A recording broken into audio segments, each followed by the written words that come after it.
Change is inevitable, but progress is intentional. A very good morning to one and all present here.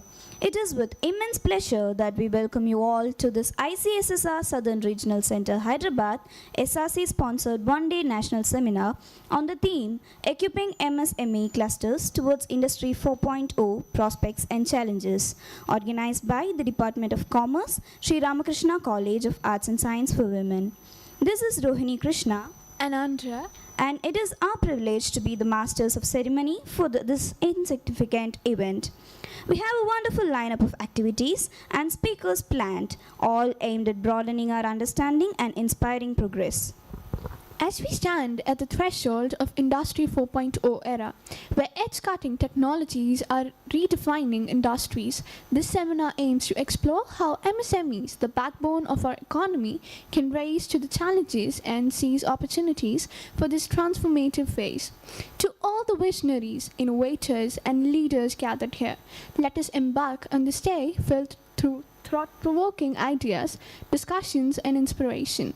As Helen Keller once said, all we can do is so little. Together, we can do so much. This seminar is a collective effort towards empowering MSMEs to thrive in this technological revolution. To commence this remarkable day, I invite Steffi and Soumya from 3rd BCom CA to render the Tamil Thai Varthu.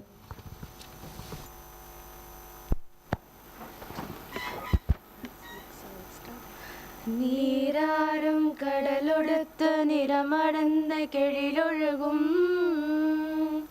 சீராறும் வதனமென திகழ் பரத கண்டமிதழ் தெக்கணமும் அதில் சிறந்த திராவிடனல் திருநாடும் தெற்க சிறு பிறை நுதலும் தரிதனரும் திலகமுமே அத்திலக வாசனை போல் அனைத்துலகும் இன்பமுற எத்திசையும் புகழ் மணக்க இருந்த பெரும் தமிழலங்கே தமிழலங்கே உன் சீரிழமை திரும்பி எந்த செயல் மறந்து வாழ்த்ததுமே வாழ்த்ததுமே வாழ்த்ததுமே.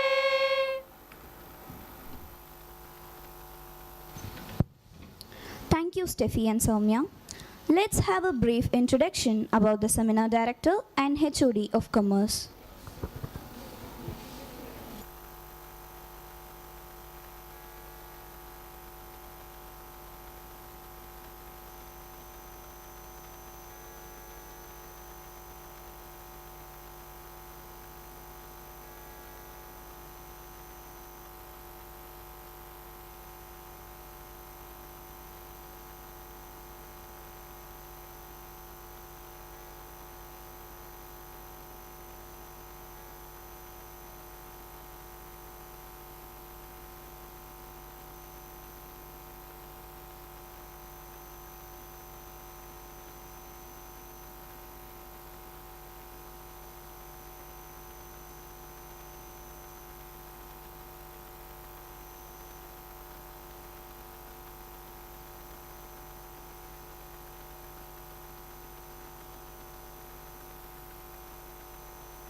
To officially welcome this August gathering, I am delighted to invite Dr. D. Padmavati, Professor and Head of the Department of Commerce, a pillar of academic excellence, to deliver the welcome address. Every morning is a new beginning, a new blessing, and a new hope. Good morning, one and all. Delegates on and off the dais, participants from various institutions, industry participants, faculty colleagues, and my dear students. At a time when digital revolution is making sweeping changes in computing and communication technologies every single day, the industry players have started prioritizing digital technologies to build business resilience and enhance customer experience. Though micro, small, and medium enterprise sector has emerged as a vibrant sector of the Indian economy over the last few decades, contributing to more than 29% of the GDP, 50% of the country's total exports, and one-third of India's manufacturing output.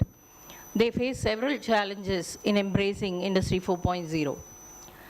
There are significant opportunities for MSMEs to adopt Industry 4.0 in terms of their digital transformation journey.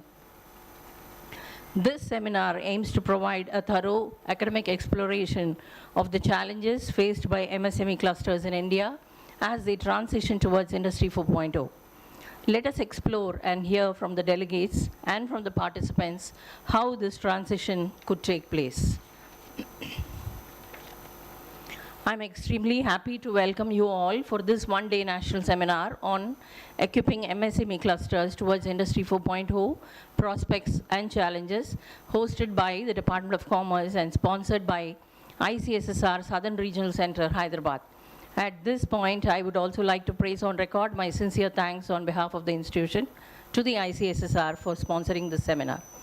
On behalf of the institution, I would like to extend a very warm welcome to our keynote speaker, Dr. Arul Nambi Damodaran, CEO, Edzons Innovation Private Limited, Bangalore. We look forward to your address on how innovative technologies could bring sweeping changes on the way MSMEs operate. A very warm welcome to our respected principal, Dr. K. Chitra, who has 30 years of academic and research experience in reputed institutions. With specialization and expertise in technology, marketing, she has published nearly 100 research papers in India and abroad in her academic journey. She is also closely associated with industries and their associations, connecting academia with industry. We would be happy to listen to your introductory address, Madam. My very warm welcome to the industry participants, student participants from various institutions who are here with us today, willing to learn and also share their ideas and opinions through their research articles. A very warm welcome to my team of faculty, student friends, and media personnel. Welcome you all once again. Thank you. Thank you, ma'am, for the heartfelt welcome. It truly sets the tone for the day ahead. Now, let's have an introduction about our beloved principal, Dr. K. Chitra. AV, please.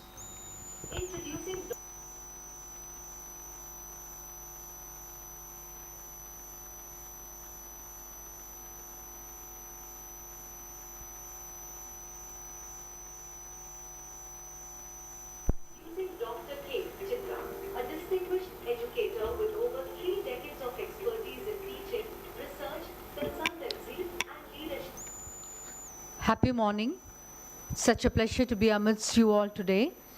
A warm welcome to our chief guest for today, Dr. Arul Nambi, and all the delegates from various colleges in and around Coimbatore, both students, faculty, and industry members. My dear faculty, let me at the outset congratulate the Department of Commerce and head Dr. Padmavati for getting this funding assistance from ICSSR for running a conference which is of very highly important theme, which is of need for the country. So I see largely a crowd of the students, so I have to change my perspective in which I wanted to address to the students' perspective. I am happy that around 65 papers are getting presented today on the term of how MSMEs could be equipped towards meeting the Industry 4.0 challenges. And the papers have come from in and around Coimbatore and also from Chennai. It is heartwarming to see that the students have taken the initiative to do this paper presentation. Your willingness to come out of sitting in the classrooms to go out and learn is really appreciable. First, I would like to request you to interact with all the friends and colleagues, students from the other colleges, develop a networking, because networking helps you a long way in order to achieve a lot of success in the world. So keep networking, develop contacts with others, also with the speakers who are coming and speaking today, apart from my own faculty team and the colleagues from other colleges. Now moving towards the theme, since I am a part of Coimbatore Productivity Council, serving as a vice president, I used to interact with Coimbatore Productivity Council is a non-government organization and is in which more than 1,500 members are there. In that, more than 500 are small MSMEs. and the large-scale units are also there in and around Coimbatore. You know, Coimbatore is an entrepreneurial city, a self-made city, which is known for its small MSMEs. Large number of MSMEs operate in Coimbatore, mainly in textiles, pumps, foundries. Okay, all these are the hub in which the Coimbatore is located at. Now engineering sectors are also moving up, including defense and all is happening in Coimbatore. Electrical vehicles, manufacturing parts, and so many IT parks and hubs are also coming in. Now, what happens in majority of the forum which I sit and interact with the industry is that whenever I talk about AI as an academician, how AI is bringing a change, a couple of industry people who are also operating with the office bearers, they almost every time they used to say that Coimbatore doesn't need industry 5.0, that's the future. Already we are in 4.0. We don't require that 4.0 or 5.0 is some of their contention. Meaning to say that MSME is contributing to more than 20 crore employment opportunities. Recently I visited the MSME site. It also says 30% of the gross value or gross domestic product is being added to the country by the MSME. 30%. Apart from what Madam said, 45% in the exports, 20 crore employment opportunities getting happen. So industry people always say at the higher level, they argue with me saying that we don't need AI. We don't need AI because that level of production and other things we are not doing, and it is going to make a dent in the employment opportunity is some of their contention. Not everybody, some of them say that. No, but then I always argue with them that this AI is not a threat for the employability of the industry personnel. Now I feel that AI, not only AI, the industry 4.0 is where we are talking about mostly about the interconnectedness of the cyber-physical system and automation and related aspects like ABCD, talking about artificial intelligence, blockchain or big data, cloud computing, data analytics. This is what we are talking about as ABCD. The new acronym for ABCD is A for apple, B for ball is gone. This is the ABCD of the future.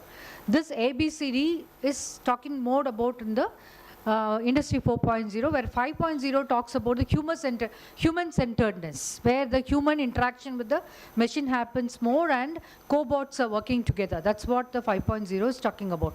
So I feel that, personally feel that, and majority of you will be also agreeing with me that MSME's challenges are many, and some of those or many of those could be addressed by the Industry 4.0 or the 5.0 revolution.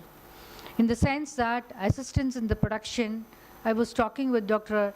Nambi before coming here, he was talking about how robotics could help in inventory. Robotics could also help in manufacturing. Cobots could help in manufacturing. Okay, right from manufacturing to sorting inventory to supply chain. Okay, so and dark factories are existing in certain organizations now where there's no need for light, everything is being done by the robotics, and for robots and other things and cobots, there is no need for lights operating at all. So that is also happening in inventorying, production, sorting out the products and everything that is happening in a large scale with the AI. And not only AI, IoT and machine learning, augmented reality, virtual reality, edge computing, and all those aspects are coming into being and helping the industries, in particularly MSMEs, in maximizing their productivity with minimum resources. We know that MSMEs at a large scale is being affected by the resource constraint. Okay, though they are being given so much of assistance by the government under various schemes, so many other assistance schemes are provided by the government, they still face the resource constraint in terms of technology upgradation, in terms of skilled labor. And now we are at the throng of talking about Industry 4.0 or 5.0, where technology integration has to happen. But there is no second thought on the feeling that this integration of technology in terms of 4.0 will enable the MSMEs to enhance their productivity, enable them to reduce the cost, enhance their market reach in terms of digital technologies, webs and social media and other aspects will help them to cross the borders in terms of the countries and then enable them to reach out to a larger market. All those is agreeable. At the same time, they also have the challenges of skill gaps. Okay, skilled laborers might not be there, skilled laborers would not be there to use all this technology. How do we skill them? Okay, the cost aspects, whether they would be able to install the advanced technology and whether they will have the resources for that, market volatility, all these aspects are still the constraints is there. Now, this seminar is happening in an academic institution. How or what sense this could make it for the MSMEs? Okay, so as academicians or as the research scholars or the students, you should understand there are a lot of opportunities in which you can pitch in to have, if you have read the book Fortune at the Bottom of Pyramid by Coimbatore, Krishna and Praglad, C.K. Praglad, says that technology should be available at a reduced cost at a mass people. It doesn't talk directly about technology, it says about how the pyramid is having a large base at the bottom, meaning to say there are a large number of people who are not having enough funds, but they are all your customers. So similarly, the MSMEs are in large in number, and you as the commerce or management or the technology graduates could take into account with the leap in the innovation, integrating technology in order to identify the solutions for commerce management. Could be ideation regarding the accounting, regarding the supply chain, logistics, blockchain could be used integrated with supply chain. Lot of aspects could be done. And again, I was interacting with the chief guest. He was telling how the specialization in which you are doesn't matter for giving solutions to the MSMEs. Now, even commerce students or management students are doing Python programming now. So you don't need to be you need not know so much of coding in order to arrive at solutions. So how you can arrive at looking at solutions for the MSMEs is one point which academic institutions can contribute. So as students, I urge you to look into whenever you do a project work, consider going to the micro, small, medium enterprises, look at their problems, identify their issues and identify a problem area there and do a capstone project is what I would like to tell you first. Second aspect is there are a lot of opportunities there. You could develop product, proof of concept. You could develop aspects related to that in collaboration with your counterparts in the engineering sector. You can develop networking, or you can do it with the other computer science students who are your peer learners. You can integrate multidisciplinary projects could come. Some strong points could be brought out by commerce management, some could be brought about by life science, and some could be ideas could be brought about by computer science. And gone are the days when only one department can find a solution to the problem. It is multiple perspective which is required to bring solution to the problem. So I urge students to look into working together with the other department and other discipline students in order to find out solutions. Develop ideas, work with other department students to find out solutions to problems which is faced by the MSME. Now, these are instead of doing some problems related to customer satisfaction or employee satisfaction or turnover or related to some projects which is of academically, theoretically sound, do something which is application oriented, which is faced by the MSMEs in large scale or small scale, and replicate the problem and try to solve the problem. That's the foremost thing which you can do as a researchers. And how we as an institution could also be contributing to MSME's problem by helping them to upgrade their technology, upgrade their skilled manpower. By giving the management development programs, we can train them. All that could be done from the faculty's perspective, right? So with this, I would also urge the organizers to draw up a white paper regarding whatever is being discussed today. Take up this white paper. We recently signed MOU with SEMA, South Indian Engineers Manufacturers Association, Co-India, and we have got Coimbatore Management Association, Coimbatore Productivity Council, which I said I am a part of, and there are so many various organizations, National Institute of Personnel Management, and a lot of organizations like MSMEs related is there in India, in Coimbatore specifically. So draw up the white paper regarding whatever is the contribution of the students and send these white papers to all these organizations regarding the contribution made by the students and the chief guest and all the others who are speakers today, and send up this white paper apart from sending it to ICSSR, SRC. You communicate these findings or whatever we are discussing to all these forums in order to meaningfully communicate the same to MSME and make a difference in the everyday operations. With having said that, I wish this particular seminar a grand success in terms of meaningful learning by the students and in terms of undertaking project works related to MSME in the near future, whichever discipline you belong to. All the very best. Thank you. Thank you, Mom, for setting up the context for today's seminar and for your thoughtful words have energized us for today's discussions. A highlight of this conference is the impressive collection of research and conceptual papers we have received from academicians and students across India. Process for the best papers is underway and the chosen works will be proudly featured in the official conference proceedings. Now, I call upon the dignitaries to unveil the cover page of the conference proceedings.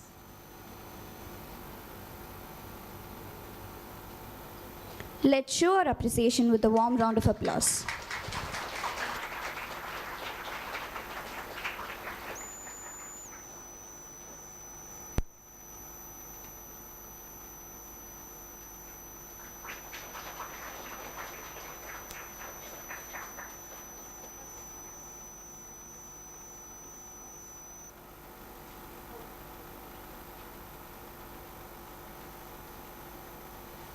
Thank you.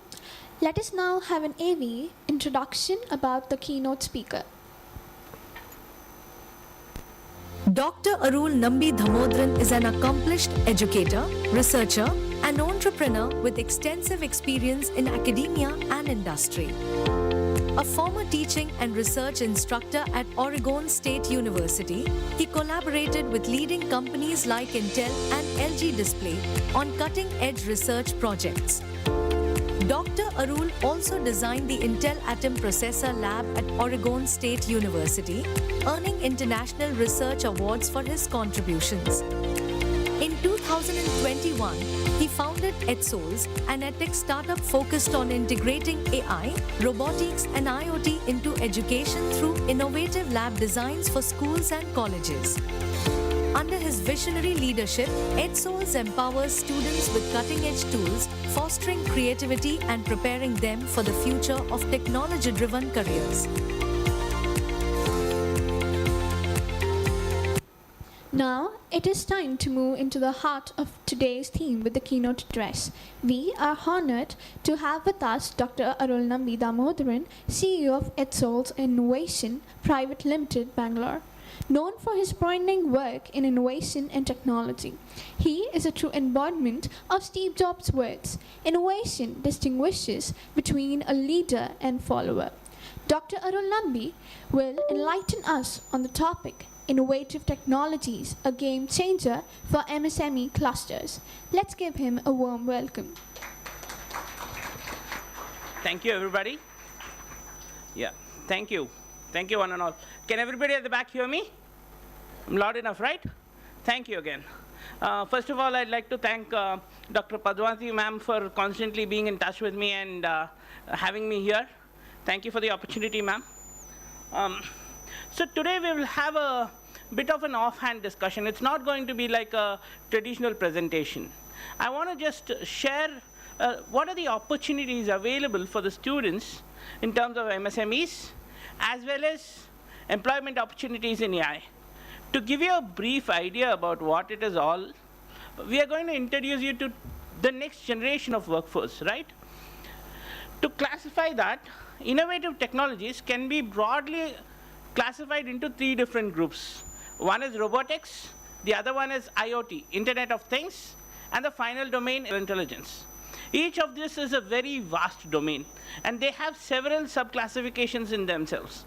But to give you a brief idea, can you describe what IoT is, what Internet of Things is? Any one of you? No responses?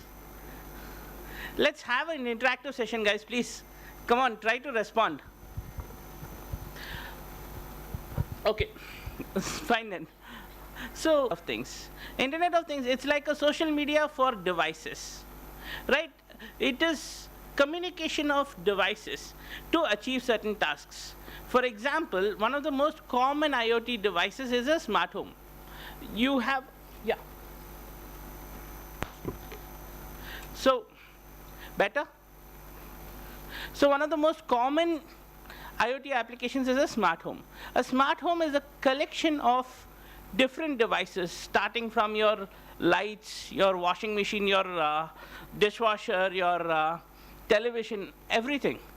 All of these are integrated and connected together to give you a experience, right? Early morning, your bed automatically tracks when you wake up. Once you wake up, your coffee maker is turned on without you making anything.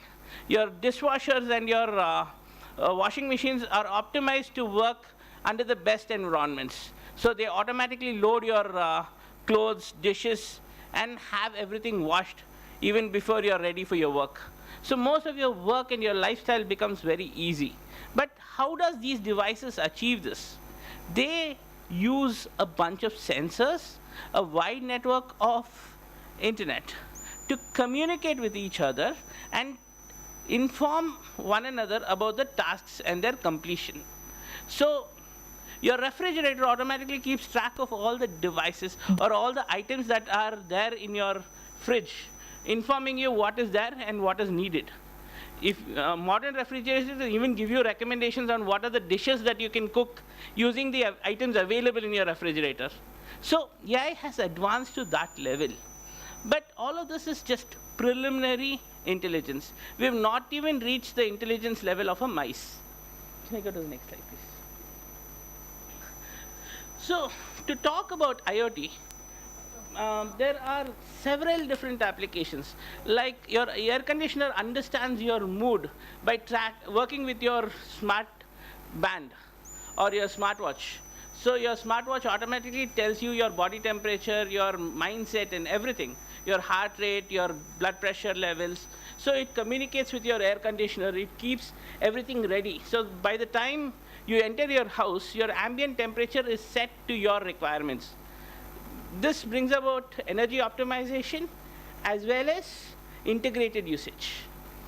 But what is the difference between just the sensors talking to each other and an IoT system that is integrated with AI? So AI helps understand and respond to devices, right? So for example, if you have an AI system, normal sensors will only respond to certain conditions. But artificial intelligence systems can recognize these conditions and make necessary changes to those conditions as and when required. A simple example would be you have a car and you're driving on a road. So you can use sensors to drive. Sensors will automatically identify any dents or holes in the road and stop the car. But Indian roads have small dents that you can navigate through. As a driver, we decide on how that navigation happens. Yeah, I'm sorry. Yeah. So as a driver, we decide on how the navigation happens. That is the human intelligence that does it. Now with AI, it has to make the same decision. So not just sensors, it also has to decide whether the pothole is safe enough for it to traverse through. Decision making is what artificial intelligence is all about. Can you go to the next slide? Next slide, please. So artificial intelligence can broadly be classified into 4 different domains. One is computer vision. The next one is machine learning. The third one is natural language processing. And the fourth one is data science. The difference between each of these domains is very huge. So, next slide, please. Computer vision, for example, it is a frame of artificial intelligence where a computer using a camera recognizes objects and others, like how our eyes and brain coordinates to recognize objects. So any image that is given can be used to recognize objects in that image. A simple example would be a color sorting operation, right? You have a AI model that can recognize colors through a camera image. So how does it do that? Normally, we do color recognition using sensors. The difference between color recognition using sensors and color recognition using artificial intelligence is that sensors use reflections or frequency range to determine what color it is. So it is always pre-calibrated and it is fixed. But in a camera, you take the color reflections and you set up a range for every color. Say, for example, you take red, right? Red starts from a certain frequency and ends to a certain frequency. So there are 3 parameters that you need to track while identifying colors. It's hue, saturation, and value. Hue is the color intensity. Saturation is the depth of the color. And value is the darkness, how thick the color is. So all of these 3 parameters together form the color. Now you have to give them a minimum range and a maximum range to form a cube, saying that if any value within this range is present, then the given color is red. Now this is how computer vision is being used to recognize colors. The other main thing with artificial intelligence is there is a popular misconception that AI is always better than sensor-based or equivalent outputs, which is not true at all. Artificial intelligence is more like a newborn baby right now. It is still in its very infancy. So you need to understand what AI is. It is like a baby. So you are teaching it to recognize colors. So once you teach, the baby is not accurate at all. The baby makes a lot of mistakes. So the more you train it, the more you reinforce the behaviors, the more accurate it becomes.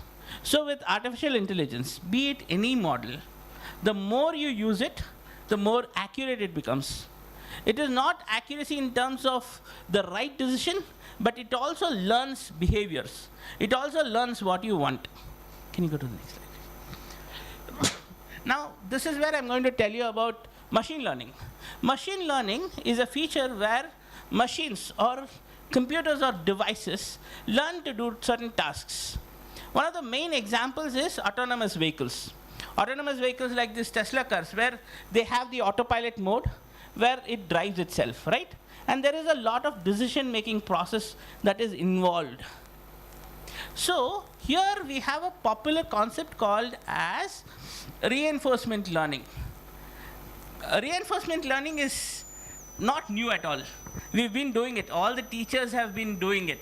They reward good behavior with better marks and appreciation, and they punish bad behavior with punishments. So it's a stick and a carrot. We've been doing it a lot of years. Now AI is going to do the same thing, right? So for a simple experiment, you have a car that is moving forward, but you want it to turn right. So every time it moves past the right turn, you have to take it back and keep it in the original position. So what you're trying to do is you're trying to tell the car that it has to turn right. It is making something wrong. So the AI model in there realizes that it is being penalized for some mistake and tries to automatically look at alternative options that are available to it. So the moment it makes the right decision, you reward it. So that is how reinforcement learning works. It is the same way we teach children about behavior. We are teaching AI systems about behaviors. So artificial intelligence systems can learn new tasks and new abilities over time by understanding and interacting with us. So the way we interact with AI is very important. Together. The next aspect of AI is called natural language processing. Natural language processing is an ability of an AI system to understand free conversation, be it written or verbal communication. You all would have used NLP in some form or the other. One of the best examples is your own digital assistants available in all your phones. So your Google Smart Assistant or your Siri or your Alexa home device, all of these are personal assistants that are built on natural language processing. So here, the complexity of a system understanding our communication methodologies is very, very important. The main example here is, first time when Alexa was introduced in India, right? It was in early 2015-16. During that time frame, Alexa was very, very bad at understanding what we were saying to it. The reason was, Alexa was trained on Western accent. It was trained on Caucasian communication systems. So their accent is completely different from what we speak. Our Indian accent of English, although we are speaking the same medium, our accent is different. So the system was not able to recognize our accent. But today it is not only able to recognize our accent in English, but it is also able to recognize 7 of our regional languages, Tamil included. So how did they do that? They started taking our daily conversations. They recorded this. Although it was illegal to do it, Amazon did it anyway. They used these devices that were placed in your house to listen to your conversations, and they used those conversations to train the AI system to make it much more accurate. So the more data you add to the system, the more information you provide, be it good data or bad data, the system becomes better at doing the task that it is given.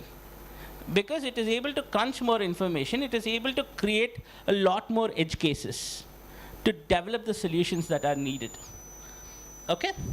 So with NLP, digital personal assistants, chatbots, you're ordering a lot from Swiggy and Zomato. Now, if you want to reach the assistants, you don't reach a person, you're reaching a chatbot, and you never realize that it's a chatbot.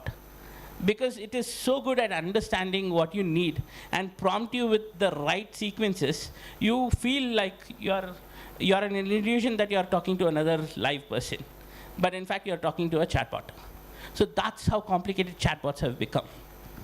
The ultimate of this is called as the ChatGPT tool. ChatGPT, Midjourney, all of these tools, these are the next generation of workforce, right? So today, developers are required. But in tomorrow's domain, developers are not required. ChatGPT can give you all the coding that you need. Say, for example, you can ask ChatGPT or these AI tools to design a website for you. And it will automatically ask you a set of questions. And you just have to answer it. So the more you give information to the ChatGPT, the more accurate your website will be. So the complexity is just the matter of answering and asking it the right questions. So that is what is called as prompt engineering. Prompt engineering is a domain where you interact with, it's a skill to interact with the AI tool to get the outcome that you want. But just getting the outcome is not important here. You also have to have the skill of understanding whether the output that was given by ChatGPT is the right output that you need. You have to understand the logic behind the solution that GPT is providing you. So you don't have to have coding skills, but you need to understand what the outcome is and whether the solution that was provided by the AI tool was the right solution or the optimized solution that you are looking for. As you know, there are n number of solutions for any problem. The user has to understand which is the right solution for his requirements. Okay, next. Now coming to the final domain, data science.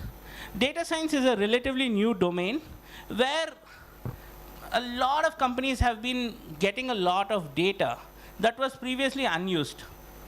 A simple example would be Amazon. Most of you have shopped in Amazon, right? Anyone who did not shop at Amazon? Can you raise your hand? So everybody has used Amazon. So more often than not, when you try to look at a product in Amazon, you just look at it, but did not buy it. A few days later, you will get an email from Amazon saying that the product that you are interested in is now on sale. How do they do that? They do it by tracking you.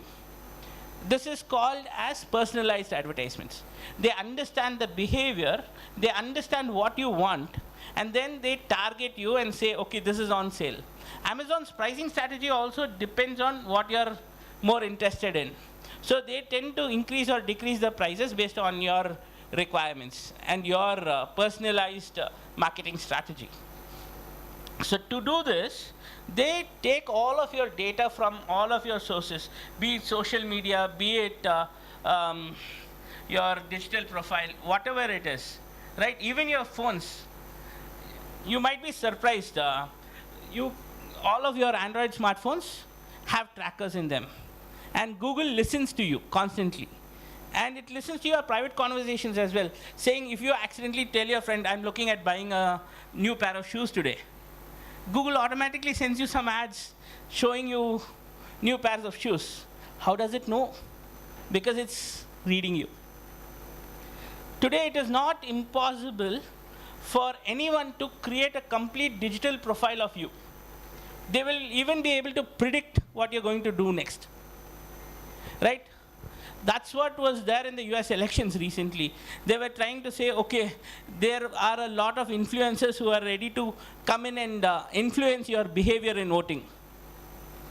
That is because they know your tastes. They know what you're aggressive against, what you're passive against. And they can just communicate to you in such a way, triggering you to a certain outcome. Okay, next. So prompt engineering, as I already told you, there are several tools. ChatGPT is one of the most common tools. Gemini from Google. You have Midjourney. You have Microsoft Copilot. That's another very useful feature.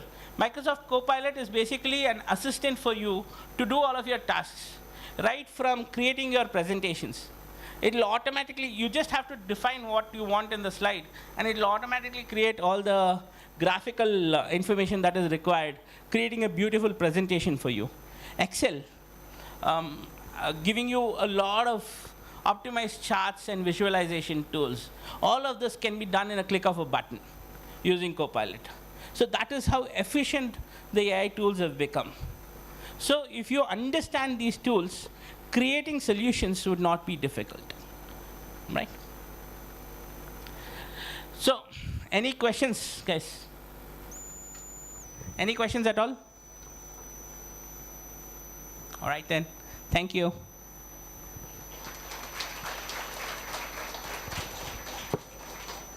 Thank you, sir, for your inspiring and thought-provoking insights. Your words have given us so much to ponder as we explore how innovation can revolutionize the MSME sector.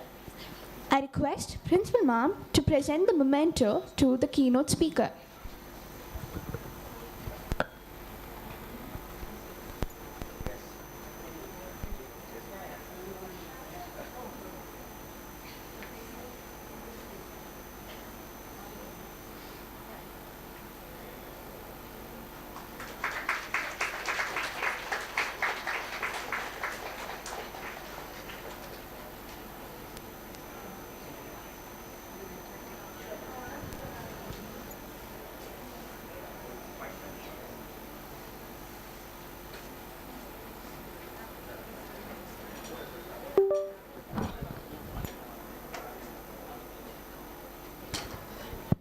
Ladies and gentlemen, we will now take a short break for tea.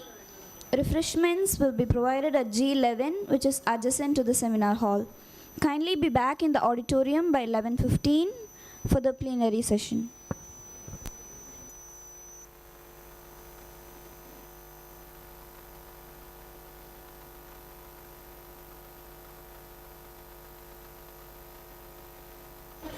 Audience are requested to be seated. I repeat, audience are requested to be seated. Participants can enjoy the refreshments.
Any idea? Newly started business. Where? Innovative idea. Super. Where? I need this side. பேசலாம்ல, நான் எதுவும் பெருசாக rocket சயின்ஸில் ஒரு AML plus IoT அதெல்லாம் பேசலைங்க, ஜென்ரலாக பேசுகிறேன். Start அப்னா என்னது? Any idea? See, when you are having a new innovative idea with passion towards business, which is not an existing one, when you are registering as a company in Ministry of Corporate Affairs, then only it will be called as startup. Many proprietorships, registrations claiming themselves as a startup, but that is not a startup. You have to register yourself in the Ministry of Corporate Affairs as a private limited company or limited liability partnership or partnership firm. These three categories only will be called as startup. Registration first. Second thing is that you need to have an innovative idea along with business intention. Somebody may ask, sir, my father, grandfather, already they are doing the business and then I'm just taking care of that business. Is that a startup? No.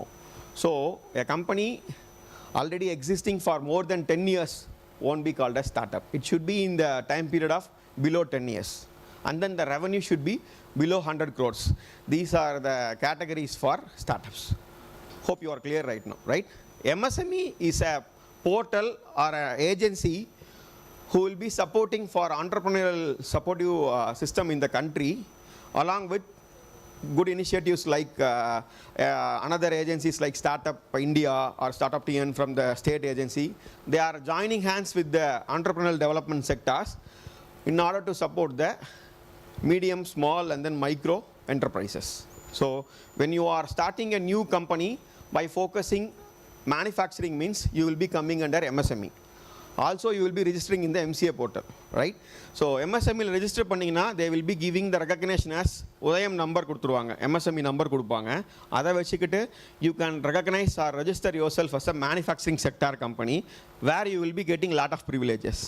Startup register பண்ணீங்கன்னா what are the privileges you will be getting அப்படின்னு கேட்டிங்கன்னா, so in startup you will be getting DPIIT number, Department of Industry Internal Trade Promotion ல இருந்து you will be getting DPIIT number. With that you can get 3 years of tax exemption. அதுதான் start ஓட benefit. இப்போ நம்ம கவர்மெண்ட்டில் they are providing. இதெல்லாம் முதல்ல ஓவராலாக தெரிஞ்சால் தான் இந்த டாபிக் ஃபுல்லாகவே புரியும். முதல்ல ஸ்டார்ட் அப்புங்கிற கான்டெக்ட் என்ன, எம்எஸ்எம்இனா என்னன்னு தெரிஞ்சுக்கிட்டிங்கன்னா மட்டும்தான் we can travel in deeper into this topics. புரியுதுங்களா? Any doubts in this point? Fine. So this is what the startup things we are going to discuss. Coming to the incubation part. So in Tamil Nadu we are having 125 registered incubators, right? Registered incubators in the sense those who have registered themselves as a Section 8 company or institution allied incubator along with the Startup TN. Startup TN means it is a nodal agency by Tamil Nadu government. You might have heard about Startup TN, right? கேள்விப்பட்டிருக்கீங்களா? நிறைய ads இதெல்லாம் வந்துட்டு இருக்கும், startup TN சொல்லிட்டு.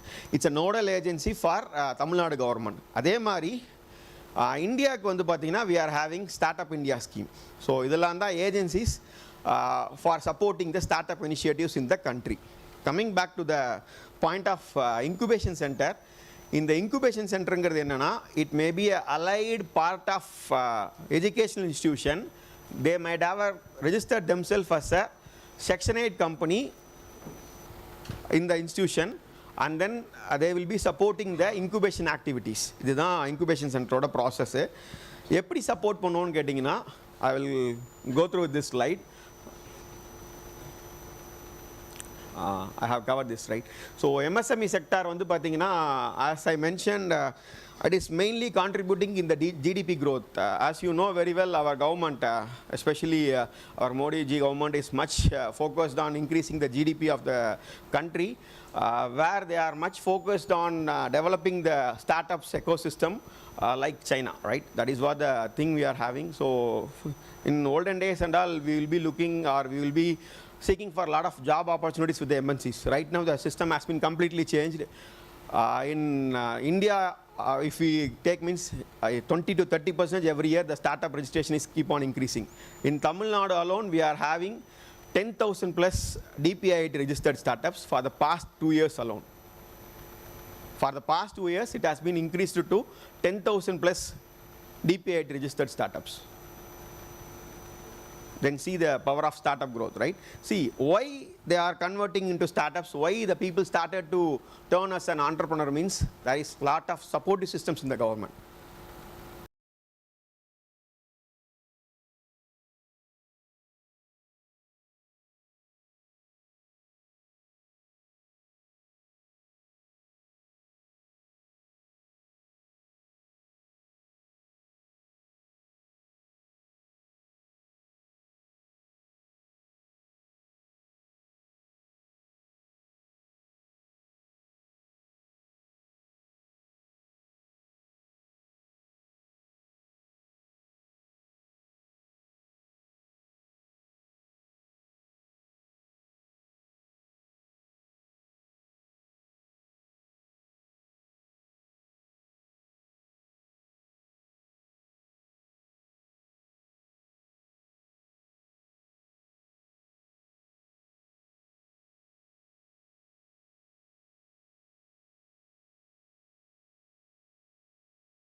பிடிச்சி choose பண்ணியிருக்கீங்களா? Great. ஒருத்தர் ரெண்டு கண்டிப்பாக ஒரு 60% பிடிச்சி சூஸ் பண்ணியிருக்கலாம். மீதி இருக்கிற 40% வந்து பார்த்தீங்கன்னா கம்பல்சரியில் தான் சூஸ் பண்ணுவீங்க. கரெக்டாக. So what it will do means it will not make you to go in deeper about the technology, right, are the source பிகைன் த சப்ஜெக்ட். ஸோ அந்த லேகிங் இருக்கும்போது you will not learn the core of the subject. So அதை எப்படி sir பண்ணுறது அப்படின்னா, right now I heard from your ma'am that you are going to be an autonomous institution, right? So autonomous nu pogumbodhu you will be getting a lot of privileges. You will have the source to explore in different ways. Appadina enna sir appadina, you have chosen commerce department. Sir enakku commerce la interest irukku, but additional ah enakku vandu vera department, say for example enakku computer science la da romba knowledge irukku sir, enakku adula da romba interest irukku sir appadina, why can't you go and join with some courses in the evening hours? Why can't you learn that? Merge your commerce along with that computer science, right? You are learning some AI tools means எப்படி AI tools காமர்ஸ்க்கு எஃபெக்டிவாக use பண்ணலாம், right? இந்த மாதிரி ஒரு thinking ப்ராசஸை start பண்ணணும். இதுக்கு பேர் டிசைன் திங்கிங்னு சொல்லுவாங்க, ரைட்? இதோட டெர்மினாலஜி வேர்டு என்னென்னு பார்த்தீங்கன்னா டிசைன் திங்கிங். அதோட 4 ஸ்டெப்ஸ் மந்த்ரா சொல்கிறேன். நான் ரொம்ப கிறிஸ்பாக முடிச்சுட்டு அடுத்த டாபிக் போயிடுறேன். EAST, சன் ரைசஸ் இந்த ஈஸ்ட்னு சொல்லுவாங்க, தெரியுமா? EAST, empathise, analyse, solve, test. when you start to do your projects you just have remembrance of these 4 steps. empathize means இந்த ப்ராஜெக்டை யாருக்கு செய்ய போகிறோம், இல்லை ஒரு இனோவேஷன் செய்கிறோம்னா யாருக்கோசரம் செய்ய போகிறோம், அவங்களாம் மாறி யோசிக்கணும். You need to get into the shoes of the user. நீங்கள் செய்யக்கூடிய ப்ராஜெக்டையோ இல்லை இனோவேஷனையோ யார் யூஸ் பண்ண போகிறாங்க, அவங்களாம் மாறி யோசிக்கணும். If I am a mobile manufacturer, if I am a company secretary or an auditor அப்படின்னா கிளைண்ட்ஸ் என்ன எதிர்பார்ப்பாங்க அப்படிங்கிறத யோசித்து நான் ஒர்க் அவுட் பண்ணணும். That is called empathise. Analyse அப்படின்னா you need to ask as much as questions possible. எல்லா possible கொஷின்ஸும் கேட்டுட்டு you need to do an analyse. Then solve it. கஸ்டமருக்கு என்ன தேவைங்கிறத புரிஞ்சுக்கிட்டீங்க, அனலைஸ் பண்ணிட்டீங்க. Then you need to solve that. அதுக்கு தகுந்தமான எஃபெக்டிவான சொல்யூஷனை எவ்வளோ ஆப்டிமமாக கொடுக்க முடியுங்கிறத பார்க்கணும். Then test it. Test in the sense ஒரு டெஸ்ட் பெட்டை க்ரியேட் பண்ணி அந்த செஞ்ச ஒரு ப்ராஜெக்டையோ இல்லை ஒரு இனோவேஷனோ ஒரு ட்ரையல் எடுத்து பார்த்தீங்கன்னா it is called testing. So இந்த 4 ஸ்டெப்ஸு தான் உங்களோட டிகிரியில் மேப் பண்ணணும். Empathise, analyse, solve, test. இது எதுக்கு சார் சொல்கிறீங்கன்னு கேட்டிங்கன்னா, லாஸ்ட்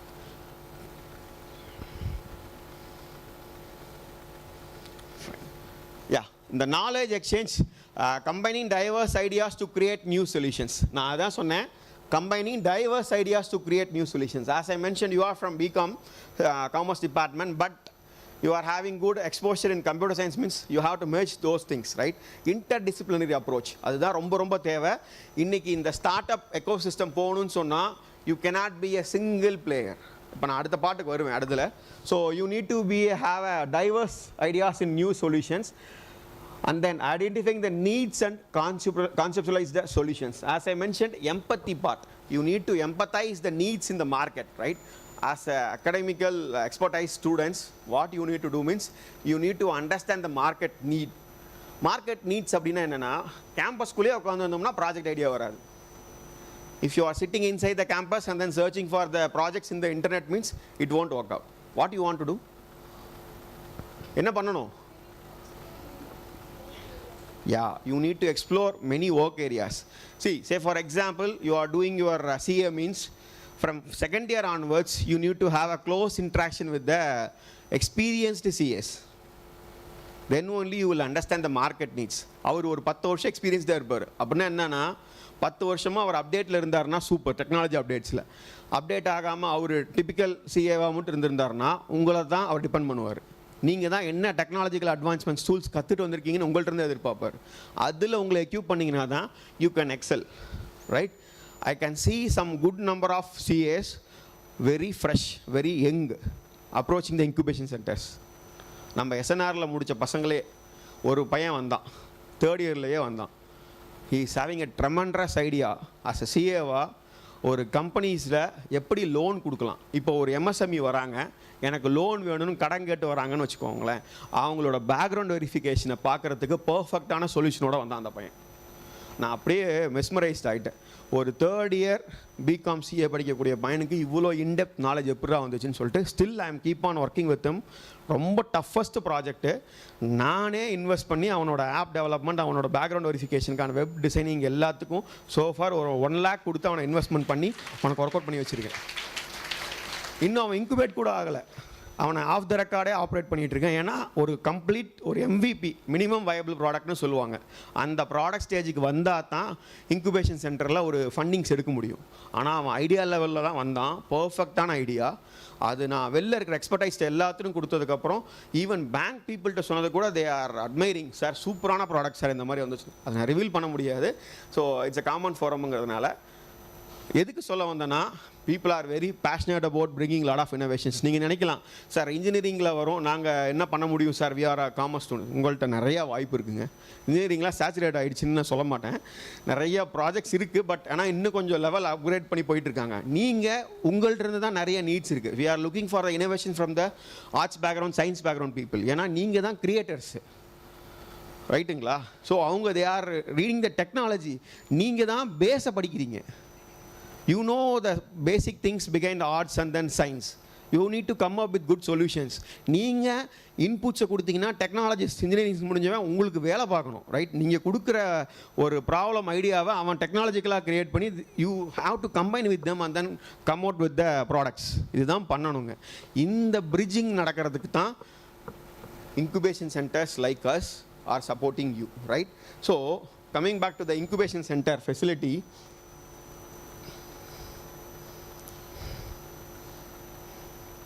ரிசீவர் எங்கே இருக்குது? ரிசீவர் இங்கே இருக்கா? சேஞ்ச் பண்ணிடுங்களேன். ஆகலை. Ya fine. So these are the initiatives. இங்கே நான் வரேன்னா என்னென்னா, so wherever you go incubation centre place a major role. ஏன்னா இந்த மாதிரி agencies EDITN entrepreneurship development institute உங்களுக்கு கொடுக்குறாங்க, ஒரு ஃபண்டிங் கொடுக்குறாங்க. இல்லை ஸ்டார்ட் அப் TN, இல்லை ஸ்டார்ட் அப் இந்தியா, இல்லை MSME உங்களுக்கு ஒரு ஃபண்டு கொடுக்குறாங்கன்னா, ஃபர்ஸ்டெல்லாம் என்ன பண்ணிகிட்டு இருந்தாங்கன்னா டேரெக்டாக ஒரு கம்பெனிக்கு கொடுத்துட்டு இருந்தாங்க. இப்போ என்ன பண்ணுறாங்கன்னா, அந்த மெட்ரிக்ஸை ஃபாலோ பண்ணுறதுக்கோசரம், கம்பெனியோட ப்ரோக்ரஸை க்ளீனாக மானிட்டர் பண்ணுறதுக்கோசரம் they are giving the funds through incubation centre. Incubation சென்டர்னால் மறுபடியும் என்னங்கிற பாயிண்ட்டை நான் ஃபஸ்ட்டே சொல்லியிருந்தேன். செக்ஷன் 8 கம்பெனின்னு சொல்லிட்டு இங்கே என்ன பண்ணுவாங்க அப்படின்னா, 125 இன்குபேஷன் சென்டர்ஸ் தமிழ்நாட்டில் இருக்காங்க. They will be focusing some sectors. Sector diagnostic இருக்காங்க, செக்டார் அக்னாஸ்டிக் இருக்காங்க. அப்படின்னா என்னென்னா, பர்டிகுலர் செக்டார்ஸை மட்டும் ஃபோக்கஸ் பண்ணி சில இன்குபேஷன் சென்டர்ஸ் ஃபெசிலிட்டிஸ் கிரியேட் பண்ணி வச்சுருப்பாங்க. Say for example you are coming with some idea. அந்த ஐடியா மட்டும் தான் உங்கள்கிட்ட இருக்குது. அதை ஒரு ப்ராடக்டாக கன்வெர்ட் பண்ணுறதுக்கான சப்போர்ட்டிவ் சிஸ்டம் வேணும்னு கேட்டிங்கன்னா, you need to approach the incubation center.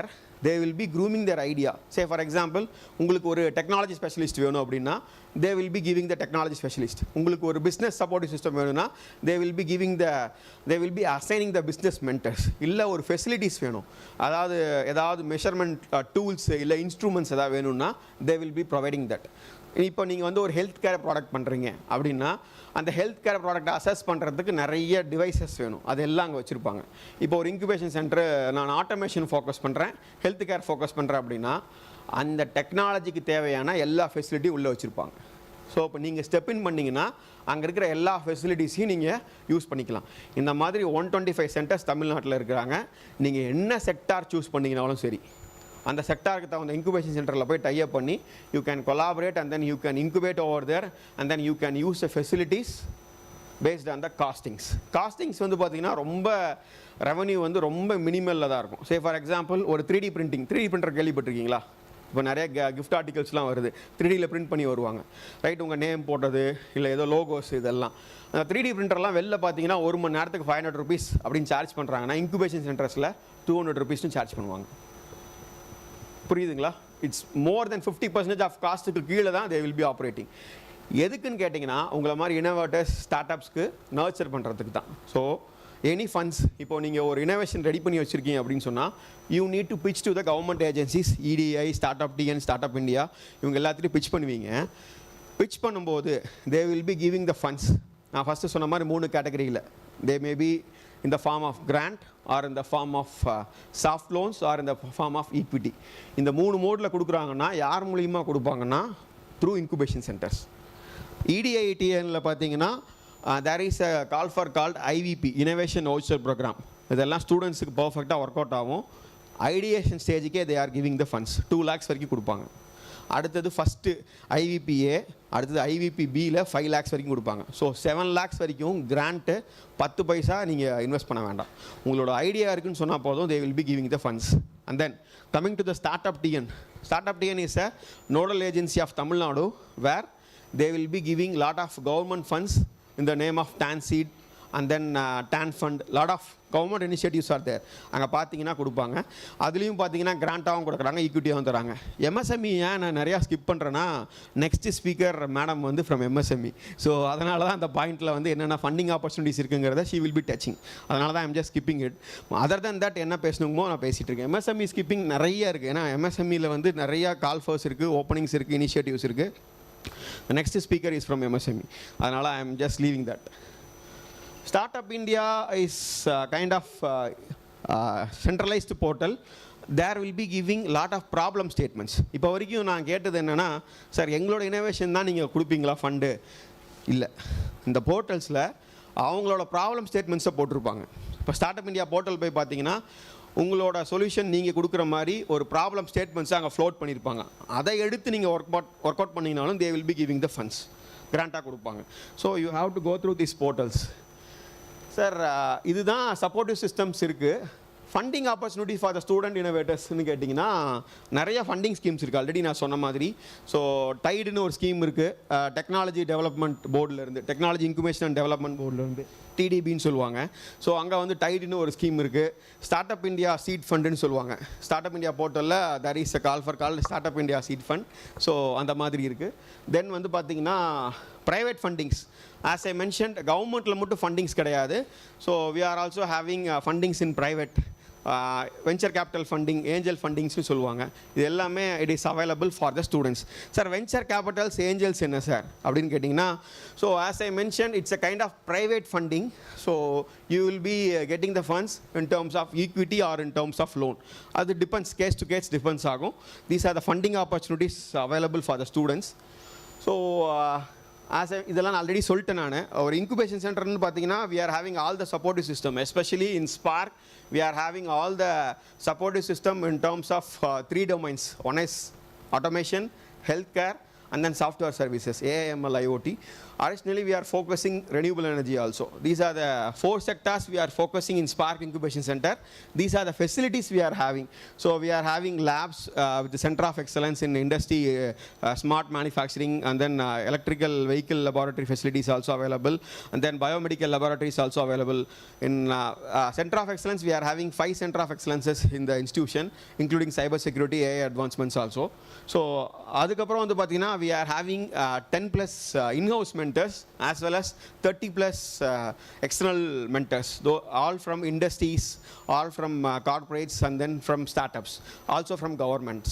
என்னன்னு கேட்டிங்கன்னா, நீங்கள் உள்ளே வரீங்க அப்படின்னு சொன்னால் ஒரு ஐடியேஷனை கன்வெர்ட்டிங் இன்டு அ ப்ராடக்ட்லேருந்து ஒரு மார்க்கெட் போகிறதுக்கு, கோ டு மார்க்கெட் போகிறதுக்கான entire supportive system we will be providing. இதுதான் இன்குபேஷன் சென்டருக்குள்ளே பண்ணக்கூடிய ப்ராசஸ் இது. Funding assistance, yeah it's a main thing. So funding assistance, as I am also from the parent trust, நம்மளோட ட்ரஸ்ட்லேயே பார்த்தீங்கன்னா they are providing the funds. இப்போ வந்து பார்த்தீங்கன்னா ஒரு 3 ஸ்டார்ட்-அப்ஸ்க்கு they have given the funds. ஒரு ஸ்டார்ட் அப் ஒரு 6 lakhs, அதுக்கு முன்னாடி ஒரு 4 lakhs, இப்போ ஒரு 6 lakhsக்கு மறுபடியும் they have been awarded. Most of the இன்ஸ்டிடியூஷன்ஸில் இந்த funding from the trust or funding from the parent இன்ஸ்டிடியூஷனுங்கிறது கிடையாது. சீட் ஃபண்டு கொடுத்துட்ருக்காங்க நம்ம ட்ரஸ்ட்டில். If the innovation is viable, if it is workable model, business potential இருக்குன்னு சொன்னால் we by ourselves investing in the startups. It's a great thing. ஏன்னா most of the incubation centers are getting operated from the government funds. இது வரைக்கும் government fundsனு கேட்டிங்கன்னா the top we received 5 lakhs from the startup TN. Tamil Nadu incubation maturity மாடல்னு சொல்லிட்டு ஒரு top 10 incubation centres assess பண்ணாங்க. 2 yearsலேயே we reached that position and then we got 5 lakhs fund. அதுதான் first government fund. மீதி எல்லா incubation சென்டர்ஸும் they are getting the grants from the government and then they are operating and then they are giving to the startups. But we operating in a different mode where our SNR Sons Charitable Trust investing in the startups as a seed money. Seed money in the sense we are not getting any equities or we are not getting it back as a loan, right? They are supporting the innovators to nurture their idea into a product.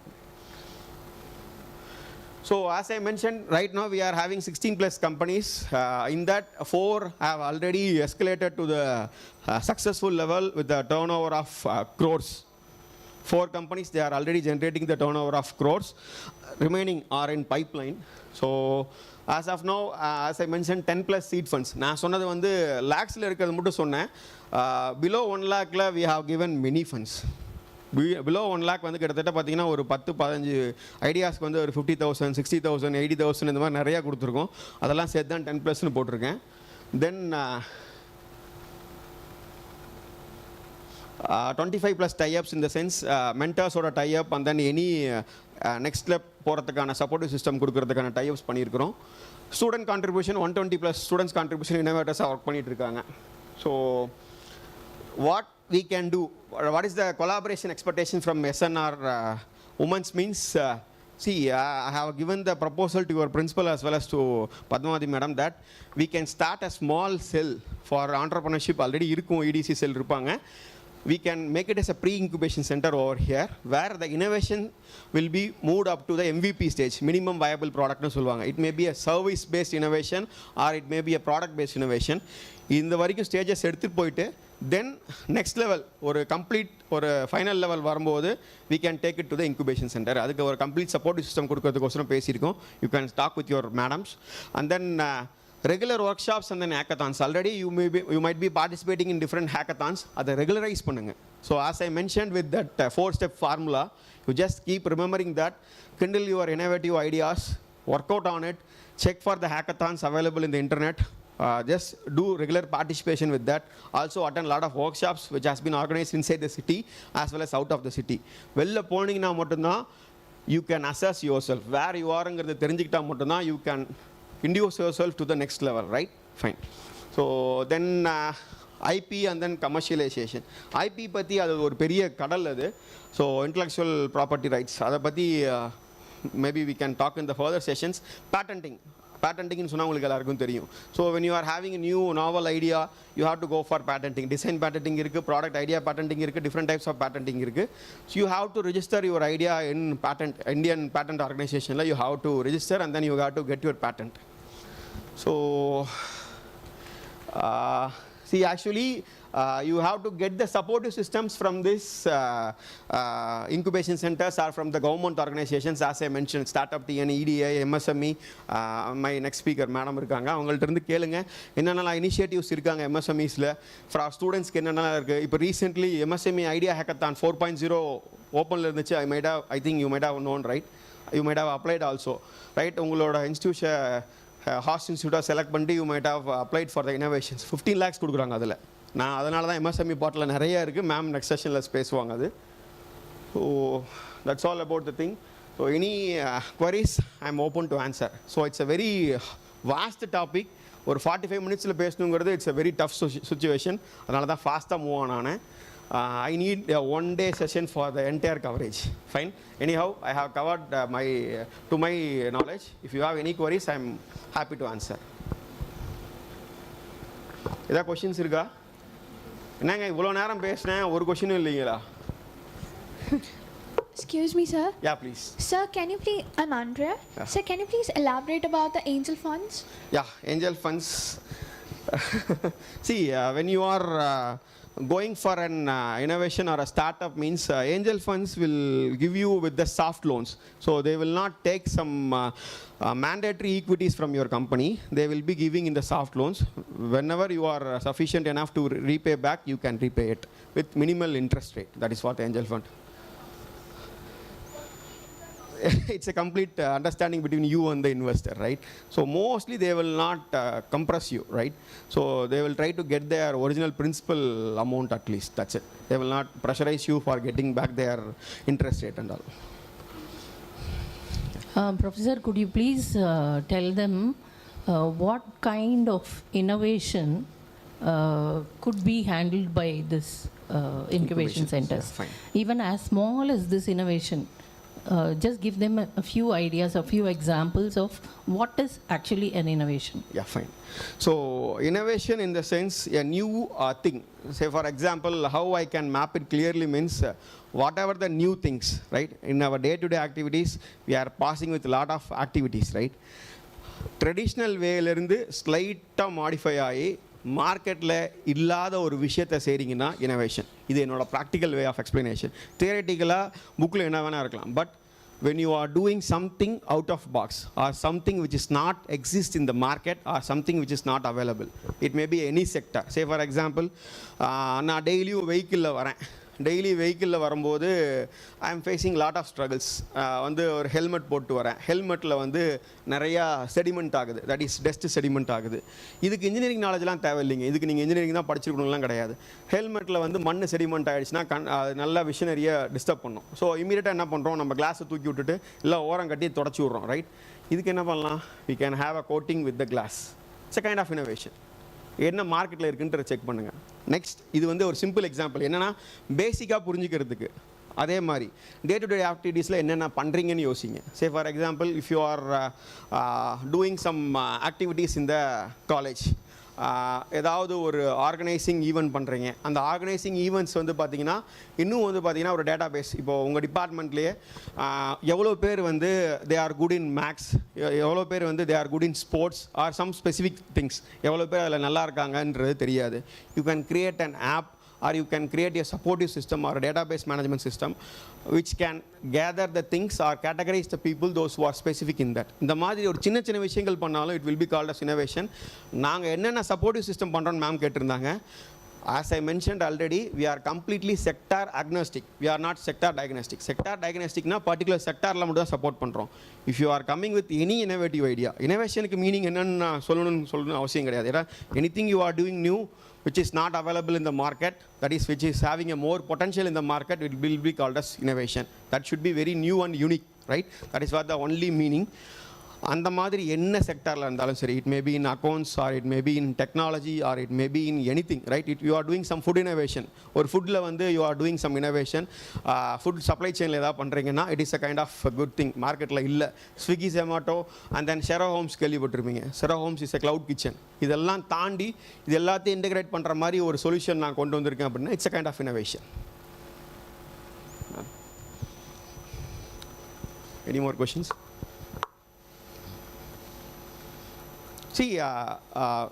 படிக்கிற சப்ஜெக்ட்க்கும் இனோவேஷனுக்கும் சம்மந்தம் இல்லைங்க. நான் அதை ஸ்ட்ராங்காக believe பண்ணுறேன். So Chennai silks owner எடுத்துக்கிட்டிங்கன்னா அவர் பெருசாக படிக்கல, ரைட்? விகேடி பாலன் சார் எடுத்துக்கிட்டிங்கன்னா விகேடி ட்ராவல்ஸ், அவர் பெருசாக படிக்கல. I can give n number of peoples. Successful business man without any education qualification. Only thing is that you need to have a passion and then you should have a strong driven towards innovation.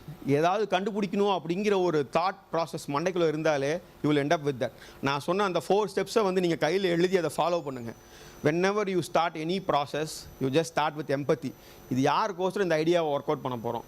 ஒரு பிளைண்டை பார்க்குறீங்க அப்படின்னா பிளைண்டாக மாதிரி யோசிங்க. அவங்க என்னென்னலாம் struggle பண்ணுறாங்கன்னு யோசிங்க. you will come up with a lot of innovations. ஏன்னா you are driving or you are traveling in the fastest era, right? You are having your mini computers in your hand, right? Everything காலையில் அவர் சொன்ன மாதிரி ChatGPT is going to rule you, right? AI வந்து ப்ரடாமினண்ட்டாக வளர்ந்துட்டு இருக்கு, right? It's booming like anything. கையில் ChatGPT வச்சுக்கிறீங்க, ஜெமினி வச்சுருக்கீங்க, you can do anything. அவரை நீங்கள் கரெக்டாக ப்ராம்ப்ட் பண்ணிங்கன்னா you will get lot of things. Search பண்ணுறது முன்னே ரொம்ப டஃப்பாக இருந்துச்சு. Say for example, I am doing a food business அப்படின்னா எக்ஸிஸ்டிங் ஃபுட் பிஸ்னஸ் மாடல்ஸ் இந்த கோயம்புத்தூர் அப்படின்னு நீங்கள் கொடுத்தீங்கன்னா it will suggest what else we can do or what the extraordinary fittings we can do அப்படின்னா it will suggest. The way how you are going to prompt the AI is the only thing. Prompt engineering is the most needed thing. அவர் காலையில் mention பண்ண மாதிரி நீங்கள் உங்களோட knowledge ஃபஸ்ட்டெல்லாம் book எடுத்து லைப்ரரிக்கு போய் படித்து நியூஸ் பேப்பர்ஸ் எல்லாம் ஆர்டிகல்ஸ்லாம் படித்து எல்லாம் கேதர் பண்ணி ஒரு பெரிய மார்க்கெட் ரிசர்ச் அனலைஸ் பண்ணாங்க. இப்போ கையில் வச்சு எல்லாம் பண்ணிடலாம். Only thing is that you should have that mind set.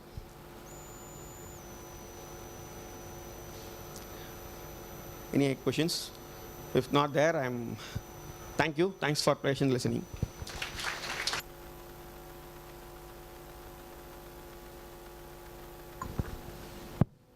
Thank you, sir, for emphasizing the pivotal role of collaboration in driving the growth of MSMEs. I request Dr. D. Padmavati ma'am to present the memento to sir.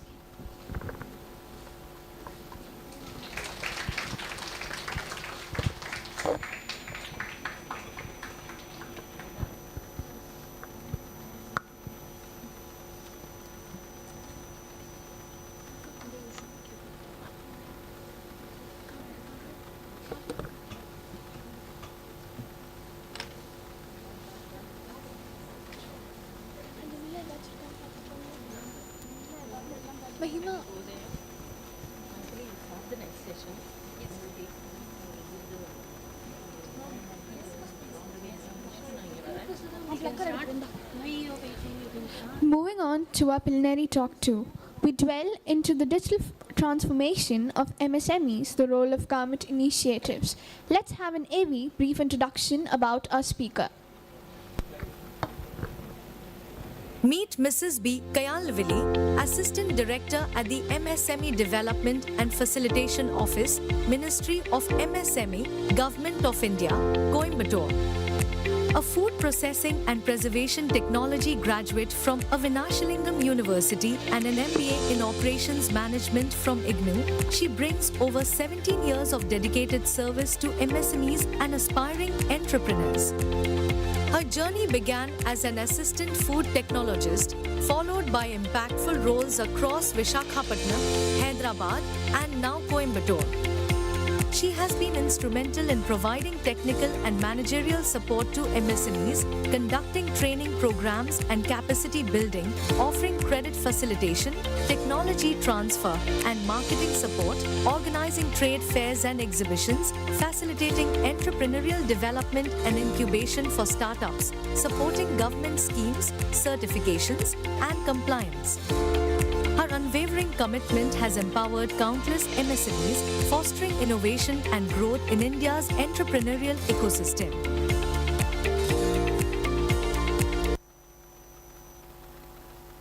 We are honored to have Mrs. B. Kayalvili, Assistant Director, Ministry of MSME, Government of India, with us.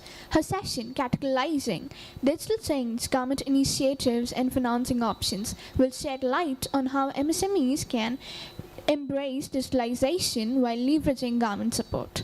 Please join me in welcoming her to the stage.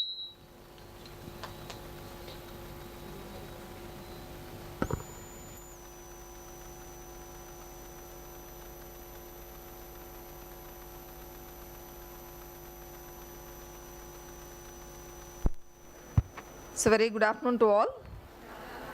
So it's my pleasure being here and to address you all on this wonderful topic. So equipping MSMEs clusters towards Industry 4.0. So we can say this is the need of the hour, and they're all equipping your young generation to face the challenges faced by the MSMEs after your graduation. So as introduced, I am Kayalvili, Assistant Director from MSME Development and Facilitation Office. So our office is a field office which comes under the Ministry of Micro, Small and Medium Enterprises, Government of India. So actually our basic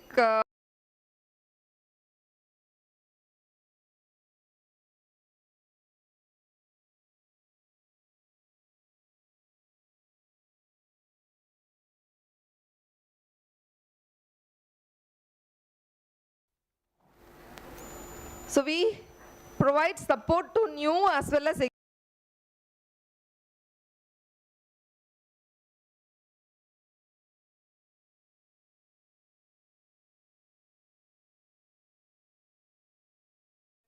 what kind of registrations for an MSME to be done, what kind of subsidies,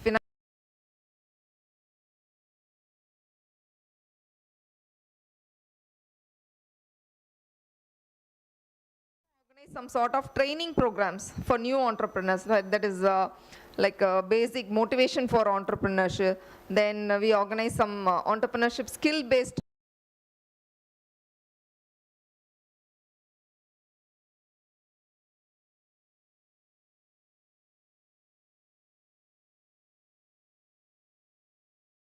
test motors and pumps here. So you all know Coimbatore is a hub for manufacturing of motors and pumps.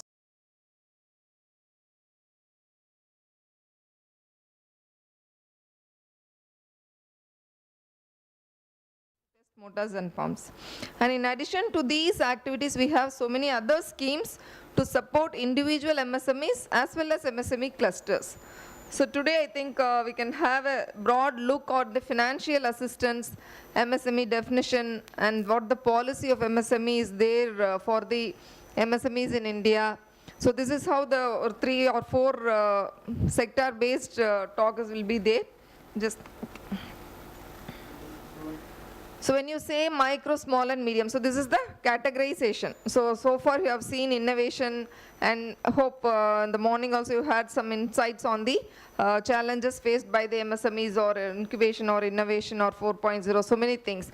So now to have a basic information on what MSME is, what is the definition for MSMEs, as being a commerce students, I think must be, it will be of use, like knowing how the MSME ministry functions in delivering their schemes, various schemes to the industry or public. So micro, small and medium, so this is the classification. So as you all know, government has various ministries or departments. So similarly, like education ministry, finance ministry, likewise there is a special or separate ministry to address through the needs of MSMEs. So micro, small and medium. So the rest, any other large scale industries will be coming under a separate ministry called Ministry of Commerce and Industry. So these are the 2 ministries which takes care of the industries. So when it comes to micro, small and medium, so we have 3 classifications. So some parameters should be there. Say, imagine that you are going to become an entrepreneur. So you should know that under which category your industry will be coming under. So நாளைக்கு நீங்க ஒரு business பண்றீங்க அப்படினா உங்களுடைய தொழில் வந்து மைக்ரோல வருமா, ஸ்மால்ல வருமா, மீடியம்ல வருமான்னு you should know. So there should be some parameter which could classify it. Micro la varadhukku, small la varadhukkum, what is the difference, or what is this like parameter based on which you can classify. So adukku 2 parameters they take into consideration. One is the investment what you make on plant and machinery, the other one is the turnover of the enterprise. So in the 2 factors will decide whether ungaludi industry will be coming under MSME, micro or small or medium or large அப்படின்றது. So தமிழில் சொல்லணும்னா மைக்ரோனா குறு, சிறு மற்றும் நடுத்தர தொழில்கள், அதுதான் இந்த MSME அப்படின்றது. ஸோ உங்களுடைய investment in plant and machinery, so you have to note that it is not the total investment. ஏன்னா லேண்ட் வேல்யூ, பில்டிங் வேல்யூ எல்லாம் சேர்த்துனீங்கன்னா இட் வில் பி, சிட்டியில் எடுத்துட்டிங்கன்னா அதிகமாக இருக்கும், கிராமப்புறத்தில் ரூரல் ஏரியாஸில் எடுத்திங்கன்னா it will B valued less. Whereas the machineries required to start a business will remain the same irrespective of its location, whether it's rural or urban. So நீங்கள் investment in plant and மிஷினரியில் போடுற இன்வெஸ்ட்மெண்ட்டை மட்டும்தான் you are taking into consideration to classify whether it's and MSMEன்றது. One more thing is the turnover of the enterprise. So the turnover is also taken into consideration for the classification.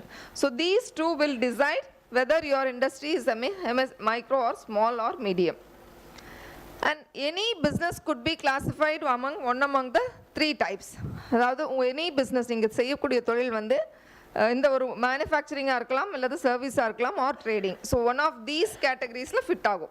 So manufacturing அப்படின்னா என்ன? You have some raw material, through some process you add value to that raw material and you end up in a finished product. இப்போ இந்த remote பண்ணணும் அப்படின்னா you need to have some plastic granules as raw material, through some moulding process or other step by step procedures you get the raw material gets converted into a product. அப்போ இது வந்து ஒரு உற்பத்தி மூலமாக கிடைக்கிற ஒரு product. It's comes under through a manufacturing process where you can see the product physically. So இந்த மாதிரி தொழில், இப்போ ஒரு நோட் புக் பண்ணுறீங்க, ஒரு ஃபர்னிச்சர் பண்ணுறீங்க அப்படின்னா இதெல்லாம் வந்து it comes under the manufacturing process. Second is enterprises engaged in providing or rendering of services, service based enterprises. மேனுஃபேக்சரிங்னா உற்பத்தி சார்ந்த தொழில்கள், சர்வீஸ் என்டர்பிரைசஸ்னால் யூ கால் இட் அஸ் சேவை சார்ந்த தொழில்கள். Say you have a laptop or a mobile, so அதில் ஒரு இஷ்யூ இருக்குது, so you are taking it to a nearby service centre. So அங்கே என்ன பண்ணுவாங்க? They don't replace a product for you, they do some kind of service to your product, they help you in solving out your issues. உங்களுடைய பிரச்சனைக்கு ஒரு தீர்வு கொடுப்பாங்க. அப்போ உங்கள் ரிப்பேராக எடுத்துகிட்டு போன ப்ராடக்ட் சரியாகி கொண்டு வருவீங்க. அப்போ அந்த இடத்துல நீங்கள் ஃபிசிக்கலாக இந்த பொருள் பார்த்த மாதிரி கண்ணில் பார்க்க முடியாது, you can only feel their service. அவங்களுடைய சேவையை உணரதான் உங்களால் முடியும். ரிப்பேராக போச்சு, சரியாயிருக்கு, they have done some service to the product. So these kind of activities are classified as service based enterprises. ஒரு clinical laboratory போறீங்க, உங்களுடைய blood sample கொடுக்குறீங்க, they provide you with a test report. Suppose they do some service to the individual. A two-wheeler, four-wheeler service centers, an electrical electronics appliances service center, a training institution, colleges, hospitals. So these are all, we call it as service-based enterprises. இதெல்லாம் என்ன சொல்லுவோம்னா சேவை சார்ந்த தொழில்கள், where the end product you can't see as a physical product, you can just feel their service. So third category is trading. So trading na enna? What do you do in trading? You buy and sell. No need to be it's an import and export. It could be a buying and selling. You buy from wholesale and you sell it out in retail with some profit margin. So this is called trading, where actually உங்களால அந்த பொருளுக்கு எந்த வித சேஞ்சும் ஏற்படாது. You just buy as such and sell as such. அந்த பொருள் வந்து உங்களால எந்த மாற்றமும் it will not happen any change to the product. So manufacturing you need plant and machineries. For services you need some tools and equipments. And for trading you neither need machineries or tools, you just need money to invest, buy and sell. So this is the three classifications of business. So coming back to the definition, so we have seen that investment and turnover will decide the classification. So whenever your investment in plant and machinery is up to 1 crore and turnover is up to 5 crore, we call it as a micro enterprise. It could be a micro manufacturing or micro service or even micro trading enterprises. And for small, your plant and machinery value should be less than 10 crore and annual turnover should be less than 50 crores. Then it is a small enterprise. And when your investment in plant and machinery exceeds 10 crore but it's less than 50 crore and turnover is up to 250 crore, then we call it as a medium enterprise. So இதில் ஏதாவது ஒன்று exceed ஆனாலும் it will be moving to the next level. இப்போ second small இருக்கீங்க, உங்களுடைய investment is 10 crore whereas your turnover has exceeded 50 crores, then it will be called as a medium enterprise. And similarly mediumல ஏதாவது ஒன்று change ஆனாலும் you will be moving to the large scale industry. So this is the definition for micro, small and medium enterprises. And this is a small overview on the Indian MSME sector. As you all know, there are more MSME units than large scale enterprises. So there are 51 million SMEs across the country and which generate an employment of 120 million people. And they contribute to 38% to the total GDP, gross domestic product, and accounts to 40% of the exports. So of the total exports being made, 40% are from MSME units. And we can say for any country, MSMEs will be the backbone of any country's economy. So it will be like a growth engine for any nation's economic growth. And similarly, you can manufacture more than 7,500 different products under this micro, small and medium category of industries. And there are 170 identified industrial clusters in Tamil Nadu. So cluster means it's a group. Industrial cluster refers to similar kind of industries located in the same geographical location. So that means ஒரே மாதிரி தொழில் செய்யக்கூடிய ஒரு 30-40 units ஒரே கேட்டகரியில் இருக்கக்கூடிய industries ஒரு particular லொக்கேஷன்லையோ இல்லை வித்தின் அ ரேடியஸ் ஆஃப் 30-40 கிலோமீட்டர்ஸ்லேயே இருக்குது அப்படின்னா you can categorise it as a cluster. ஒரு கிளஸ்டர் அப்படின்னு ஃபார்ம் பண்ணுறதால என்ன அட்வான்டேஜ் அப்படின்னா when it is formed as a cluster you get more financial benefits from the government. So government சைட்லேருந்து individual யூனிட்ஸுக்கு கிடைக்கக்கூடிய ஃபண்டிங் சப்போர்ட்டோ இல்லை ஃபினான்ஷியல் பெனிஃபிட்ஸோ ஆஸ் அ குரூப் அப்படின்ற ஒரு பர்டிகுலர் செக்டாருக்கான பெஸ்ட் ஃபெசிலிட்டிஸ் வந்து ஒரு grant in terms of financial benefits வந்து it will be more. Say we have an example like we have a scheme called Micro Small Enterprises Cluster Development Program. So in the micro small enterprises, that is this particular scheme is not for medium enterprises. So micro and small இருக்கக்கூடியவங்க ஒரு 30-40 கேட்டகரியில் இருக்க நிறைய industries இருக்காங்கன்னா they can form a cluster.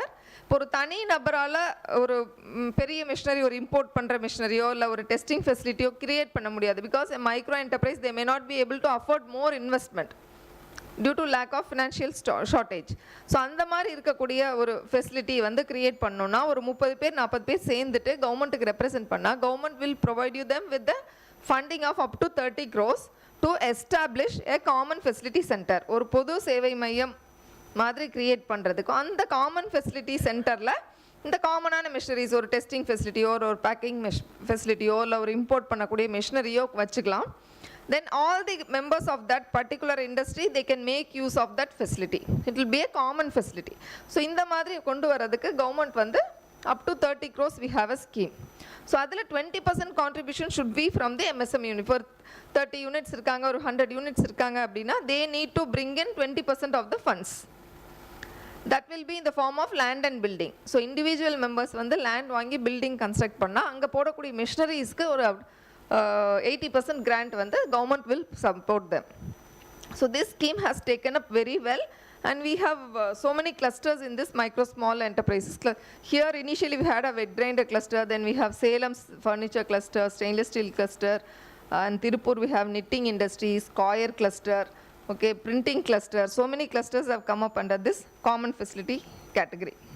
So this is the advantage of formation of a cluster. When ஒரு தனியா ஒரு இண்டிவிஜுவலுக்கு benefit போகாம என்டையர் செக்டார் grow ஆகுது அப்படின்னா then that product could become a competitive in the global market also. அப்போ Indian standards வந்து ஒரு ப்ராடக்டோட standards வந்து it will be improving in a better way to compete in the global market. So that is the objective of promoting this scheme. And when you take up Coimbatore எந்த மாதிரி clusters எல்லாம் you can find ஒரே மாதிரி தொழில் செய்யக்கூடிய industries என்னென்னலாம் நிறையா இருக்குன்றீங்க? என்ன sectors? Textile, then pump manufacturing, jewellery, still more foundries, general engineering, auto component manufacturers, wet grinder manufacturers. Okay, so when you take Tiruppur, when you take Tirupur, hosiery garments, that is stretchable, dyeing industries, printing industries, okay, corrugated boxes.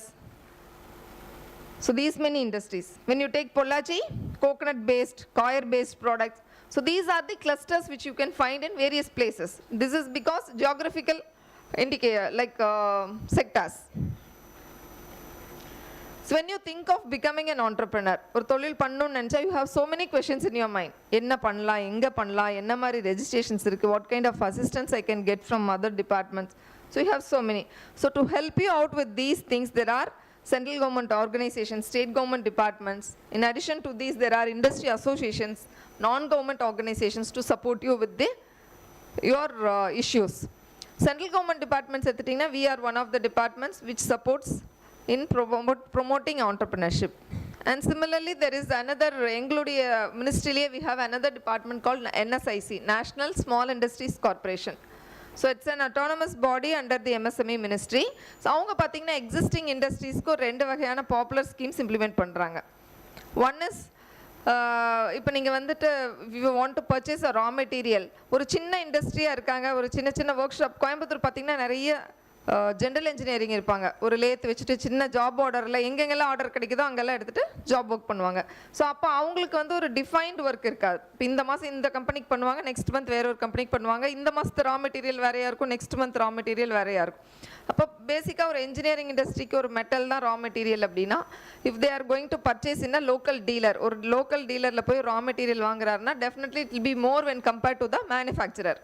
அப்போ இந்த NSIC என்ன பண்ணுறாங்கன்னா, இப்போ ஒரு 100 industry 100 work shops இருக்குது, 100 பேர்த்துக்கு 100 ton, ஒருத்தருக்கும் ஒவ்வொரு மாதத்துக்கு ஒரு டன் ரா மெட்டீரியல் வேணும் அப்படின்னா ஒரு 100 டன் அப்படி ஆர்டர் வந்து கலெக்ட் பண்ணிவிட்டு NSIC places a bulk order to the manufacturer. ஒரு சேலம் ஸ்டீல், JSW இந்த மாதிரி அவங்ககிட்ட இருந்து பல்காக வாங்கி டிஸ்ட்ரிபியூட் பண்ணுவாங்க. அப்போ ஒரு சின்ன இண்டஸ்ட்ரிக்கு கூட ஒரு ரா மெட்டீரியல் வந்து மேனுஃபேக்சரர், அதாவது டீலர் ப்ரைஸை விட ஒரு குறைவான ப்ரைஸில் மேனுஃபேக்சரர்கிட்ட இருந்து NSIC மூலமாக வாங்கி கொடுக்குறாங்க. So when the raw material price is less, finally the end product price will also be less. அப்போ அவங்களால ஒரு 10 ரூபாய்க்கு விற்கக்கூடிய ஒரு பொருளை வந்து 8 ரூபாய்க்கு கொடுக்க முடியும். Because they have procured the raw material at a very less price. So அப்போ 8 ரூபாய்க்கு ஒரு பொருளும் 10 ரூபாய்க்கு ஒரு பொருளும் மார்க்கெட்டில் ஒரே குவாலிட்டியில் இருக்குன்னா எந்த பொருள் அதிகமாக விற்கும்? 8 rupees. So in that way they help them in promoting or marketing their products. So இது NSICல அந்த raw materialக்காக சப்போர்ட் பண்ணக்கூடிய ஒரு ஸ்கீம். இன்னொன்று பார்த்தீங்கன்னா அவங்களுக்கு இந்த எந்த கவர்மெண்ட் டெண்டரில் பார்ட்டிசிபேட் பண்ணாலும் ஒரு டெபாசிட் பே பண்ணுற மாதிரி இருக்கும், இஎம்டின்னு சொல்லுவாங்க, earnest money deposit, which will be certain percentage of the total tender value. ஒரு மைக்ரோ என்டர்பிரைஸ் இப்போ இமேஜின் தட் ஒரு சின்ன என்டர்பிரைஸ் வந்து ஒரு 5 டெண்டரில் ஒரு மாதத்தில் கலந்துக்கிறாங்க அப்படின்னா 5 இடத்துல அவங்க மணி லாக் ஆயிரும் இந்த டெபாசிட்ன்ற பேரில். அப்போ then they don't have sufficient funds for their day to day activities. So to avoid this, NSIC has come up with a scheme called and the single point registration scheme. அதில் register பண்ணுறவங்க எல்லா இண்டஸ்ட்ரியும் ஒரு assess பண்ணுவாங்க, அதாவது quality and quantity, இந்த இருக்கிற machineries வச்சு என்ன குவாலிட்டியில் எவ்வளோ குவான்டிட்டி ப்ராடக்ட்ஸ் ஒரு மாதத்துக்கு இல்லை ஒரு வருஷத்துக்கு ப்ரொடியூஸ் பண்ண முடியும், அதை வந்து ஒரு என்லிஸ்ட்மெண்ட் சர்டிஃபிகேட்டாக கொடுப்பாங்க. ஸோ அந்த சர்டிஃபிகேட்டை இவங்க எங்கெங்கெல்லாம் டெண்டரில் கலந்துக்கிறாங்களோ அப்போ காப்பி கொடுத்தா போதும். Then they are exempted from the payment of EMD. So they need not make any deposit for participating in government tenders. So இந்த மாதிரி சில ஸ்கீம்ஸ் எல்லாம் என்எஸ்ஐசி கிவ்ஸ். அதே மாதிரி பார்த்தீங்கன்னா ஃபார் ரூரல் என்டர்பிரைசஸ்க்கு பார்த்தீங்கன்னா கேவிஐசின்னு ஒரு ஆர்கனைசேஷன் இருக்குது, khadi and village industries commission. And there is a bank called SIDBI, Small Industries Development Bank of India, which specifically funds for the small industries. And coming to state government organizations, அதுலேயும் நிறைய departments இருக்குது. அதில் most importantly there is an organisation R department call DIC, district industry centre. So இந்த DIC வந்து it's present எல்லா India ஃபுல்லாக இருக்க எல்லா டிஸ்ட்ரிக்டும் ஒரு டிஐசின்ற ஒரு ஆஃபீஸ் இருக்கும். அந்தந்த ஸ்டேட் கவர்மெண்ட்டோட கண்ட்ரோலில் it functions. So they will be the first point of contact for any MSMEs. ஒரு தொழில் பண்ணுறாங்க, ஒரு ரெஜிஸ்ட்ரேஷன், சப்சிடி எதுவாக இருந்தாலும் தே வில் பி அவங்கவுங்களுடைய டிஸ்ட்ரிக்டில் இருக்கக்கூடிய அந்த டிஐசி தான் will be responsible and they will be the first point of contact. Even central government ஸ்கீமாக இருந்தாலும் அது ஒரு சப்சிடியாக இருந்தாலும் it will be routed through state government and through DIC it will be implemented and benefited through the individual beneficiaries. So அப்படி பார்க்கும்போது அந்த DIC அப்படின்றது அந்த மாவட்ட தொழில் மையம் அப்படின்னு எல்லா டிஸ்ட்ரிக்ட்லேயும் இருக்கும். அதில் அவங்க பார்த்திங்கன்னா நிறைய ஃபினான்ஷியல் அசிஸ்டன்ஸ் ஸ்கீம்ஸ் இருக்குது. தென் தே ப்ரொவைட் வேரியஸ் சப்சிடிஸ். இப்போ நீங்கள் வந்து ஒரு பேக்வேர்டு ஏரியாவில் ஒவ்வொரு டிஸ்ட்ரிக்ட்க்கும் பேக்வேர்ட் பிளாக் அப்படின்னு ஐடென்டிஃபை பண்ணியிருக்காங்க. ஒரு 2-3 பிளாக்கை வந்து இண்டஸ்ட்ரீஸ் ரொம்ப குறைவாக இருக்கிற ஏரியாவை வந்து இன்னும் அதிகப்படுத்தணும் அப்படின்றதுக்காக தே provide you with additional incentives. இப்போ கோயம்புத்தூர் எடுத்துட்டிங்கன்னா there are 3 blocks, Annur, Sultanpet and Kinathakkadavu. So these 3 blocks are backward blocks. So if you start an enterprise there, you get some additional incentives. So அந்த மாதிரி subsidies ஆகட்டும் இல்லை financial assistance ஆகட்டும் registration ஆகட்டும் they help you out. And similarly, state government there is another department called SIDCO, Small Industries Development Corporation. So அவங்க என்ன பண்ணுவாங்கன்னா they will take up a large area, they will divide into plots, they ஒரு industrial estate வந்து create பண்ணுவாங்க. So எல்லா வசதிகளும் ஒரு electricity ஆகட்டும், drainage ஆகட்டும், effluent treatment, ஒரு way bridge, testing facilities, so இது எல்லாத்தையும் வச்சு ஒரு industrial estate create பண்ணி they hand it over to the MSMEs. So ஒரு MSME unit வந்து ஒரு industrial estate குள்ள function ஆகிறது வந்து with less administrative efforts, with special permissionலாம் தனித்தனியாக வாங்க வேண்டியதில் ஆல்ரெடி வாங்கியிருப்பாங்க அப்படின்றதுனால it will be ease of operation for them to operate an industry there. And similarly, industry associations also support MSMEs. So இப்போ கோயம்புத்தூர் எடுத்துட்டிங்கன்னா there are நிறைய sectors இருக்குது. ஒவ்வொரு செக்டாருக்கும் they have an association. ஃபவுண்ட்ரினா அவங்க தனியாக ஒரு அசோசியேஷன் வச்சுருப்பாங்க, இன்ஜினியரிங் இண்டஸ்ட்ரீஸ்னால் அவங்க தனியாக வச்சுருப்பாங்க, பம்ப் அண்ட் மோட்டர்னால் அவங்க வச்சுருப்பாங்க. இப்போ எதுக்குன்னா ஜஸ்ட் ஒரு ஏதாவது ஒரு இஷ்யூக்காக ஒரு தனி நபராக நீங்கள் போய் போராடுறதை விட ஒரு அசோசியேஷனாக ஏதாவது ஒரு இஷ்யூவை கவர்மெண்ட்டுக்கு ரெப்ரசென்ட் பண்ணும்போது it will be addressed in a better way. And there is a very prominent association call CODISSIA in Coimbatore. How you heard about it? Coimbatore District Small Industries Association. So they have a good trade fair complex. They help their members in exhibiting various products. They organize exhibitions. They arrange buyer-sellers meet. இல்லை இந்த மாதிரி MSME யூனிட்ஸ்க்கு support பண்ணுறாங்க. So recent advancements என்ன, technology advancements என்ன, they keep there members updated with the information. So இதெல்லாம் association சார்பாக எடுத்துக்கிறது. And NGOs also, நான் கவர்மெண்ட் ஆர்கனைசேஷன்ஸ் பார்த்திங்கன்னா as a social motive they promote entrepreneurship. நிறைய செல்ஃப் ஹெல்ப் குரூப்ஸ் எல்லாம் பார்த்திங்கன்னா ஏதாவது ஒரு என்ஜிஓட அசோசியேட் ஆகிருப்பாங்க. தே இப்போ ஒரு அவங்க வந்து they act as a middle man between the bank and the micro enterprises. ஒரு லோன் வாங்கி என்ஜிஓ வந்து they will get a loan from bank and they will disburse to their SSG members or even small micro enterprises. Again, NGO is responsible to collect it back with interest and remit it to the bank. So these are the support services offered by various departments. And this is a structure of our organization. சொன்ன மாதிரி Government of India கீழே there is an MSME ministry under which there is a secretary, and below that we have an office of the development commissioner, which is our head office at Delhi, and development institutes, testing centers, autonomous bodies, idella including and the structure. So these are the activities of our head office. So they'll be deciding the policy.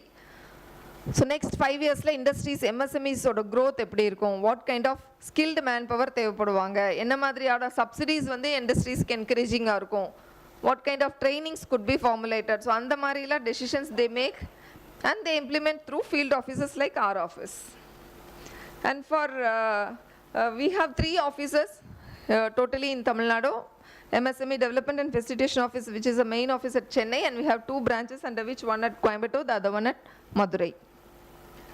So as I said, totally there are 58 offices all over India, and we organize entrepreneurship development programs, skill-based training programs, techno-managerial consultancy, and then project information. In our website, we have model profiles, so which you can take it as a model, you can prepare your own project report also. And common facility is the testing facility what we offer for motors and pumps.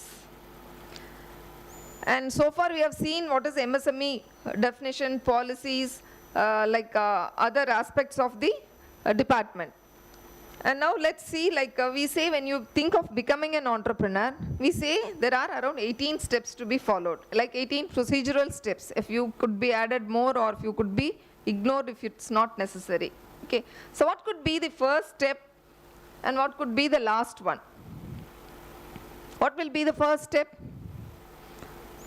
ஒரு தொழில் பண்ணணும் அப்படின்னு நினைக்கிறீங்கன்னா அதோட முதல் படி என்ன? Even before idea? Before that? Passion. Okay. Can you put in a better way? So what could be the last step?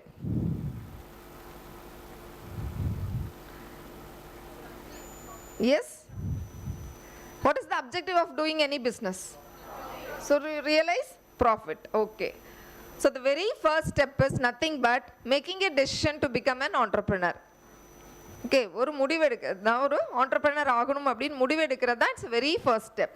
So when you think of becoming an entrepreneur, நார்மலாக என்ன பண்ணுவோம், you will compare எது நல்லது, ஒரு இடத்துல வேலைக்கு போகிறது நல்லதா இல்லை ஒரு தொழில் பண்ணுறது நல்லதா. Both has its own advantages and disadvantages. See, when you work for someone, you have to work for their timings, you have to do whatever they say, okay, and you can't implement on your own. If you have a better idea also, you can't take any decision in implementing those ideas. But on the other hand, if you are an entrepreneur, you can work as per your wish, your timings, you can implement whatever you feel, okay, and you will be able to give some job opportunities to a few more people also. And most importantly, coming to the revenue or income part, when you are working for someone, your salary will be fixed based on the surrounding industry rates. ஒரு manager ஒரு சூப்பர்வைசர்னா சுற்றி இருக்க industry base பண்ணி தான் ஒரு சம்பளம் fix பண்ணுவாங்க. சின்ன சின்ன increments, then promotions, your salary or your income will be growing in a very gradual way. But at the same time, if you are an entrepreneur, there is no restriction for your earning. Depending on your skill and capability, you can earn as much as you can. எவ்வளோ சீக்கிரம் வேணால் எவ்வளோ பெரிய பணக்காரராக கூட ஆகலாம். So income வர்றதுக்கான வாய்ப்பு வந்து வளர்ச்சியும் வந்து அதிகமாக இருக்கிறது ஒரு தொழில் பண்ணுறதுல மட்டும்தான். பட் இத்தனை நல்ல விஷயம் இருந்தாலும் பீப்புள் ஆர் ஃபீலிங் ஒரு ரிலக்டன்ஸ் இருக்குது, ஒரு ஹெசிஸ்டன்ட் தொழில் பண்ணுறதுல. வை? நிறைய சம்பாதிக்கலாம், நிறைய ஏர்ன் பண்ணலாம் அப்படின்றது பிஸ்னஸ் தான். But still people are not preferring that compared to wage employment. Why? People are lacking confidence. நம்ம போட்ட ஒரு பிஸ்னஸை நல்லா பண்ண முடியுமா? They are not confident on themselves. Whether it will be a successful one, they are doubtful on their business. This is because when ஒரு தொழில் பண்ணுறீங்க அப்படின்னா வித்தவுட் ப்ராப்பர், அதாவது அதை பற்றின எல்லாம் யார் பண்ணுறா, காம்படிட்டர்ஸ் யார், ரா மெட்டீரியல் எங்கே கிடைக்கும், டிமாண்ட் எப்படி இருக்கும், மார்க்கெட் எப்படி இருக்கும், how we are going to survive, ஒரு forward thinking இல்லாமல் just like that ஒரு பிஸ்னஸ் ஆரம்பித்தா there may be issues.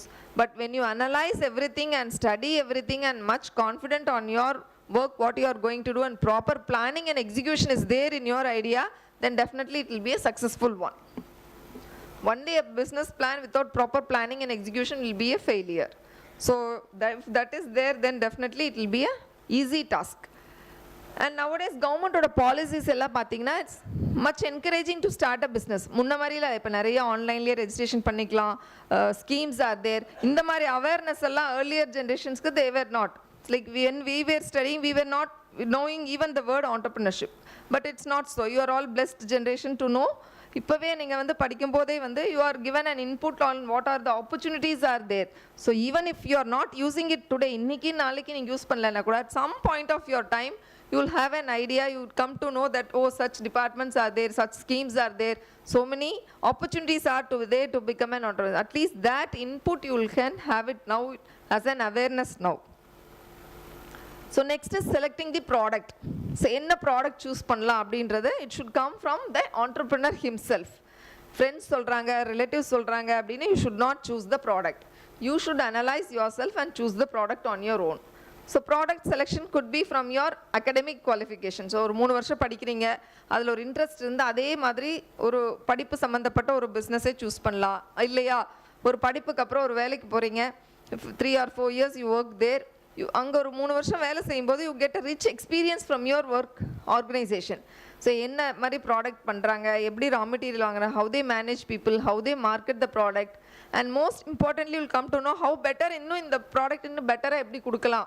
So with this rich experience when you come out of that organisation and if you start the same business, definitely it will be a very easy one for you.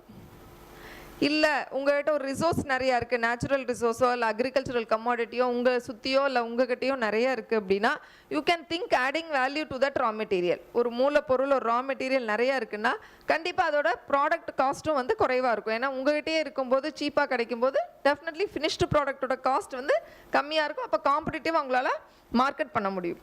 So அப்போ resource base பண்ணி கூட உங்கள் ப்ராடக்டை choose பண்ணலாம்.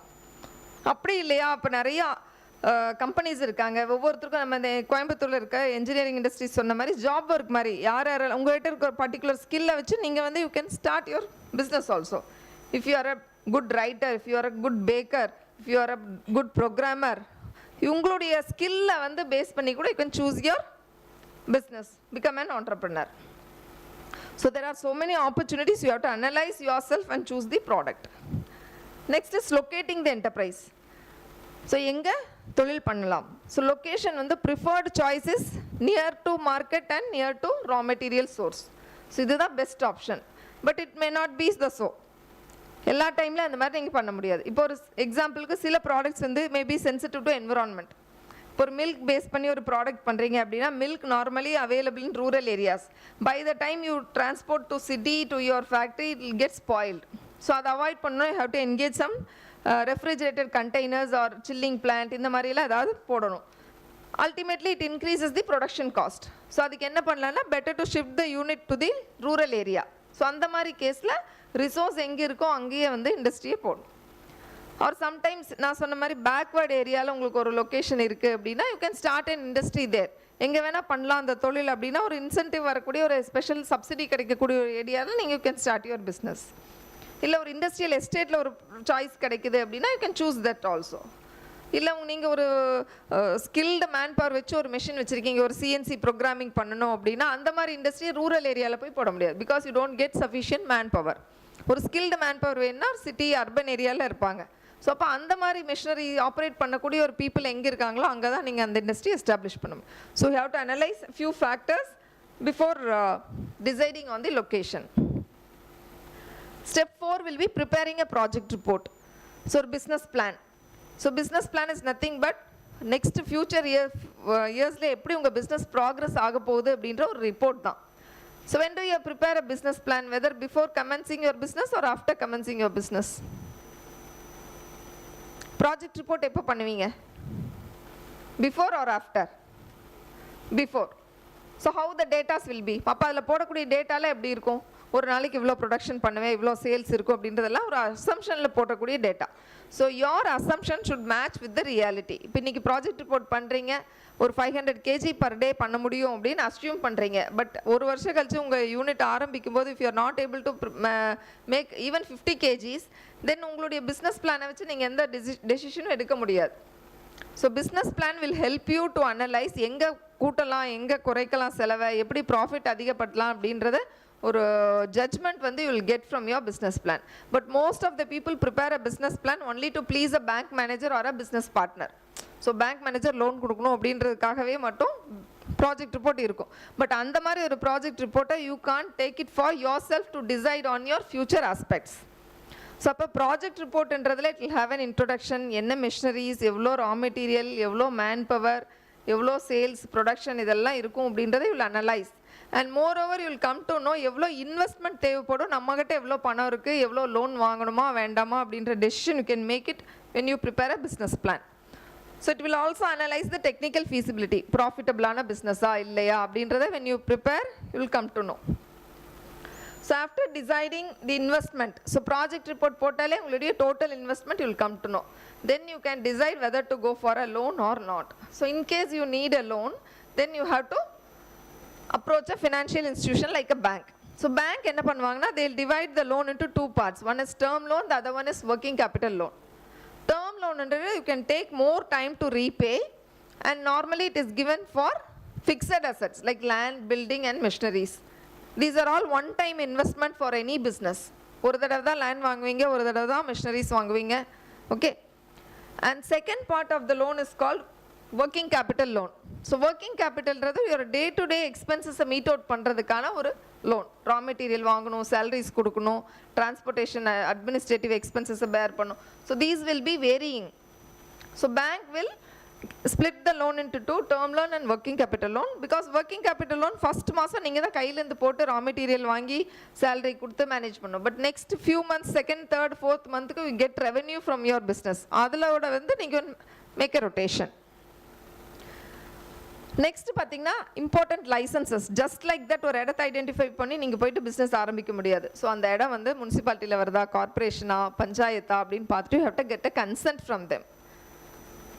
So அது வந்து என்ன மாதிரி பிஸ்னஸ் பண்ண போகிறீங்க, எவ்வளோ பேர் எம்ப்ளாய் பண்ண போகிறீங்க, whether it will be harmful to the residents. So அந்த அஷ்யூரன்ஸ் எல்லாம் கொடுத்து you have to get a consent from the local body. Next in case of your manufacturing எரி மெடிசன் பண்ணுறீங்க, இல்லை ஒரு காஸ்மெட்டிக்ஸ் பண்ணுறீங்க அப்படின்னா தென் it is a serious product. So it has to be licensed or certified by the concerned health department. Medicines or cosmetics and the mari. அதே மாதிரி தான் food ப்ராடக்ட்ஸும். Any kind of food product pack பண்ணி கொடுத்தாலும் சரி, back பண்ணாமல் கொடுத்தாலும் சரி, கமர்ஷியலாக ஒரு ஃபுட் ப்ராடக்ட் கொடுக்குறீங்க அப்படின்னா then FSSAI licence is mandatory. Food safety and standards authority of India. ₹1 chocolate வாங்கினாலும் அதில் ஒரு FSSAIன்னு இருக்கும். உங்களுடைய காலேஜ் கேன்டீன் பார்த்தீங்கன்னா அவங்களும் ஒரு FSSAI லைசன்ஸ் வாங்கி வச்சுருப்பாங்க. Even a street vendor, he will need to get under FSSAI. So FSSAI அப்படின்றது compulsory, it's mandatory for any food business. அதுக்கும் உங்களுடைய local block level food safety officers available இருப்பாங்க. You can contact them or you can get it through online also. Next, when 10 or more people work, electricity use பண்ணக்கூடிய ஒரு இண்டஸ்ட்ரியில் 10 பேர்த்துக்கு மேலேயும், electricity use பண்ணாத இண்டஸ்ட்ரியில் 20 பேர்த்துக்கு மேலேயும் வேலை செஞ்சாங்கன்னா then you have to get a licence from chief inspector of factories. All proper safety measures are adopted அப்படின்றதுக்கான ஒரு certification. Then pollution control clearance.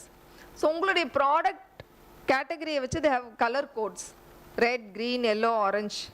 Red is highly polluting category, green is a non-polluting category. So even if it is coming in a green category, NOC அப்படின்ற மாதிரி வாங்கி வச்சுக்கலாம், no objection certificate from pollution control. In case வேறு ஏதாவது issues இருக்குன்னா அதுக்கு proper pollution control measures எல்லாம் என்ன adopt பண்ணியிருக்கீங்கன்றது you have to bring it to the notice of the pollution control board. Then taxation procedures. So இப்போ எல்லா taxும் ஒருங்கிணைச்சு GST அப்படின்றது it's one common term, it's goods and services tax. So உங்களுடைய ஜிஎஸ்டிக்கு வந்துட்டு நீங்கள் you can contact your local commercial taxes department for GST registration. Power connection எடுத்துட்டிங்கன்னா single ஃபேஸா, 3 ஃபேஸா, depending on your requirement you have to go to for approach the electricity department. And if 2 or 3 people are joining together to do a business, then you have to register as a partnership agreement. So அதை வந்து உங்களுடைய registration department மூலமாக you can take it up. And some products are ஒரு சில products பார்த்தீங்கன்னா ISI mandatory. So package drinking water, electrical components இந்த மாதிரி இருக்கிறதுலாம் பார்த்தீங்கன்னா ISI இல்லாமல் you can't market your products. So அப்போ நீங்கள் மேனுஃபேக்சரிங் ஃபெசிலிட்டி ஆரம்பிக்கும் போதே ISI சர்டிஃபிகேஷனுக்கும் you have to apply simultaneously. Next is construction of shed. ஒரு இடம் இப்ப எல்லாம் loan எல்லாம் arrange பண்ணிட்டீங்க. Now you are looking for a place. Even if could ஒரு land வாங்கி building கட்டல அப்படினாலும் you could look for some rental premises. உங்களுடைய raw material, machineries, finished goods எல்லாம் accommodate பண்ணக்கூடிய வசதி இருக்கக்கூடிய ஒரு facility-ய identify பண்ணலாம். Then purchase of machineries. So என்ன machine purchase பண்றது, யார்கிட்ட பண்றது அப்படின்றதெல்லாம் you would have decided at the time of preparing project report. ஏன்னா quotations எல்லாம் வாங்கி தான் project report ready பண்ணுவீங்க. Now you have availed a bank loan also. Now you are just executing the purchase. Next is working capital. So machine எல்லாம் போட்டதுக்கு அப்புறம் you are making ready with the raw materials, consumables. First month நீங்க உற்பத்தி ஆரம்பிக்கிறதுக்கான investment you are going to make it ready. Next, recruiting people. So manpower. So அதிகமான manpower இருந்தாலும் it's a problem. Shortage of manpower will also lead you into trouble. So there should be a balanced manpower. So அந்த manpower எப்படி இருக்கணும்னா they should have good technical knowledge. உங்களுக்கு support பண்ணக்கூடியவங்களா, new ideas express பண்ணக்கூடியவங்களா இருக்கணும். Then installing the machineries, individual machines, power connection, procurement of raw materials. So in the raw material procurement pathina, it's one important stage. இங்க எந்த அளவு நீங்க raw material வந்து குறைச்சு investment அதாவது செலவு பண்ணி வாங்குறீங்களோ அந்த அளவு it will be reflecting in the profit. Whatever saved in the raw material procurement, it will be directly reflecting you in the profit also. But at the same time you need to analyze எந்த சீசன்ல எங்க என்ன பல்கா வாங்குனா உங்களால you can save the money அப்படினு you have to analyze. So everything is ready, you are making ready for the production. Initially you will have some trial runs. Once everything is fine, you will be proceeding on with the final commercial production. And obviously after production it is sales. So one thing you have to note here, up to production there are people to help you. Banks, relatives, friends, offices like our office, associations, NGOs, there are people. But when it comes to sales, it is the sole responsibility of the entrepreneur to market his products. எங்கேயுமே வந்து ஒரு bank loan கொடுத்துருக்காங்கன்னு சொல்லிட்டு they will not support you in marketing. Marketing அப்படின்றது it's individual's responsibility. So you have to analyze various tactics, direct promotion techniques or indirect promotion techniques, whatever it is. உங்க ப்ராடக்ட்டை விற்கிறதுக்கு என்னென்னலாம் பண்ணுமோ நீங்க தான் பண்ணணும். ஸோ நீங்க நேரடியாக இறங்கி ப்ராடக்ட்டை சேல் பண்ணீங்கன்னா it's direct marketing. உங்க ப்ராடக்ட் உங்களுடைய இன்வால்வ்மெண்ட் இல்லாமல் மார்க்கெட் ஆகுதுன்னா then it is indirect marketing. And now it comes the registration process. So ஏதாவது ஒரு இடத்துல நீங்க வந்து you have to get connected with the government. So தொழில் பண்றீங்க, உங்க தொழில் வந்து எங்க கவர்மெண்டோட லிங்க் ஆகுது அப்படின்னா இந்த ரெஜிஸ்ட்ரேஷன் அப்படின்றதுல. So MSMEs have to register under MSME registration which is called as Udyam registration. So அந்த registration பேரு it's Udyam registration. It's a free registration. தொழில் தொடங்கினதுக்கு அப்புறம் பண்றதுனால தான் it comes to step 16. தொழில் தொடங்குறதுக்கு முன்னாடி பண்ணக்கூடாது. தொழில் தொடங்கினா இப்போ ப்ரொடக்ஷன் சேல்ஸ் பண்ணியாச்சுன்னா then you have to get registered with the MSME department. So இதுக்கு அந்த உத்தியம் ரெஜிஸ்ட்ரேஷன் .gov.in அப்படின்றது தான் portal. So just you need to have 4 things: your Aadhaar, your PAN, your bank account details and the mobile which you have linked to the Aadhaar. Because it's an OTP based registration. So இந்த நாலு உங்க கையில் இருந்துச்சுன்னா it's a free registration. You can register MSME through government.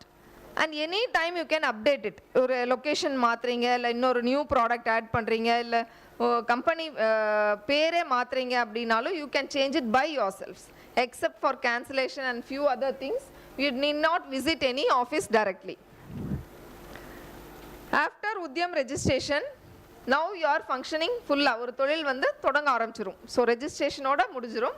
Then in case if you have obtained any loan from bank, then you have to start repaying it with interest. And as we expected, the final objective of doing any business is realizing profit. So our business பண்ணோம் அப்படின்ற நோக்கமே வந்து profit earn பண்ணுன்றது தான். Otherwise it's not called a business. So profit is nothing but in simple terms we call it as selling price minus cost price. The same thing which is expressed as total sales revenue. So வருஷம் ஃபுல்லும் production எடுத்து sales பண்ணி என்ன வருமானம் கிடைக்குதோ அது minus the cost involved in manufacturing the product around the year, so which will give you the profit. So to ஒரு better understand பண்ணோம் அப்படின்றதுக்காக we express profit in some ratios. That is profit by investment into 100 which will give you profit on total investment. அதே மொத்த சேல்ஸில் எவ்வளோ percentage நமக்கு profit கிடச்சிருக்குன்னு பார்க்கணுன்னா we have a formula for project profit by sales into 100. So these are two ratios or which we express to understand in a better way. So this is a special scheme as previous speaker sir பேசும்போது சொன்னார் innovative idea hackathon அப்படின்ற word உங்கள் காதில் விழுந்திருக்கும். So இந்த scheme பார்த்தீங்கன்னா government of இந்தியாவோட MSME innovative scheme. So we have various other schemes which cater to the needs of MSMEs. But as a student or for first generation என்டர்பிரினர்ஸ்க்கு என்ன தேவையோ அது மட்டும் நான் இப்போ ஜஸ்ட் காட்டுறேன். இந்த MSME இன்னோவேட்டிவ் ஸ்கீம் பார்த்தீங்கன்னா it has got 3 components and especially as a students you can make use of this scheme. It has got 3 components: IPR, incubation and design. IPR is intellectual property rights. For any MSMEs, if they go for any patents, trademarks, copyright, we have a reimbursement for that.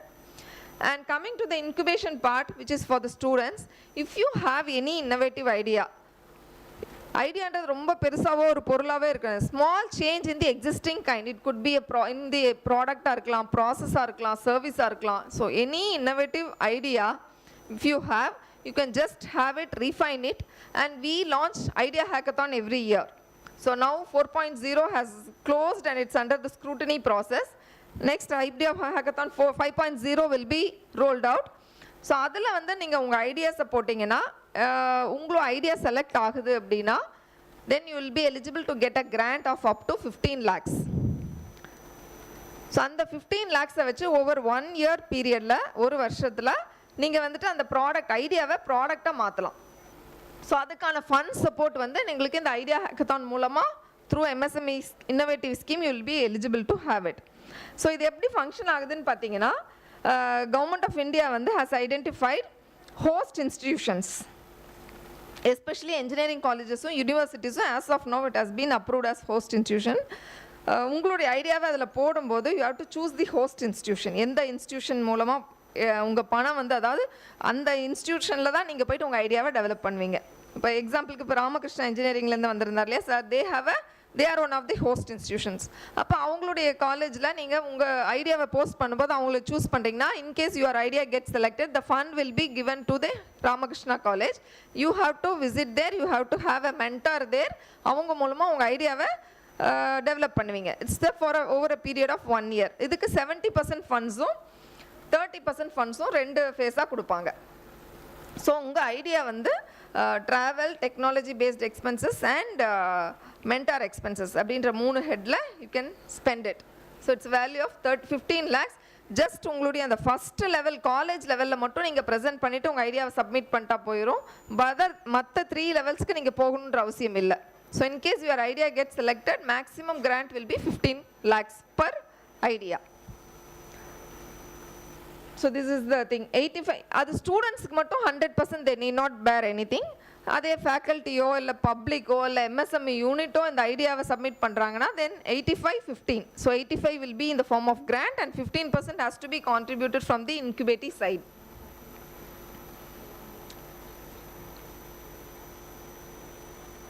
And next is IPR. This is for MSMEs. ஒரு industry வந்து ஒரு IPR போகிறாங்க அப்படின்னா they have some reimbursement, domestic patent or foreign patent or GI registration, these things.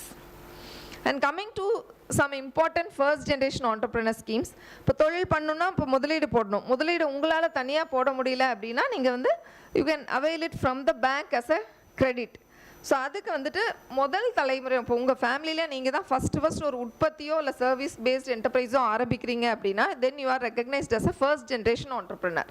So first generation entrepreneur support பண்ணுறதுக்காக we have few schemes. Loan with subsidy அப்படின்ற சப்சிடியோடு இருக்கக்கூடிய loans வந்து ஒரு 3-4 ஸ்கீம்ஸ் இருக்குது இங்கே தமிழ்நாட்டில். ஸோ அதில் ஃபர்ஸ்ட் ஸ்கீம் பார்த்தீங்கன்னா it's call PMEGP, Prime Minister's Employment Generation Program.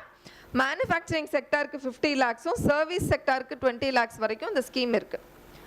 So இதில் பார்த்தீங்கன்னா அதிகபட்ச வயது வரம்பு கிடையாது, யார் வேணால் எவ்வளோ வயசில் வேணால் இந்த ஸ்கீமில் அப்ளை பண்ணலாம். ஸோ இதில் சப்சிடி பார்த்தீங்கன்னா 15 to 35. ஜென்ரல் கேட்டகரியில் வர்ற ஒருத்தர், தட் இஸ் ஃபார்வர்ட் கம்யூனிட்டி வர மேல் மட்டும்தான் ஜென்ரலில் வருவாங்க, மற்றவங்க எல்லாம் special category. Because special category includes SC, ST, women, BC, MBC, handicapped, disabled, northeast region, hill and border area, இவங்க எல்லாமே special category. Except forward community male, they are classified as general category. அவங்க வந்து சிட்டியில் ஆரம்பித்தா 15%, அதே ஒரு ரூரலில் ஆரம்பித்தாங்கன்னா 25% subsidy. Say if a woman is starting in city limits, then she is eligible for 25%. At the same time, if she starts in a rural area, then she is eligible for maximum of 35% subsidy. அப்படின்னா 1 லட்சம் ரூபாய் loan வாங்குறீங்கன்னா 35,000 நீங்கள் திருப்பி கட்ட அவசியம் இல்லை. So this is implemented by Government of India through KVIC, Khadi and Village Industries Commission, and DIC, District Industries Center. As I said, central government scheme இருந்தாலும் it's implemented through state government. Next scheme பார்த்தீங்கன்னா UIEGP, Unemployed Youth Employment Generation Program. This is only for trading activity. வாங்கி விற்கணும், கடை வைக்கணும் அப்படின்னா இந்த ஸ்கீமில் போகலாம். மேக்ஸிமம் 15 lakhs வரைக்கும் you can get a loan. So இதில் சப்சிடி பார்த்தீங்கன்னா 25% subsidy. Since it's for youth, there is an age restriction. 45 years வரைக்கும் ஜென்ரல்லையும் 55 years வரைக்கும் ஸ்பெஷல் கேட்டகரி இருக்கவங்க அப்ளை பண்ணலாம். So this has to be applied through DIC, District Industries Center. 8th standard pass is the minimum requirement. And third scheme is called NEEDS, New Entrepreneur Cum Enterprise Development Scheme. 10 லட்சத்துக்கு மேலே 5 கோடி ரூபாய் வரைக்கும் உள்ள projects எல்லாம் will be covered under this. Projects more than 10 lakhs and less than 5 crores will be covered under this scheme. And subsidy is 25%, but there is a ceiling. 1 கோடி வாங்கினா 25 lakhs subsidy. அதே 4 கோடி வாங்கினா 1 crore subsidy வராது. It's limited to 75 lakhs. So இதில் பார்த்தீங்கன்னா partners allowed. அதே மாதிரி ஒரு சின்ன ஒர்க்கிங் ஷெட்டு பில்டிங் கட்டணும் அப்படின்னா அந்த லோன் அமௌண்ட்லேருந்து you can make use of it. Whereas for the PMEGP scheme it's only for purchase of machineries.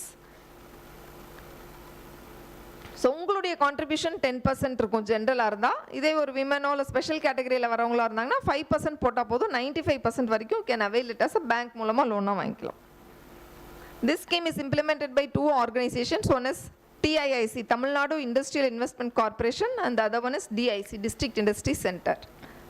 So இது எல்லாமே ஆன்லைனில் அப்ளை பண்ணுறது தான். So you have to apply online, then you will be called for an interview. This scheme is chaired by the district collector. அதில் members இருப்பாங்க. நீங்கள் ரியலாக உங்களுக்கு இன்ட்ரெஸ்ட் இருக்கா, பண்ணுவீங்களா அப்படின்றத அனலைஸ் பண்ணிட்டு the application will be forwarded to the bank. Bank தான் வந்துட்டு உங்கள் இடத்தெல்லாம் பார்த்துட்டு மறுபடியும் அகெயின் தேல் scrutiny, then they finally sanction the loan. Once the bank sanctions the loan, the subsidy will be release from the government to the bank. So அந்த பேங்க்கில் உங்கள் சப்சிடி அமௌண்ட் போயிடும். உங்களுடைய ஒரு செக்யூரிட்டி டெபாசிட்டு அந்த பேங்க்லேயே இருக்கும். நீங்கள் லோன் திருப்பி கட்டிகிட்டே வர வர வர லாஸ்ட்டில் it will B adjusted with the balance payment. இப்போ உங்களுக்கு 1 லட்சம் ரூபாய் சப்சிடி அப்படின்னா நீங்கள் ஒரு 10 லட்சம் லோன் வாங்கினீங்கன்னா 9 lakhs கட்டிட்டு 10th கடைசி 1 லட்சத்தை உங்களுடைய சப்சிடியிலிருந்து they'll adjust it. So that is how. So this is a special scheme for food processing enterprises. Prime Minister's formalization of micro food processing enterprises. இது central government scheme, Ministry of Food Processing ஓட scheme. This is to promote any post harvest activity for food. அறுவடைக்கு பின்னாடி process பண்ணக்கூடிய எல்லா ஆக்டிவிட்டீஸும் processing ஆக்டிவிட்டீஸ்க்கும் இந்த scheme வந்து you can. So இதுக்கு வந்து புதுசாக தொழில் தொடங்கணும் அப்படின்றல ஏற்கனவே செஞ்சுட்டு இருக்க பிஸ்னஸை இம்ப்ரூவ் பண்ணுறதுக்கும் you can get a loan from under this scheme. இதுலேயும் பார்த்தீங்கன்னா ஹையஸ்ட்டாக 35% சப்சிடி இருக்குது. So this is now currently implemented by DIC, District Industries Center. And this is a special scheme called Annal Ambedkar Business Champion Scheme, especially for SC/ST entrepreneurs. So for this you need to provide a community certificate as a proof. And இதில் பார்த்தீங்கன்னா நிறைய சலுகைகள் இருக்குது. அதாவது manufacturing தான் பண்ணணும், service தான் பண்ணணும் அப்படின்ற எந்த ரெஸ்ட்ரிக்ஷனும் இல்லை. அதே மாதிரி ஏஜ் லிமிட்டும் இல்லை. எந்த வயசு 55 years வரைக்கும் பண்ணலாம். 1.5 crore வரைக்கும் உங்களுக்கு சப்சிடியாக வாங்கலாம். ஏற்கனவே லோன் வாங்கினவங்களும் இதில் வாங்கலாம். ஸோ இந்த ட்ரேடிங் ஆக்டிவிட்டி பண்ணலாம், மேனுஃபேக்சரிங்கும் பண்ணலாம், சர்வீஸும் பண்ணலாம். Any business with very less restrictions. And இன்ட்ரெஸ்ட்டுக்கும் பார்த்தீங்கன்னா ஒரு 6% இருக்குது. உங்கள் லோனுக்கான ஒரு இன்ட்ரெஸ்ட்லேயும் ஒரு 6% subsidy you can avail under this scheme. So this is but the thing is only for SC/ST entrepreneurs. So this is also implemented through a task force committee by DIC. And this scheme is called Mudra. So இது வந்து common scheme. இவ்வளோ நேரம் பார்த்ததெல்லாம் subsidy orient scheme. And this Mudra scheme is subsidy எதுவும் கிடையாது. It's a like quick process loan. எந்த documentation பெரிய documentation ப்ரொசீஜர்ஸ்லாம் இல்லை. But it's a quick process loan. But subsidy கிடையாது. இதில் Sishu, Kishore, Tarun and now a new component called Tarun Plus has been added into this. முன்ன வந்து இதில் 10 lakh வரைக்கும் தான் இந்த ஸ்கீமில் இருக்குங்க. பட் ரீசெண்ட் லாஸ்ட் பட்ஜெட்டில் பார்த்தீங்கன்னா it has been enhanced to 20 lakhs. So இன்னொரு கேட்டகரி Tarun Plus அப்படின்னு they have added and made it to 20 lakhs. So இந்த லோன் பொறுத்த வரைக்கும் need not provide any collateral security. collateral security இல்லாமல் வாங்கக்கூடிய ஒரு ஸ்கீம் இது. இது வந்து எதுக்கு வேணால் வாங்கலாம், எக்ஸ்பேன்ஷனுக்கு வாங்கலாம், நியூ பிஸ்னஸ்க்கு வாங்கலாம், ட்ரேடிங்க்கு வாங்கலாம். But only thing, there is no subsidy. Okay. So these are the schemes. And this is a portal for grievances. MSMEs வந்து அவங்களுடைய any kind of grievances they can post it here and it will be directed or diverted to the concerned departments for action. And these are some important web links. And this is our website and office address. So இதில் வந்து இந்த websites you can find more information on various schemes, detailed information on the schemes, what we have seen, model project reports, profiles, links to other websites, you can just find it in our websites. Okay. So if you have any doubts, let me answer you. Okay. Thank you.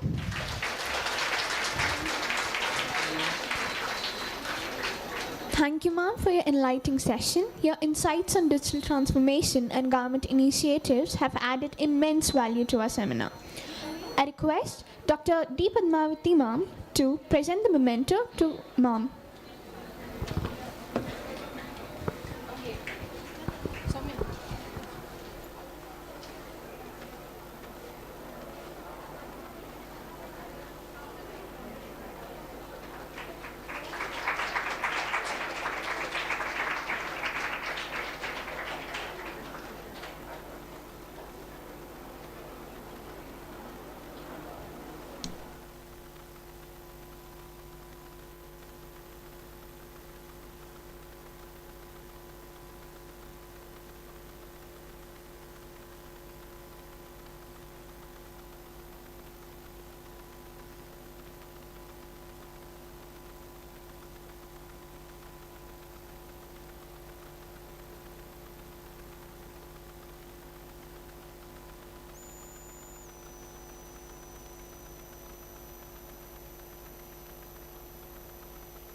Students, please be seated.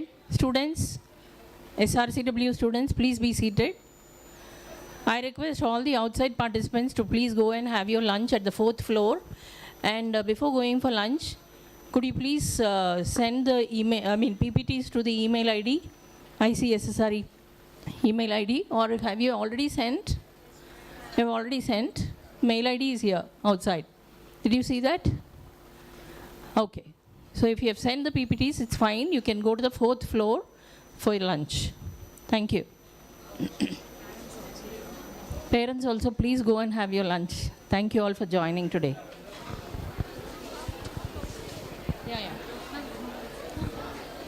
The session will resume at 2 o'clock sharp. Okay? Session will start 2 o'clock in the same hall. Thank you.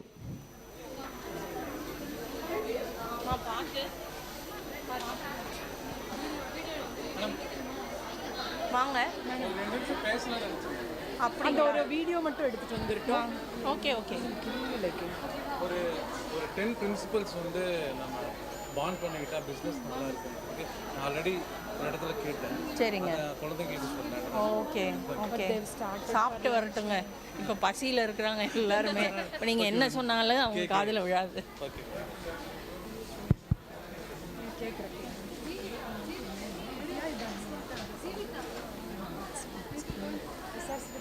SRCW students who have been here for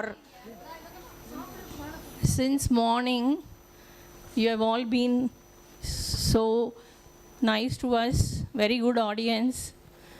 Thank you so much. And we would all like to invite you for lunch at the 4th floor, but let us go batch by batch. Let the outsiders take it first.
Greetings to one and all present here.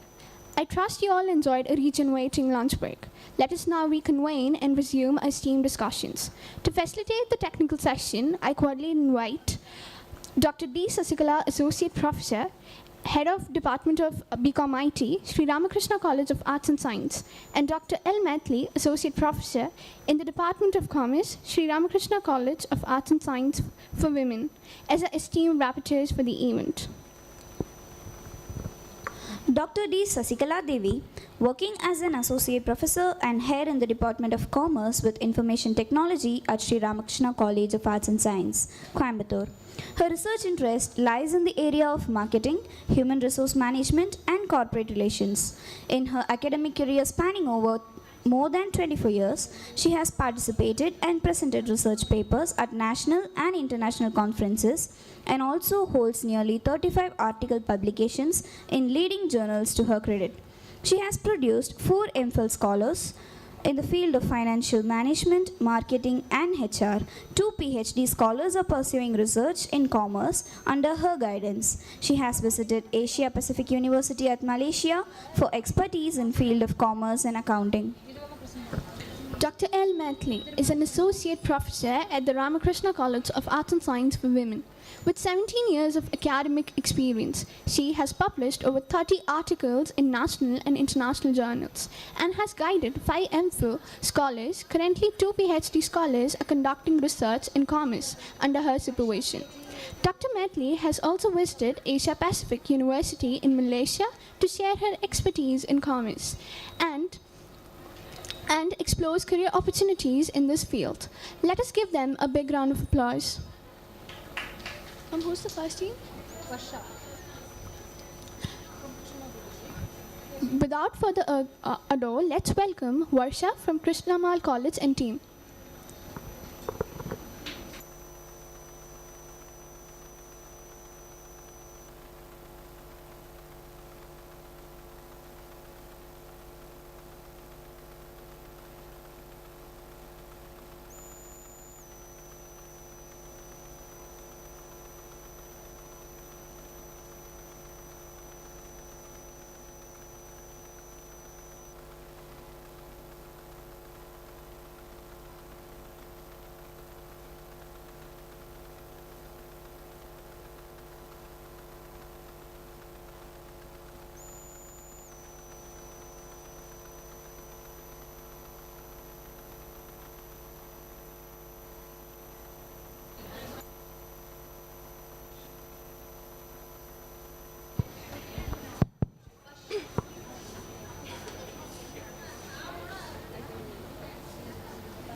Ladies and gentlemen, or in my vocabulary, future leaders of tomorrow, greetings. Presenting to you the most ecological way, sustainable way of Industry 4.0, making MSMEs more sustainable. This is Nandini Bobat from Krishnamal, and this is my companion Varsha KJ from Krishnamal as well. So imagine our own country, India. Centuries ago, you see those bazaars, markets, all integrating. Come back today. That was the foundation of MSME, micro, small, and medium enterprises. Well, this very beautiful quote. Though commerce has changed its style of operating, its soul still remains the same. So that is exactly what MSME is to us, a dream we should all cherish happily. Unfortunately, that dream has a few nightmares as well. So let's discuss them. The very first one being environmental challenges or resource intensity. MSMEs need massive source of resource, be it the raw materials or the sources of energy. They're both extremely important, and one advantage and disadvantage is it continues to deplete. Advantage, it is found in nature. Question, has nature given us better alternatives? Yes. Hydrothermal plants, solar plants, they're all abundantly present. Let's take our own country as an example. Those coastal states can very well depend on hydrothermal power. You go to states in the center, Uttar Pradesh, Gujarat, Rajasthan, with amazing sun power. Solar power can be a boon for them. Technically, you improve your economy. Number 2, you take what nature has given you back in abundance. Next, waste management. Those industries with chemicals and dyes and food processing, they produce a very massive amount of waste. Well, globalization is a hashtag word in all of our dictionary. Everyone here knows how important it is to address globalization. Third, regulatory compliance. You have the right mindset, you have the right resources, but you don't know how to regulate it. Will it work? No. International organizations like UNEP, the G20 Summit, they've all come up with wonderful alternatives to tackle the issues. UNEP focuses amazingly on renewable energy, and G20 Summit, India in fact was the biggest proposal of carbon tracking. How to make use of carbon tracking, which is extremely beneficial for the country. And you have something called the ISO, which establishes credibility standards on how MSME are supposed to operate. Over to my companion. So, Industry 4.0, transformative potential for MSME. So, MSMEs now have more than opportunities than ever before to innovate and run sustainably. So, thanks to Industry 4.0 technologies. So, what is Industry 4.0 technologies? As at the beginning of the program, Principal Ma'am said, those are A, B, C, and D. AI, blockchain, cloud, and data analytics. So she easily made us understand the concept of Industry 4.0. So she also quoted that technologies are not disruptors but connectors. I believe in what she says, because whatever the technology comes, it only makes our work easier and not to replace the human work. So first comes Internet of Things. So these are the devices that are connected through internet and are embedded with sensors. So MSMEs can use these sensors and they can measure the energy what they are using and how the raw materials are used. And next comes artificial intelligence. So using artificial intelligence, we can make decision making very easier because it includes data analytics. So using these data analytics, we can measure the production and we can budget everything according to the presumptions we make. And next is additive manufacturing. So additive manufacturing is nothing but 3D printing. So if we use 3D printing, we can just input the measure of raw materials and it will use only that particular amount of raw material so that the wastage of raw materials can be stopped. So over to my companion. Next up, we have something called the cloud computing. Well, this is in a simple term, democratization of technology. One-way infrastructure, security, silence technology, everything in one single cloud. So imagine this, one business having eco-friendly measures of packing. In one space, you can put in your designs, you can put in your measures, you can track orders. Everything under one single sky. So while the word cloud fits perfectly here, your office is as good as it is in the sky, with no borders, continue executing as far as you want to. Second, cyber physical systems. Well, this is a blend of physical and digital world. Imagine you having a literal handshake with a robot. Not just handshake, but handshake of ideas and execution. Automation, transcription, everything done with so much accuracy. You asked me to define it in 3 words: perfection, simplicity, accuracy. Simple to operate, amazing efficiency, and perfect results. Imagine this, you run a bakery. The ovens run by sensors. Automatically, as per the heat, it turns off and turns on. You get best results, perfect results all the time. Number 3, blockchain technology. Transparency, security, efficiency. This is what blockchain exactly is. In technical term, you can call them digital ledger.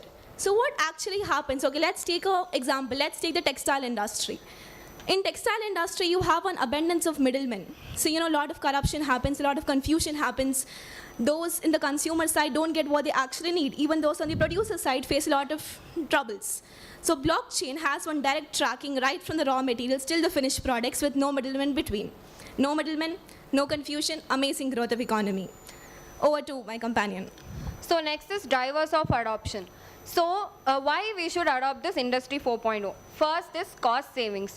So நம்ம என்ன தான் வந்துட்டு ரா மெட்டீரியலை traditional மெத்தட்ஸில் use பண்ணாலுமே industry 4.0ல இருக்கிற technologies வச்சு நம்ம use பண்ணும்போது அதோட வேஸ்டேஜ் வந்து லைக் ரொம்ப பர்சன்டேஜ் கம்மியாகுது. ஸோ நெக்ஸ்ட் வந்து பார்க்கும்போது மார்க்கெட் காம்படிட்டிவ்னஸ். ஸோ இங்கே எத்தனை பேர் நம்ம இன்ஸ்டாகிராம் எவ்ரிடே நம்ம ஸ்க்ரோல் பண்ணிகிட்டே தான் இருக்கோம். So we use to see the business idea. So one thing that caught my eye is that இப்போ இருக்கிற பேபிஸோட கிளாத்ஸ் நம்ம வந்துட்டு அதை என்ன செய்வோம், தூக்கி போட்டுருவோம் பத்தலை அப்படின்னு சொல்லிட்டு. ஸோ அதை வச்சு பேபிஸ்க்கு வந்து குல்ட் ப்ரிப்பேர் பண்ணுறாங்க. ஸோ இதனால என்ன ஆகும், காட்டன் அதை நம்ம வந்துட்டு க்ரோ பண்ணி அதை வந்து அதுக்கப்புறம் ப்ராசஸ் பண்ணி அதை யான் ஆக்கி த்ரெட் பண்ணணும்னு அவசியம் இல்லை. ஸோ நம்ம இங்கே இருக்கிற கிளாத்ஸ் வச்சு நம்ம அதை வந்து ஒரு குல்ட் மாதிரி அதை சேர்ந்து ஸ்டிச் பண்ணி இப்போ அதை வந்துட்டு கொடுத்துட்ருக்காங்க. ஸோ அது வந்து இப்போ லைக் ட்ரெண்டிங்காக போயிட்டுருக்கு. நெக்ஸ்ட்டு வந்து பார்த்தோன்னா policy incentives. So governments R offering more policies and schemes for green initiatives. So whatever idea comes to MSMEs regarding the sustainability and green marketing, green initiatives they are taking, more and more policies are available. The only thing is that awareness வந்து ரொம்ப கம்மியாக இருக்குது. So we have to promote awareness about these policies. Moving on to barriers of adoption. She just said what actually runs the adoption, but again, there are a lot of measures which stop it. Number one being financial constraints. MSME often said the backbone of economy, but unfortunately get a razor source of the economy. Less than 3% is what actually goes to them. So all the list we just said, AI, blockchain, ML, long list continues. You think it's not going to be expensive? Unfortunately, no. We will be needing a lot of money, a lot of investments for all of them to actually implement. Let's take our own country as an example. We are a very well scattered one of rural, urban, extremely developed, not so developed, yet to develop. You have everything you want in our country. So if you want India to grow as a whole, we actually need financial investments. Now that is done by government, businesses, the list is pretty long, but looking for them is extremely crucial. Number two, you lack skills. We have the tools. Everything is given to us. MNCs, investments, everything is there. But if we lack people on how to operate them, again, it's a failure in our side. So what all of us actually have to work upon is learning the right sense of skills, training us, be it young citizens, be it experienced ones, anybody. Skill set is the most important one. Third, infrastructure. For the long list we said, if you lack internet connection, can we operate? No. You have the skills, no buildings, can we operate again? No. So all three of them actually have to go hand in hand in order to be extremely well crucial. Okay, so next is strategies for implementation. As she said the barriers, so we can overcome that is first is capacity building. As she told, lack of technical awareness. So we have to give owners and the workers the workshops and online courses about these skill sets. Next is collaborative ecosystem. So we can make the educational institutions and the MSMEs to collaborate and they can share their knowledge on these technologies. Next comes incremental adoption. It is not necessary that every MSME should adopt high-end technology at the beginning itself. Slowly they can pursue to higher-end technology. So the best example is smartphone. So இப்போ யாருமே வந்து button ஃபோன்லாம் use பண்ணுறது இல்லை. First அது இருந்துச்சு, cost கம்மியாக தான் இருக்கும். பட் போக போக கொஞ்சம் கொஞ்சமாக அதை வந்துட்டு ப்ராசஸ் பண்ணி இப்போ நம்ம வந்துட்டு டச் ஃபோன் வரைக்கும் வந்திருக்கோம். Next, so I say this incremental adoption as more than just a series of small steps. Rather, it embodies a strategic mindset that promotes resilience, operational efficiency, customer satisfaction, and competitiveness. Next is circular economy. So what is circular economy? It reduces the material usage, redesigns the materials and products to be less resource intensive and restructures the waste. So waste அதிகமாக இல்லாமல் நம்ம அந்த ப்ராடக்டை வந்து எப்படி நம்மளால் produce பண்ண முடியும் அப்படிங்கிறது தான் வந்து இந்த circular economy. Now over to the last part, findings and suggestions. So we've come up with three. The number one being public-private partnership, the 3 Ps. Financial sector, technical sector, social sector. Imagine a blend of all the three. You want the customers to be happy, covered. You want tools to be happening, covered. Funding, all three covered. This is a wonderful amalgamation when implemented right can turn tables around. Take our own country as I keep driving back to our own country because after all, the growth of India should be all of ours mindset. So continuing, so there is one scheme by the government, asset monetization program. So this program actually deals and emphasizes that the right amount of funding, the right amount of technological knowledge is given to those MSMEs actually in need, those who actually feel it's essential and have a scope of growing with it. Number 2, blockchain. Though discussed earlier, it still has immense significance. Number 1, supply chain transparency. Track journeys right from raw materials till the last food with very sustainable sources. You can actually have a check if it was sustained or not. Secondly, since it is a digitalized ledger, it is impossible to break it in between. So you will have wonderfully high security system. At the same time, since you can't break it, you will have a clear check on how it works. So there's no way for hackers to come and implement it. Second, carbon credit tracking. Well, this is something MSMEs struggle a lot with. They don't have the right count of carbon tracking used. So when they implement right measures, they can actually even sell their carbon credits, thereby having more sources of income, at the same time being sustainable enough.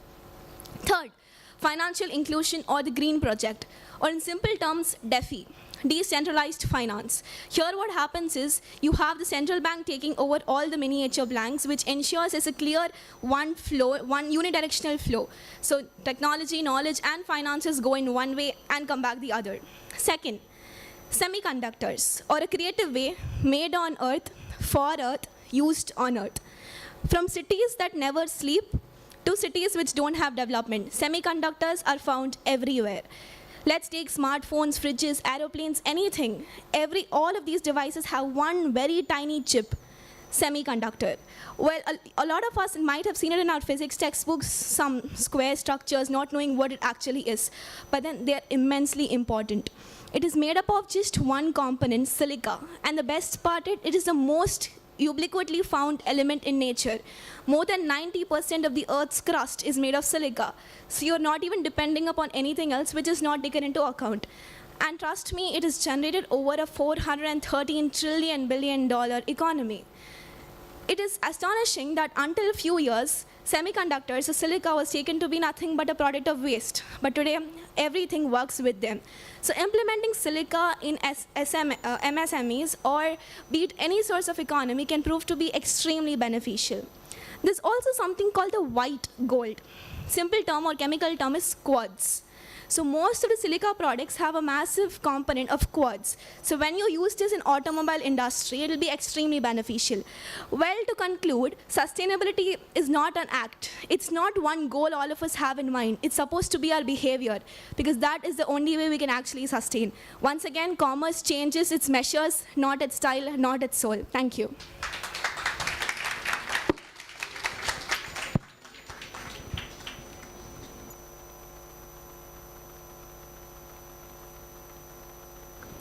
Thank you, Varsha and team. Next, I call upon Archana Nair from KPR College.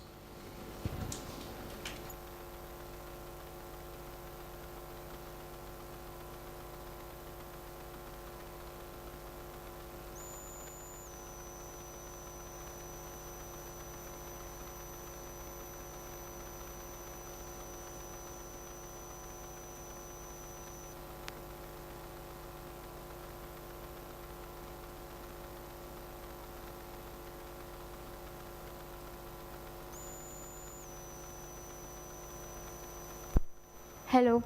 So good afternoon to one and all present here. I'm Archana Nair. I'm from KPR College of Arts, Science and Research. So today I'm here to talk about the challenges faced in cybersecurity by the micro, small and medium enterprises during the digital transition. So currently a large scale of MSMEs are increasingly rapidly using digital tools and technologies such as cloud computing, Internet of Things, e-commerce platforms to meet their organizational goals. But also, unfortunately, they face a lot of cyber threats and cyber attacks during this process. So some of the key threats faced by MSMEs during this process are the following. First, phishing attacks. Phishing attacks are the largest threat faced by the MSMEs in India currently. So phishing attacks refers to the fraudulent emails, messages, phone calls received by the employees that lead them to deliver the confidential private client information to the outsiders. The second one would be ransomware. Ransomware is a malicious software or a corrupted software that demands ransom for the decryption of data. The next would be malware. We all are aware with malware. Malware is also a malicious software such as viruses, worms that steals the data or spies the network of our organization. Malware can also be spread easily from one device to another device. So it gives an extensive damage to the organization. Next would be insider trading. Insider trading refers to the process where employees intentionally reveal the private information to the outsiders or competitive companies.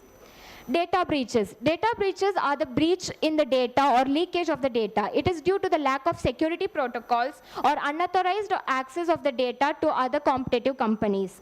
The final would be weak password. Weak password attacks refers to the utilization of weak or frequently used passwords and lack of high security solutions or passwords. Then the next would be the impact of cyber attacks on MSMEs. It is what are the disadvantages faced by the MSMEs due to these cyber attacks or cyber threats? The first would be loss of sensitive data. When some private client information is leaked to the public in a common forum, it leads to identity theft and fraud activities on the name of the person. It gives a lot of damage to the personal reputation of the person. The next would be financial loss. Financial loss refers to the expenses related to data recovery or payment of the ransom that lead to a huge volume of financial loss to the organization. Operational disruption. It affects the day-to-day operations of the organization as the employees cannot perform their daily task or daily operations during the recovery period of the organization. Damage to reputation. When the private client information is leaked to the public in a common forum, the client loses their trust in the MSME or an organization. It leads to damage to the reputation, a bad goodwill, and it also demolishes the brand image. The final would be the competitive disadvantage. When a client loses its trust from one MSME, it shifts to the other competitive MSME. It leads to a competitive disadvantage to the organization. The next would be challenges faced by MSME in cybersecurity. When the MSMEs are aware of these many cyber threats and cyber attacks, but still they are not able to solve those. So there would be some reasons. So some reasons would be like limited financial resources. The MSMEs that are small, micro organizations have a limited investment or limited financial resources. Hence they cannot afford the high cost of advanced security measures, and mostly the MSMEs are more concentrated in investing in the business operations than in investing the cyber security tools and technologies. Lack of experts. Most of the cyber securities do not have a dedicated IT or a cyber security team. Hence, they have to go to a third-party vendors for the services. Low awareness. The most of the entrepreneurs or the owners of the MSMEs are not that literate, hence they have a lack of knowledge and low awareness about the cyber threats among themselves. Hence that makes them a lot of vulnerable. Outdated technology. And when the technology is developing every day, the outdated software hardware lacks the latest security requirements and updations. Relying on third-party vendors. As we have already seen that most of the MSMEs do not have a dedicated IT team. They rely mostly on the external vendors for IT services and security services, which also increases the risk as they are prone to more cyber threats and leak of information like insider trading. The final would be the prevention of cyber threats. So there are some measures in which we can prevent the cyber threats from happening, cyber attacks from happening. The first would be access control, restricting the access of the private and sensitive client information to only the employees that actually require it. And we have to enforce a multiple step verification process. The second would be system and software update. We have to regularly update the system and software according to the later updations and etc. Data backup. We have to regularly regularly back up the data and preserve it, and we have to distribute it to several servers and cloud storages. Employ a IT team. We have to employ a dedicated IT team or a cyber security team to manage the risk and foresee the threats. Employ training and awareness. We have to educate the employees, conducting workshops and training them about the cyber threats around them. So I would like to conclude by saying that MSMEs are the most prone to cyber attacks in India due to the low awareness, shortage of qualified experts, and their ignorance. Hence, they should take necessary steps to educate and train their employees to help them foresee the coming up threats. Also, the government should take necessary initiatives to prevent the cyber threats and attacks from happening in the future. Thank you.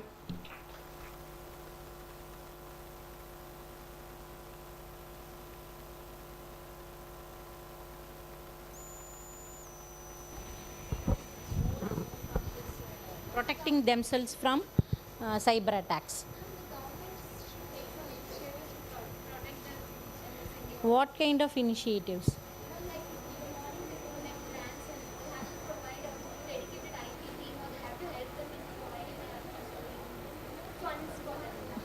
Okay, so the government should support them to protect their information.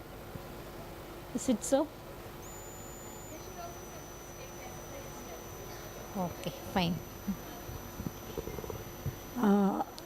So to have the digitalization, so you said about the cyber security.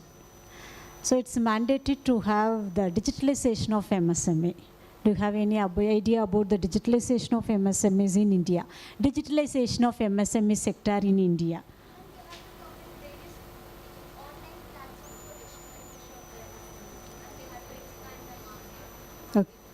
Okay. That's about. Okay, thank you.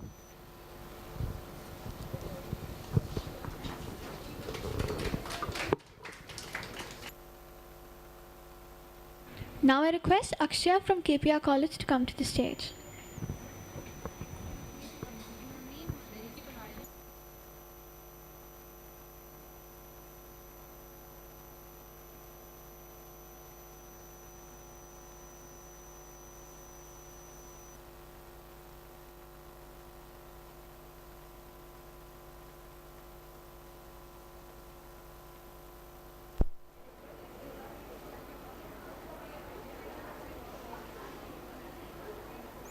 Should I start?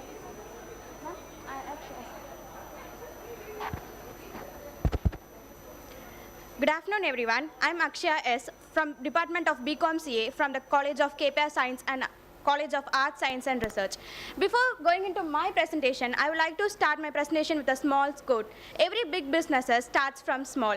So according to MSME's products and MSME's introductions, I would like to start this quote.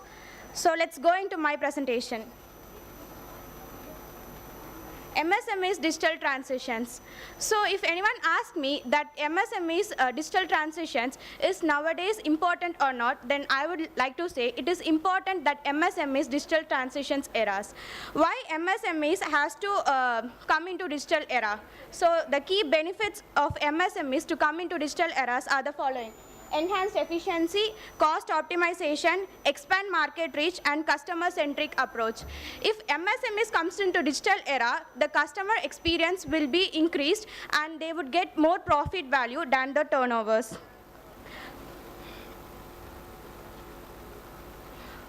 Why should MSMEs participate in digital transactions?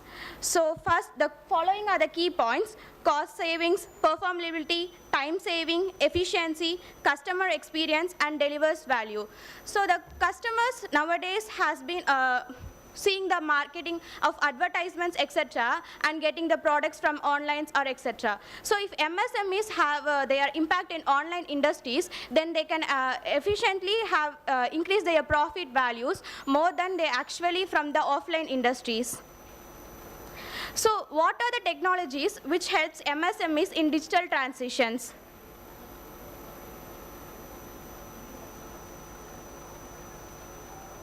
It's not moving.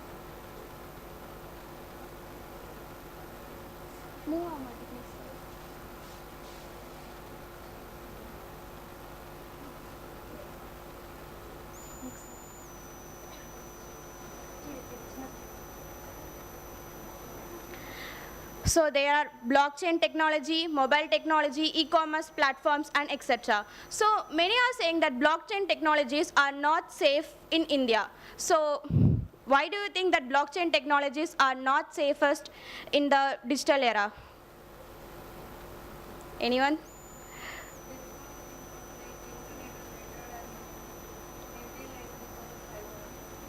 So yeah, but there's a false misconceptions that blockchain technologies are not safest.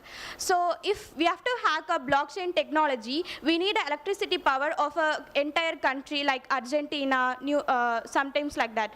So to take the electricity power of an entire country, it is impossible. So that's why many research scholars are saying that blockchain technologies are the safest and easier transaction methods. So it can also help in the international transactions also. So if based on these technologies, what are the cybersecurity threats faced by the MSME industries?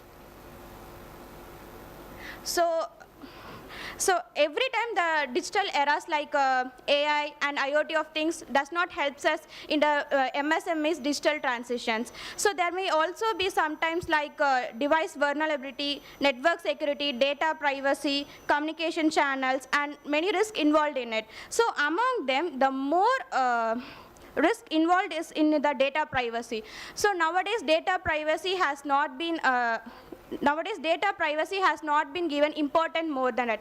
Even the employees inside the organizations maybe give the data to other competent companies.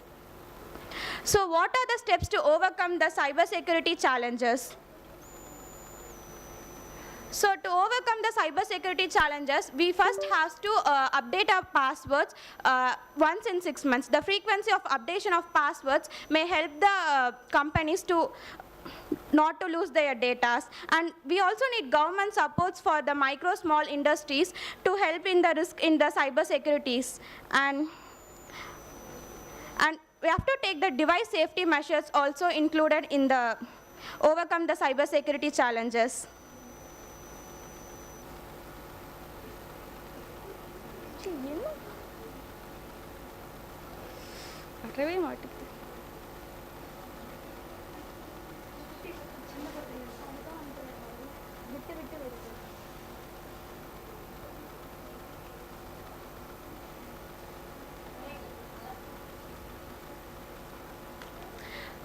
So my conclusion is like a question: do you think cyber security threats make the closure of MSMEs industries?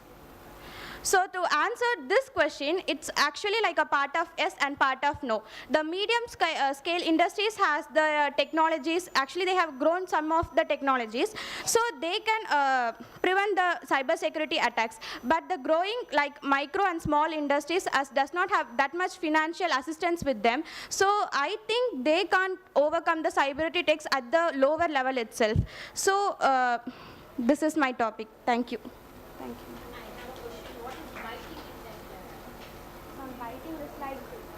Putting a prey into them and then covering their prey. Now it's like when we are doing fishing, we actually put a prey into the water and the fish will be actually coming. So it's like if we put something like if employees taking money from other companies and if they sell the data by the kind of security.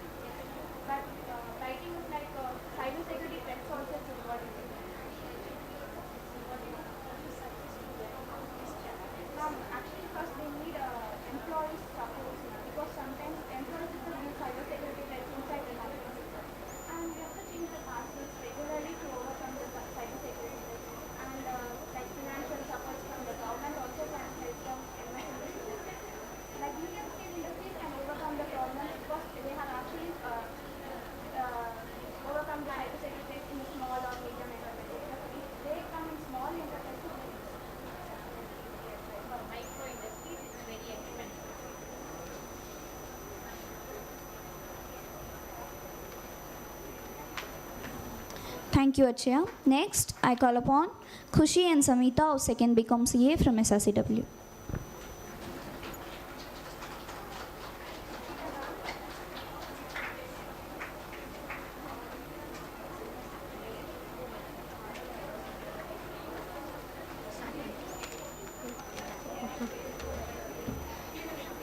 அக்கா எதுக்கா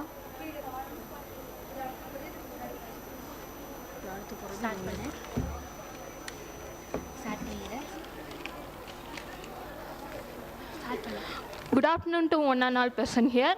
I am S. Samita. She is Kushi A, 2nd BCom CA from Sri Ramakrishna Arts and Science College for Women. Our topic is strategies to address global competition challenges in MSME sectors. So, introduction.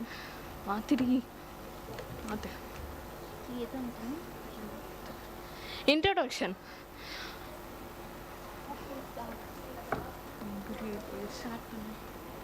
The major role of the MSME sector is vital for employment, innovation, and economic growth.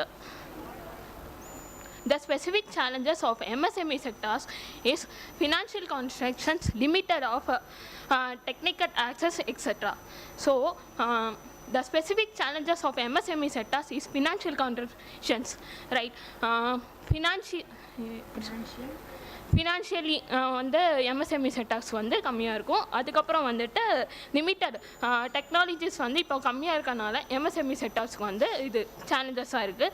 So to avoid all the challenges we have to intro the Industry 4.0. It means with the AI tool, data analytics, etc. So according to this, we can also enhance the productivity of the products. Next. Off ஆயிடுச்சு.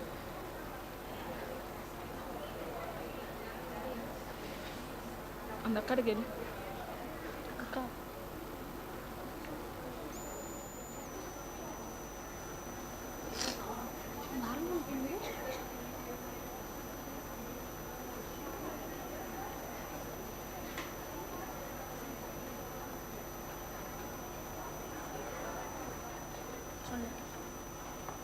Next, global competition challenges, key issues, financial constraints, அதுக்கப்புறம் வந்துட்டு technological divide, regulatory of compliance holders, அதுக்கப்புறம் வந்துட்டு limitation of labor and infrastructure. Micro MSME செக்டார்ஸ்க்கு வந்து infrastructure அதுக்கப்புறம் வந்துட்டு limited skill labour வந்து இருக்கிறனால தான் இது வந்து கொஞ்சம் குளோபலி சேலஞ்சடாக இருக்குது. Next slide. Next, what is Industry 4.0? Definition வந்து என்னன்னா okay ma'am thank you. Key strategy okay சொல்றேன். பெனிஃபிட்ஸ் சொல்லிருக்கேன். Concept okay concept and benefits of MSME sectors industry 4.0. அவர் எங்களோட இது வந்து என்னென்னா grouping of MSME sectors collaboration with resource sharing. இப்போ வந்துட்டு எம்எஸ்எம்இ செக்டார்ஸ் தனித்தனியாக இருக்கிறத நம்ம இப்போ கொலாபரேஷன் பண்ணும்போது ஈக்குவலி ஷேர்ஸ் பண்ணி இது பண்ணுறதுனால இது வந்து இருக்கு. Move on to my companion.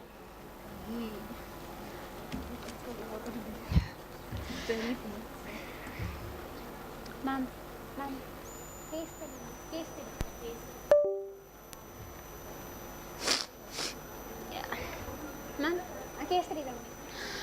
எம்எஸ்எம்இயோட case study நாங்கள் ஒன்று எடுத்திருக்கோம். இந்த கேஸ் ஸ்டடி எடுத்தவங்க யாருன்னா national capital region of India. இது எப்போ எடுத்தாங்கன்னா 2021 எடுத்திருக்காங்க. இது டெக்னாலஜிஸ் என்னென்ன யூஸ் ஆகிருக்குன்னா AI, IoT and lead principles. இதை வச்சு நம்மளுக்கு இதில் வந்து நாலு இண்டிகேட்டர்ஸ் இருக்குது. என்னென்னா இந்த 4 இண்டிகேட்டர்ஸ் என்னென்னா productivity, quality and customer satisfaction. இந்த 3 இதில் தான் வந்து எம்எஸ்எம்இ வந்து லேக் ஆகிட்டு இருந்தது.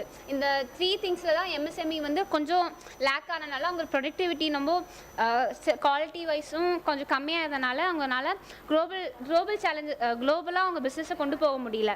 ஸோ இதோட அவங்க வந்து கவர்மெண்ட் மூலிமா ஒரு அவேர்னஸ் க்ரியேட் பண்ணாங்க, ட்ரைனிங்ஸ் கொண்டு வந்தாங்க. அதுக்கப்புறம் trainings, shifting of mindset of business owners and employments. Ma'am, roles, next slide. Next slide. இது ரூல்ஸ் சொல்லிக்கலாம். ரோல்ஸ் இதில் என்னென்ன ரோல்ஸ் இருக்குன்னா infrastructure development, trainings programmes, policy frameworks and finance. இந்த 4 இது இருந்தனால தான் இந்த ரோல்ஸ் MSMEயில் இந்த 4 ரோல்ஸ் இருக்குது பை கவர்மெண்டோட சப்போர்ட்ஸ். நெக்ஸ்ட் ஸ்லைட் சொல்லு. இதில் அவுட்கம்ஸ் பார்த்தீங்கன்னா enhance the productivity and sustainable growth of global market adaptation, strong innovation ecosystem. Conclusion.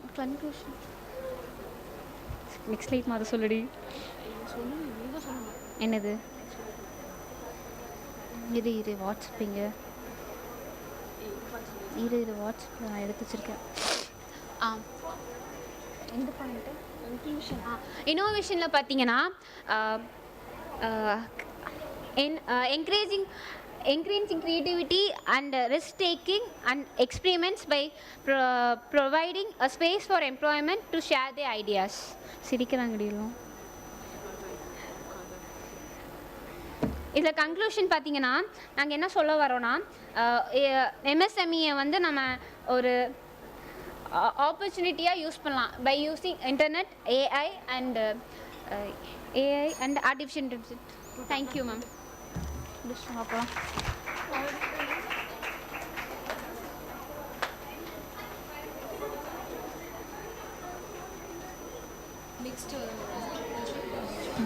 Thank you, Kushi. Next, I call upon Ramakrishna and Aishwarya RS of first BCom PA from SRCW.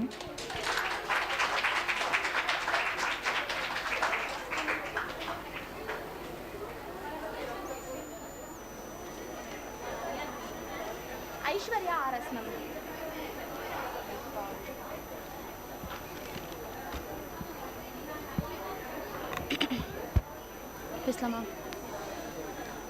Good afternoon to one and all present here. This is Ramakrishna and here is my companion Aishwarya RS SRCW.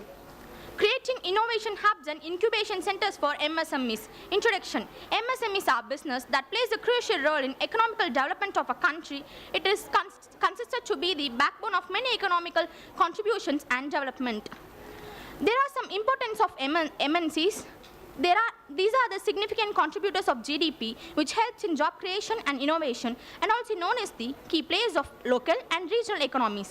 There are some of challenges that faced by MSMEs, limited to finance, lack of technological infrastructures. What are the innovation hubs and incubation centers? Innovation hubs. These are the creative, collaborative, and spaceful entrepreneurs where workers and entrepreneurs work together to foster creativity and innovation. Incubation centers. MSMEs provides a startup to early business started by the way of mentoring, nurturing, and resources. Role of MSMEs helps in supporting innovation and access to resources of business and development supports. Benefits of MSMEs are they reduce risk and helps in accelerating, foster growth and connectivity of the market access. Now it's over to my companion. Key components of IHIC: funding and investment support by the way of angel investors, venture capitalists. Networking opportunities provide wide network of professionals and potential clients. Training and capacity building by workshop and training programs. Next, the key success factors of MSMEs. The success factors of MSMEs are government supports, which likes financing, incentives, grants and policies. Collaboration with academics. Partnership with universities and research institutions.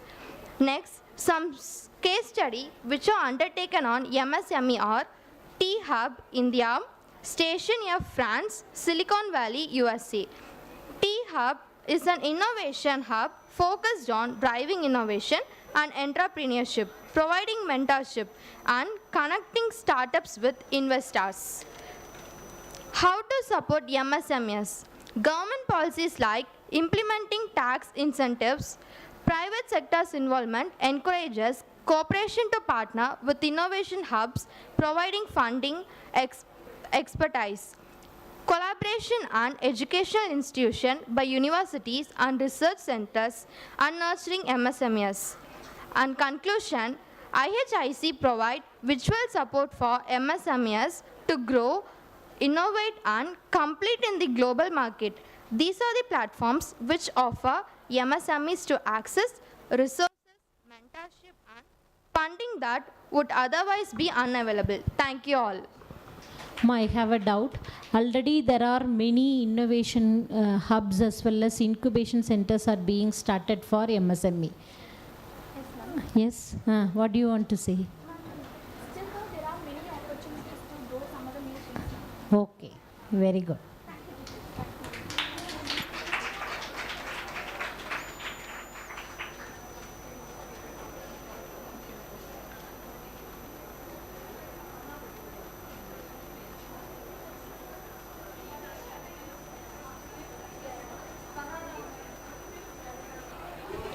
Next, I call upon Farhana Azmi and Aishwarya of First BCom PA from SRCW.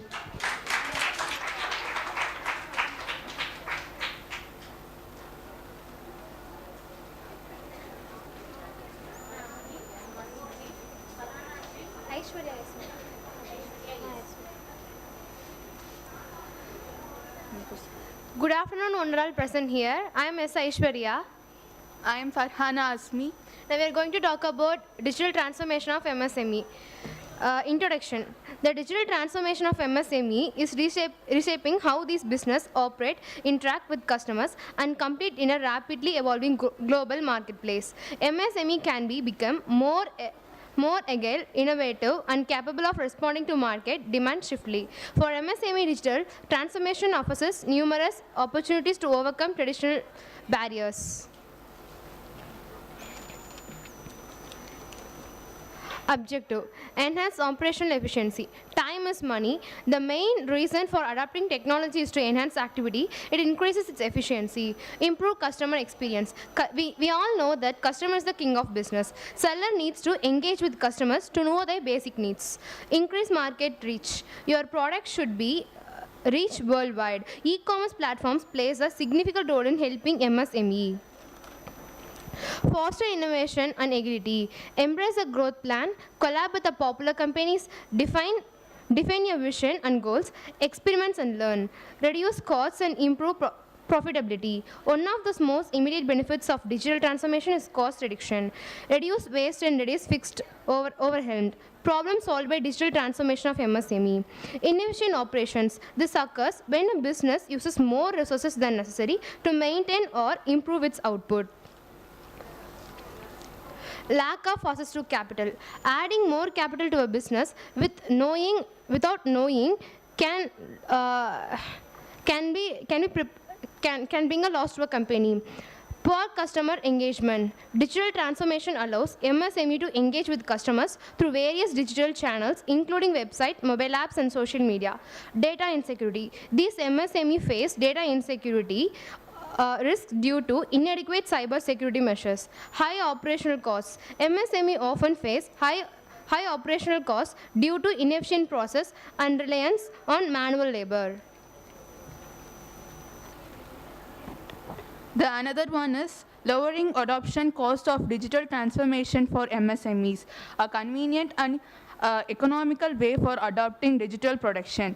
Usually, the cost of indulging new technology into the production process tends to be high. So, let's learn about the ways to minimize the expenses. Government incentives and subsidies. The government offers incentives, grant subsidies to encourage business to be carried on more to technical manners. Second one is digital skill training program. It provides employees with digital training. It reduces the expenses of training employees. Therefore, this can keep employees updated with new employees. Third one, partnership with technology providers. MSME can collaborate with technology providers to access affordable digital solution. Any problem could be solved or dissolved by guidance of providers. The next one, open source software. It lowers the cost of digital transformation. Many open source tools provide robust feature without enabling MSME to implement digital solution without any high cost.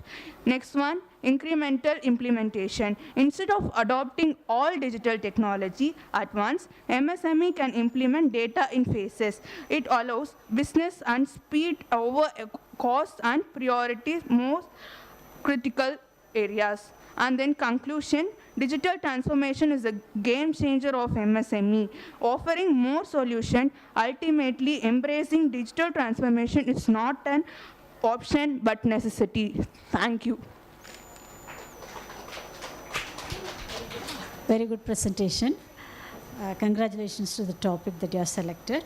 My query is regarding your presentation is, as far as concern about the MSMEs, micro and small medium scale sectors are facing many challenges in developing the products and converting the products into the marketing services.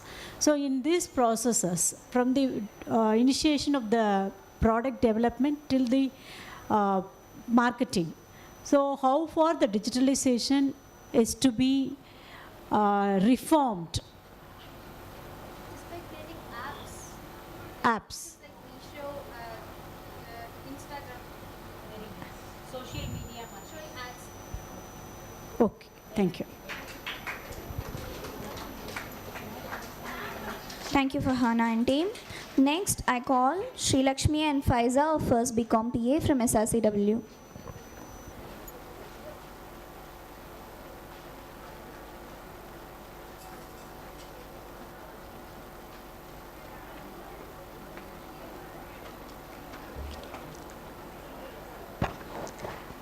Good afternoon, everyone, one and all present here.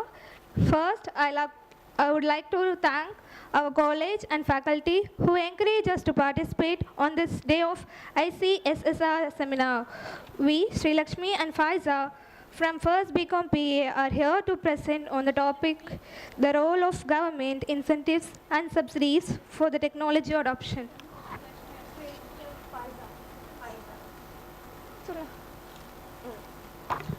So, as we know, us the people of 21st century uses technology for almost everything.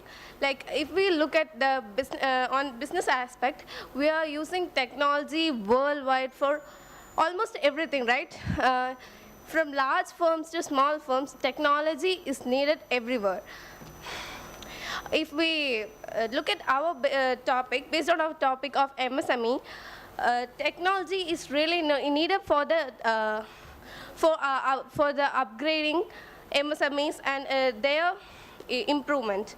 So government recognizes the need of incentives for MSMEs for developing those small enterprises for improving for improving them and improving the economical growth. So what we mainly focus is that we want to tell you about how government incentives for technological adoption helps in developing micro, small, medium enterprises. The role of government incentives and subsidies plays a vital role on the development of MSMEs. Here are some key objectives of providing such incentives and subsidies. First, encourage technology innovation and research. Second, facilitate the adoption of advanced technology. Third, promote economic growth and competitiveness. Fourth, support sustainability and green technology. Fourth, bridge the digital divide. Sixth, stimulate the private investment. Okay, now let's look into how MSMEs have overcome price barriers, that is financial barriers, how these government incentives have helped them overcome the financial barriers. So it is not possible for every enterprises to adopt highly developed technologies, because not everyone will be not everything will be that much affordable for all businesses. So these government incentives play major role here, because government have introduced so many incentives like tax reduction, subsidies, mainly reduced service costs for technologies and machineries for these MSMEs, because these all helps them a lot for improving their functioning of these enterprises. And also digital skill development. Not all entrepreneurs would have a technical knowledge about digital. They won't be digitally skilled. Not everyone will be digital skilled. So government has introduced a lot of government-funded training programs for making them aware about technology and to improve their businesses. Then comes a public-private partnership. Maybe a lot of you know about it. Public-private partnership is where government and private collaborate with each other in business. This helps a lot of enterprises for affording a lot of technologies, and it makes it is a lesser risk for these small enterprises. It is not only, government does not only support them on technological adoption, but also in the whole infrastructure. The many subsidies that government has introduced have helped the MSMEs covering a lot of infrastructure upgrades. Encouraging experimentation with government incentives and subsidies can lead to more efficient policies, improve outcomes and greater impact on economic development. Here how government incentives helps. First, financial supports and cost reduction. Second, infrastructure development. Third, research development. Fourth, encourage experimentation. So that's it for our presentation, and what we mainly wanted to convey through our presentation is how various incentives and subsidies that help the MSMEs have been introduced by the government. And as many of the participants here are those who are pursuing their degree, I expect that many of us may become entrepreneurs in the future, and I hope we hope that these being aware about these incentives and subsidies will help you a lot in your future too. Thank you so much. This is Faiza and Sri Lakshmi. Faiza and Sri Lakshmi, very good. Very good presentation. Okay. I have a doubt. Is this financial barriers or price barriers? Price barriers, many enterprises struggle financially because they may not have. What do you mean by price?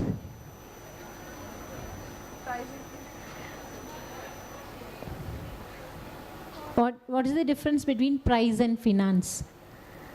The price that is needed for commencing something. The price is the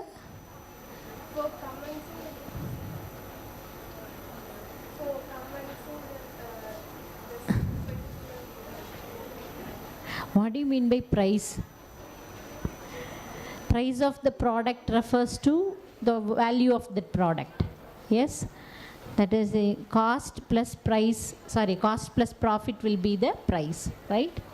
Then financial barriers only, not price barriers, right? So to overcome the financial barriers, your points are, that is what are all the government support to overcome the financial barriers, right? Yes or no? அதானமா சொன்னீங்க financial பேரியர்ஸை over come பண்ணுறதுக்கு எந்த மாதிரி support வேணும் அப்படி தானே சொன்னீங்க. Then why you mention it as price barriers? Okay right, change it. Right. Wait, Sri Lakshmi. Your topic is about the role of government incentives and subsidies. Can you name some incentives and subsidies given by the government of India? So many banks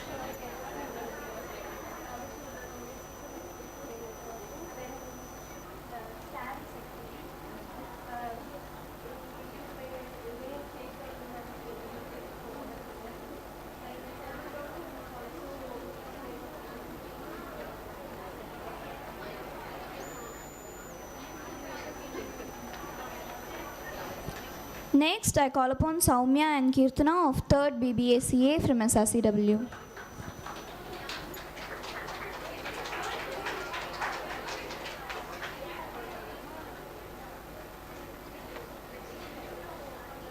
Start Pandrea.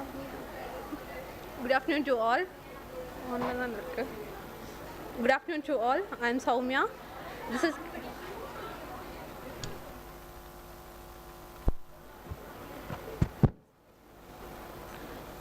Good afternoon to all. I am Soumya. This is Kirtana. And my topic is transforming MSME, embracing Industry 4.0 technologies for efficiency, competitiveness, and customer engagement. The introduction is Industry 4.0 overview. Industry 4.0 integrates advanced technologies such as AI, IoT, and automation to optimize process, reduce cost, and enhance productivity. MSMEs technology adoption. MSMEs face unique challenges in adopting these technologies due to resource constraint, but stand to gain significantly from their implementation. Improved efficiency and productivity. Industry 4.0 enhance operational efficiency through automation, real-time data analytics, and smart manufacturing, allowing MSMEs streamline operations and reduce waste time. Data analytics and smart manufacturing, allowing MSME streamline operation and reduce waste. And the objective is to explore how technologies such as smart sensor, data analytics, and robotics can optimize production process, minimize waste, and increase productivity within MSMEs. To understand how adopting Industry 4.0 technologies can help MSMEs to become more competitive in both local and global market, to explore how digital tools and platform in Industry 4.0 can improve customer engagement, personalization, and customer service for MSMEs.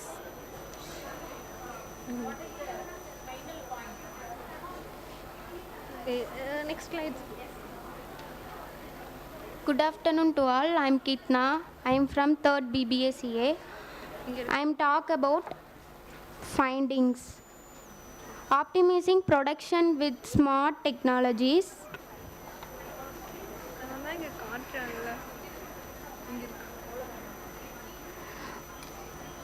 Smart sensors, data analysis, and robotic streamlines production, improve efficiency and minimize downtime by offering real-time monitoring, predictive insights and automation of repetitive tasks. And it's helping to the boost competitiveness. Industry 4.0. Thank you.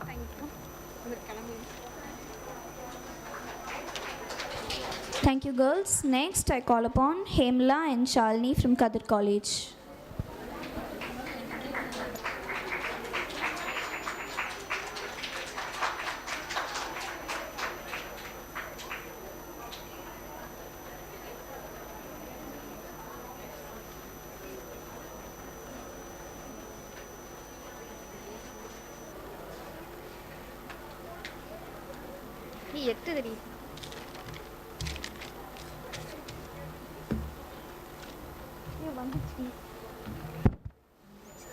ஆரம்பிக்கவா?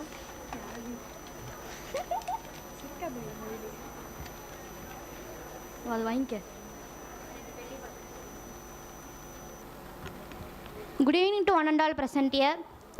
First of all, thank you to giving me a wonderful opportunity. It's my pleasure to introduce myself to you. Myself, B. Hemala, from Kadir College, BCom PA second year. Myself, Shalini. The leadership challenge and the strategies for an Industry 4.0 transmission.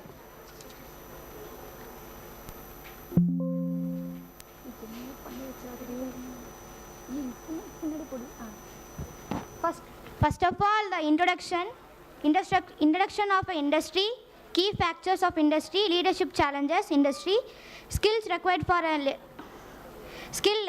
leaders, and the strategies for an overcome challenges, conclusion and further. First, introductions of industry. Industry is a group of a business for and produce providing services. It kinds of goods and services. They are classified into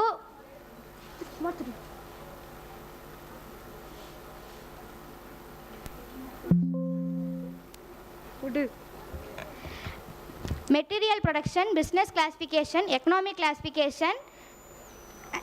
Industry, it is a fourth industrial revolution. It is a digital technology and manufacture of a traditional process. 4.0 is increasing a productivity level and improving flexibility and decision making. The industrial to the network such as AI, big data, robotics, automatic analysis. Key features of an industry.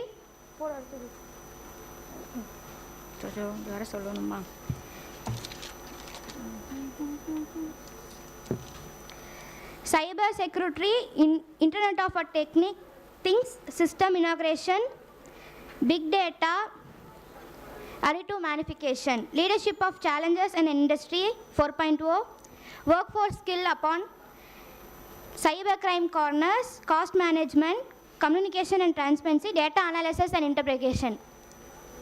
Next to my companion.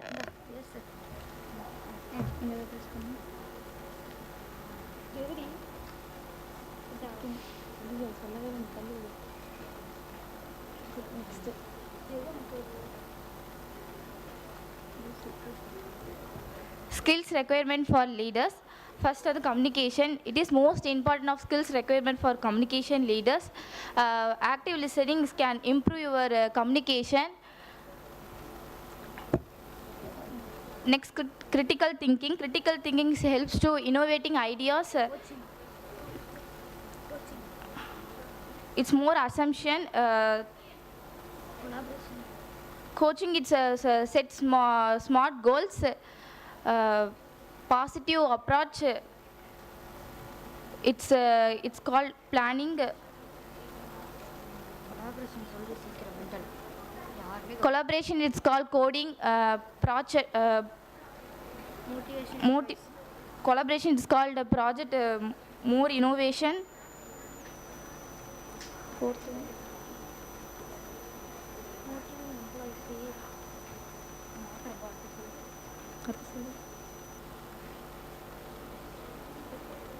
இல்ல சொல்லு thank you thank you அவங்க பார்த்து சொல்லு thank you புரியுது question கேட்க போறாங்க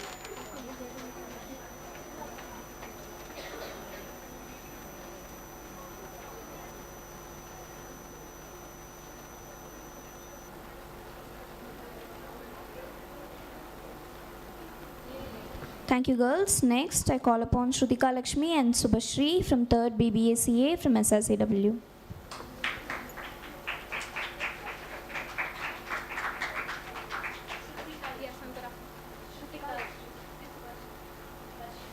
Subhashri.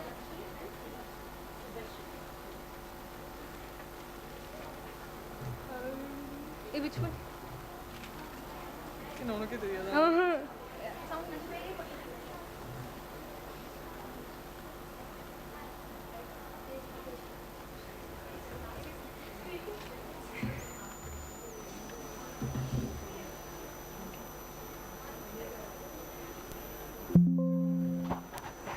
Leadership is the capacity to translate vision into reality.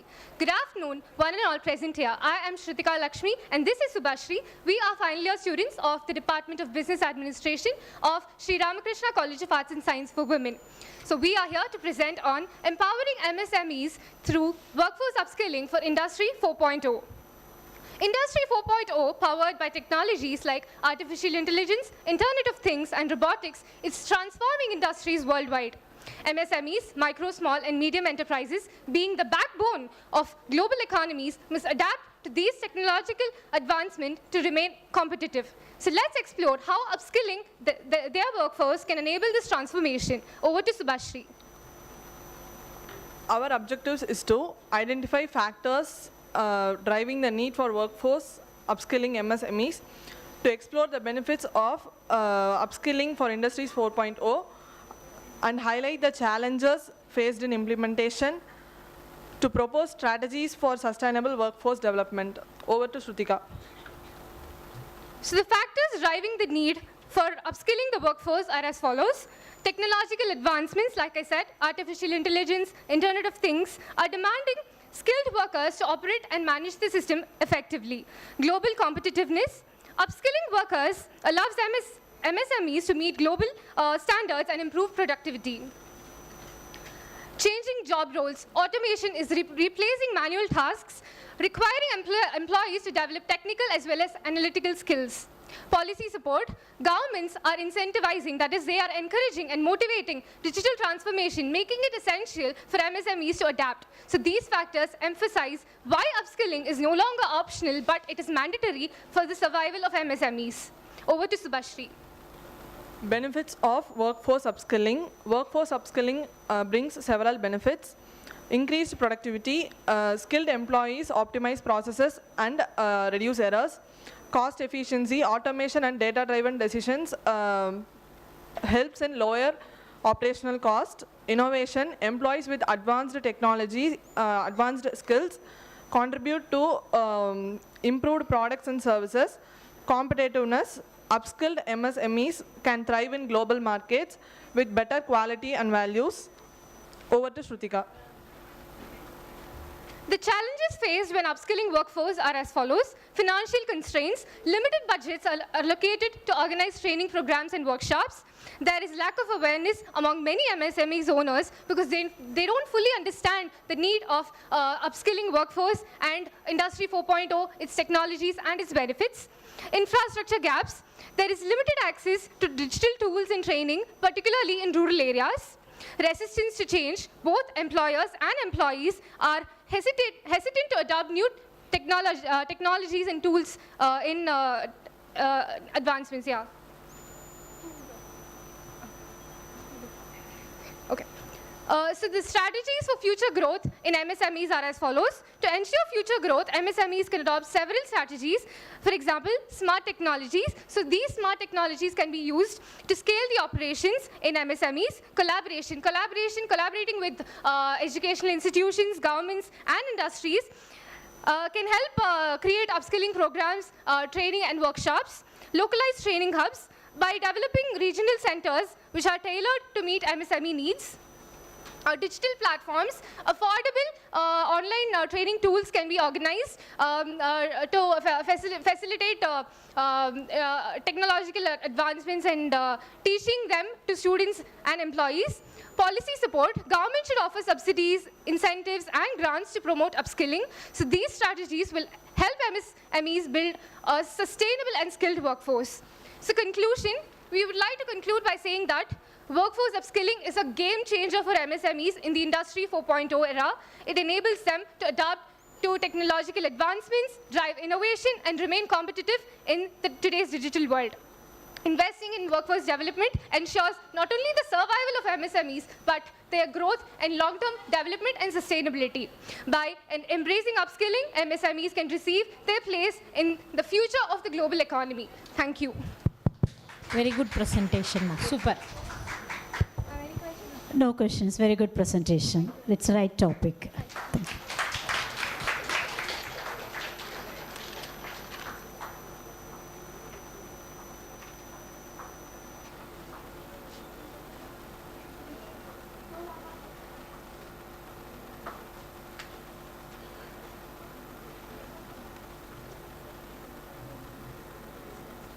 Yes, ma'am.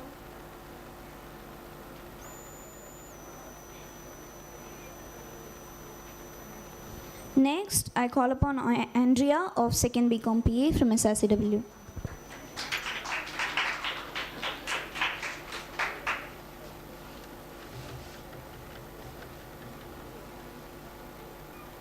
Greetings to one and all present here. So the topic for today is digital vulnerabilities protecting MSME finances.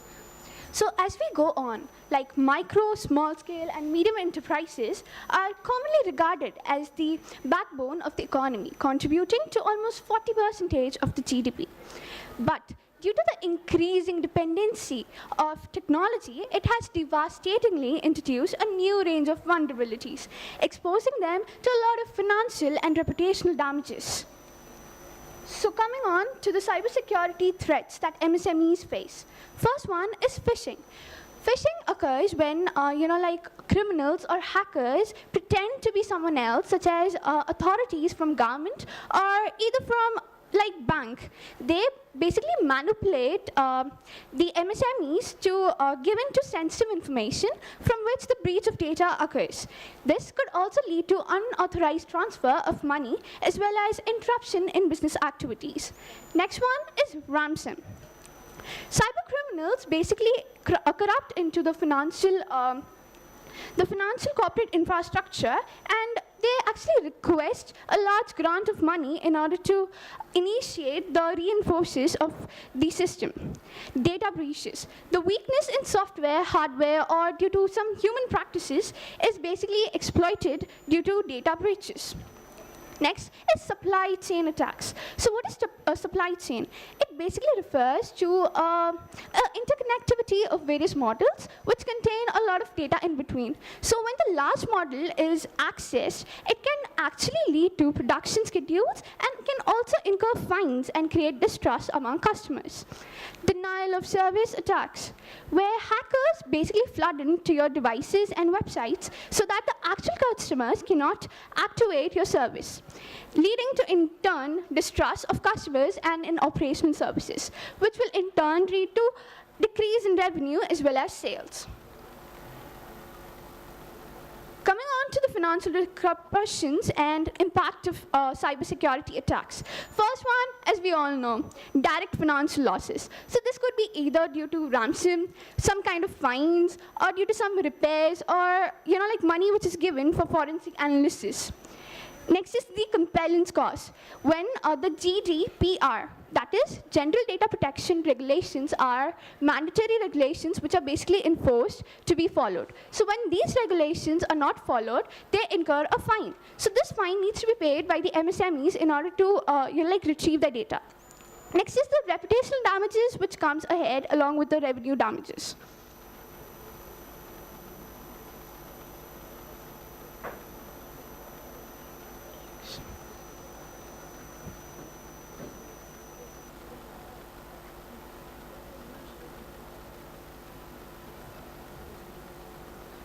Next is the strengthening of cybersecurity, which could be basically done by implementing some policies of passwords, such as enforcing strong, unique, and distinct passwords and enabling two-factor verification. Next is regulating and training the employees regularly so that they not only identify but also mitigate the losses which are forthcoming. As well as it is important that we see that all our systems are updated efficiently. Next is the technological investments which could be made. It could be either firewalls, which basically enable in protecting the data, intrusion detection system, which basically allows to detect and block suspicious activity, data encryption, which basically secures the data in transit as well as rest, cloud security, which has built-in access to encryption and threat detection. What are the future directions which can be employed? So with the growing pace of AI, predictive analysis, built-in threat detection, and learning from data can actually give us access to the dynamic environment, enabling us to secure the data beforehand. It is, as it is said, prevention is better than cure. So here we are basically preventing the data by giving access to a lot of information and training it so that we can incur the prevention measures rather than going into the reactive measures. So we can also collaborate with others or with government and have some kind of grants. So it could be either done through angel finances or through loans or through by collaboration, while getting capital from others and then investing it into our portfolio.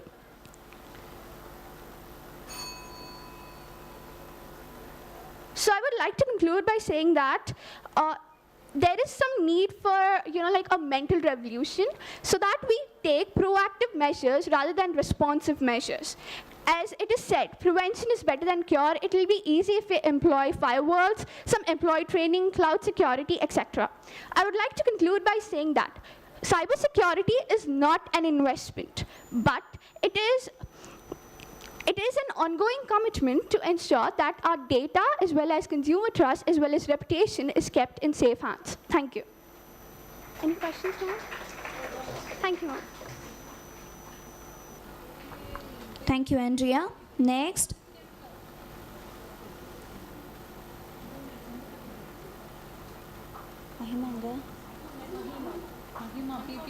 Students and the PPT.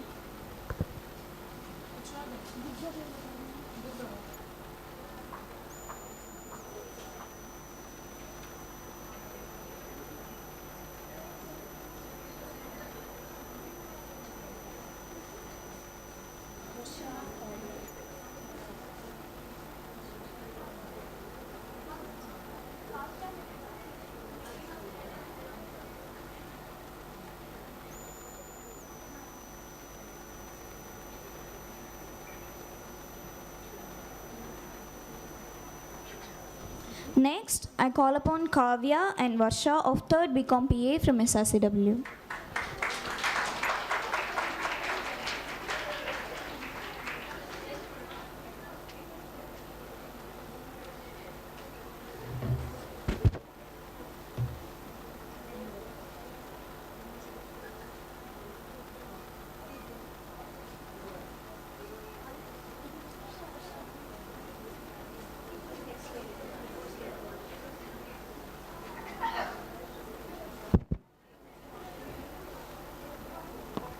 So good afternoon, one and all present here. I am Varsha from 3rd BCom PA. So my topic is about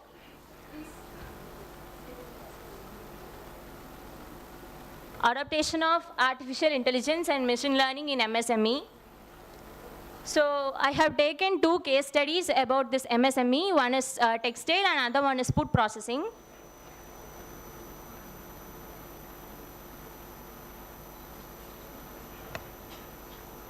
First case study is about textile manufacturing MSME, KPR mill, which is located in Racecourse Road. So KPR mill is a textile manufacturing unit in Coimbatore. They faced a phishing attack and unauthorized access issues. These cybersecurity access issues, threats, disputes, operation, and poses risk in sensitive data. So this mill has got issues in phishing attacks by hackers. So they prevent this through AI implementation such as anomaly detection and automated patch management. Anomaly identification, which proactive the systems and prevent potential breaches.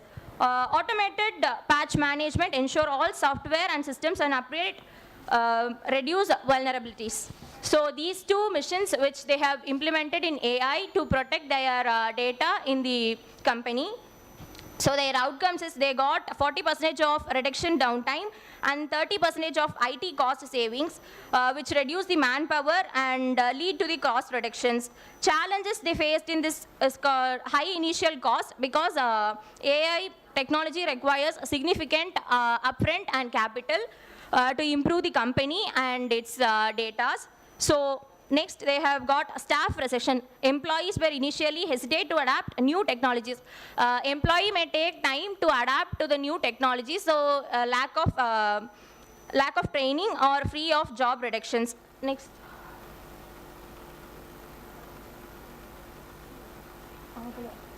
Slide work. Remove.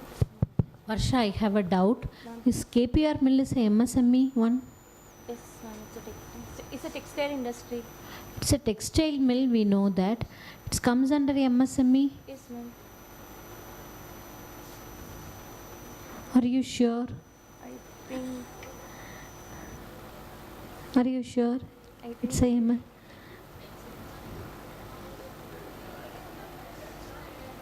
Yes?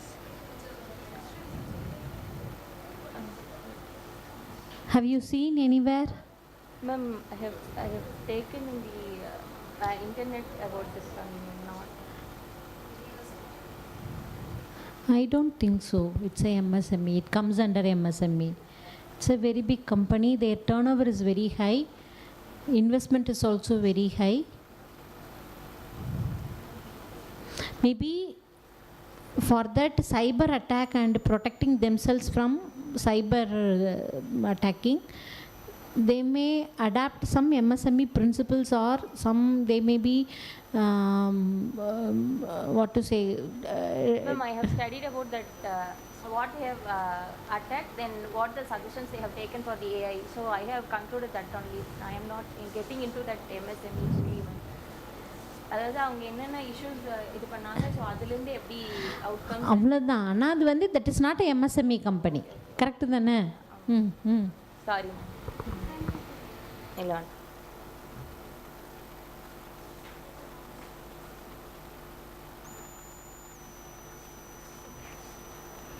Food processing. Next, I have got Idayam Group, that is located in Madurai.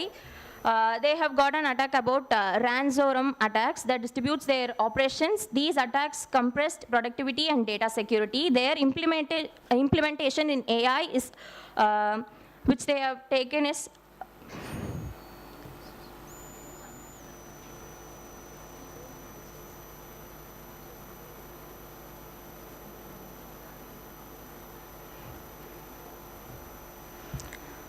from both the case studies. I have found these learnings from both the cases. So first one is security and cost effectiveness, awareness and scalability. These are and barriers. These are 4 objectives that we can take from the 2 case studies. Thank you. Thank you, Varsha. Next, I call Mahima and Durga of 2nd BCom PA from SRCW.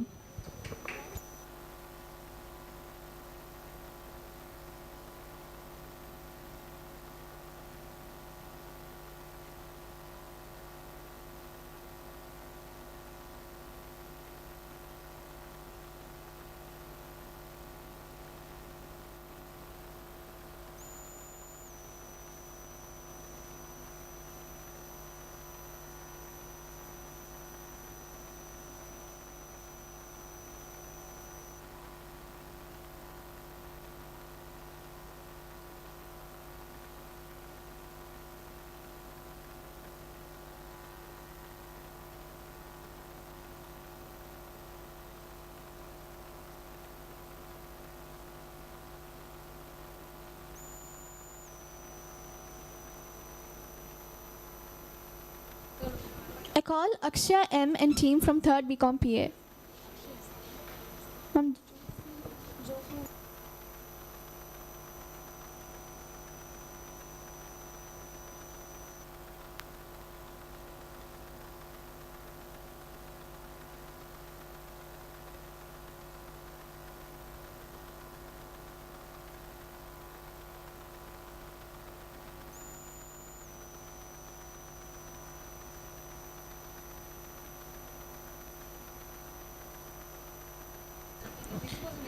I call upon Vidusha and our team from SRCW.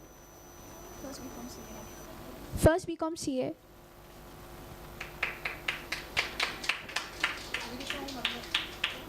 Preeti ma.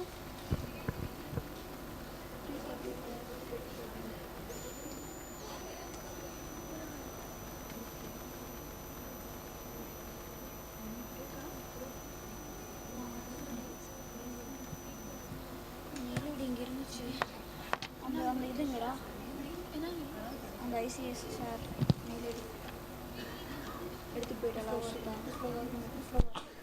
Good afternoon, everyone. Let us introduce ourselves. I am SK Vidusha. I am Preeti. We are from first BCom CA of SRCW. So first of all, we would like to thank everyone for giving this opportunity, especially for institution and management. So we chose the topic on adoption of artificial intelligence and machine learning in MSMEs. So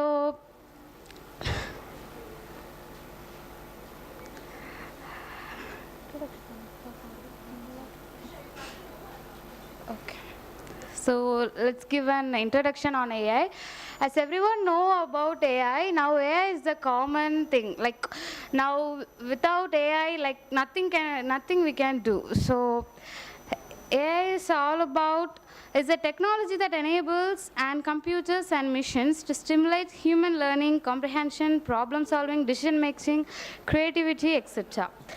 So machine learning is nothing but it is just an part of the artificial intelligence that allows computers to learn and improve an experience without being explicitly programmed. So ML uses algorithms to analyze large amounts of data, identify patterns, and make predictions. So next, let's see about the applications of AI and ML in various sectors. So first we would start with healthcare. Healthcare. AI is used in medical imaging, drug discovery, and personalized medicine. Finance. AI is also used in fraud detection, risk management, and trading. As you all know, AI is how beneficial, both it is also dangerous. Like sometimes it is also be used in like illegal activities like morphing, etc. It's also used for benefits like ChatGPT. You all know ChatGPT, it's very useful for processing such data. Retail and e-commerce. AI is used in product recommendations, chatbots, and supply chain optimization. Automotive industry. AI is used in autonomous vehicles and self-driving cars. Education. AI is used in personalized learning and student assessment. So some of the machine learning tools, as you all know, Python, MATLAB, R, NEEP, Veka, etc., etc. And the main difference between the artificial intelligence and the machine learning is like reinforcement learning, supervised learning, unsupervised learning, deep learning, etc. So now I would hand over to my co-ed.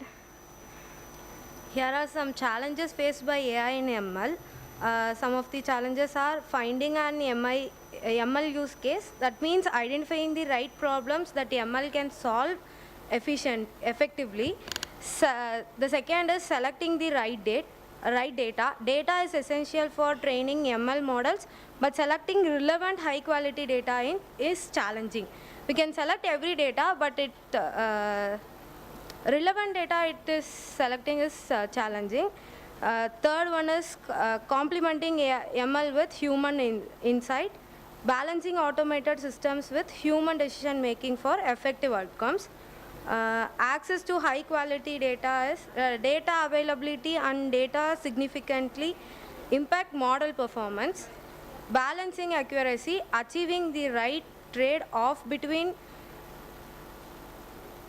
precision and computational efficiency. These are some of challenges faced by AI and ML.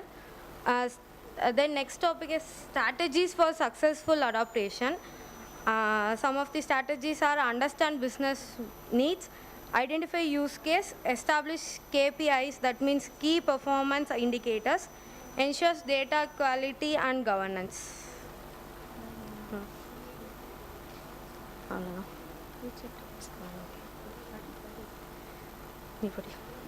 Thank you, Vidisha. Vidisha and Preeti, thank you. The topic is a good topic, adoption of AI strategies in MSMEs. Can you tell me about the areas in which this particular strategies would be beneficial to MSME particularly?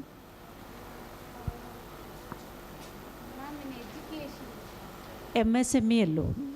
MSME. In MSME sector,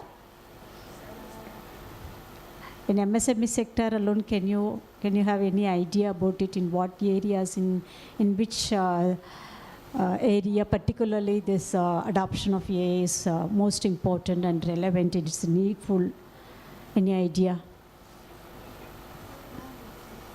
Robotics also, machines, it's all comes under AI. In MSMEs, those small industries, robotics, machines, all comes under AI, technology and Okay. MSME should be focused more on AI driven. Okay. Thank you. Automation process. Thank you. Next, I call upon Mahima and team.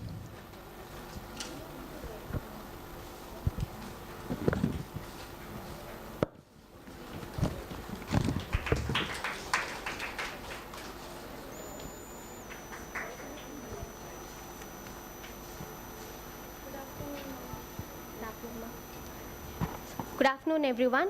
I'm Durga R and she is Mahima. So we are here to present our paper, which is a public-private partnership in technology adoption in MSMEs. As we know that MSMEs has been the backbone of our economy and also helped in the growth of our GDP. But still, these MSME have faced obstacles like the limited capital, market access, and sustainable growth, etc. Where this PPP helps to they overcome their obstacles. And their main objectives of PPP would be to reduce their financial burden and to make them as stable, and also to make themselves in a better position in among other markets. And some objectives. So these are of the few keywords. The first, it is e-governance, where these e-governance which makes their process easier to the MSMEs to comply their requirements, which are permits, license and certificates, where the PPP also provide the trainings and development for the technology adoption. And the next one would be financial incentives. The primary financial incentives would be the grants and subsidies. As we know, this PPP would reduce their financial burden. These incentives helps them to invest their capital in other fields. Over to Mahima. So here we see stakeholders, right? In PPPs, the main role of government is the big stakeholders. I think so, like government will be like NGOs, CBOs are involved in reaching underserved and unrepresented in MSMEs. They provide support service, advocacy and resources to help these businesses. So innovative ecosystem. I think economic is the better, most important source for the MSMEs in PPPs. So we can see training and mentorship enable smaller business to integrate with the higher qualities and qualifications. Like in economics, we have seen like many of the objectives, like in economics, most of the flow, it will be like related to MSME. I think so, like PPPs are the main source for economic sectors. Next, digital learning platforms. Digital learning platforms, there are many platforms regarding to MSME. PPPs facilitates the adoption of technology in MSME through digital platforms such as online business registration portals, digital payment systems, online trading and development programs. Online training and development programs are the most useful accommodation to MSME. Findings: enhance access to technology, improved regulatory support, market access and expansion, and sustainability. Sustainability is the most important thing. Like in economics, we have seen, like according to sustainability, the MSME provide more of the significance. Conclusion: the program covered wide areas like digital literacy, financial management, and technical skills. PPPs ensure that these enterprises can make the most of the technology they adopt. The case of MPC Kia exemplifies the transformation impact of PPPs on MES through innovative mobile money solution. Thank you, Mom. How this e-governance is applicable for this MSMEs? In what way this e-governance is possible? Not like what to say. Come. Yes. Ma'am, so like there are many learning platforms, right? According to e-governance, like government has provided electronic digital platforms. That's what I mean. Translating e-governance. That's what e-governance. What do you mean by governance? No. Governance means some kind of controlling authority. The government is controlling in certain aspects. They will be like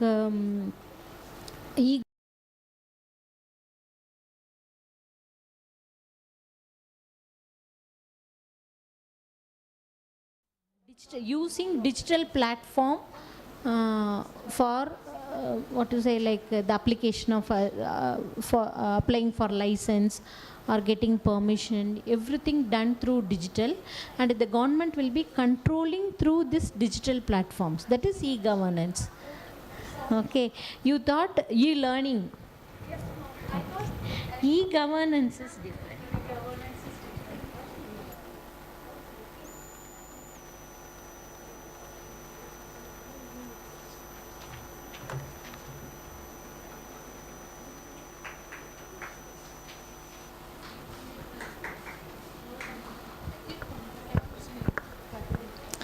Next, I call upon Kritika and Catherine of 2nd BCom CA.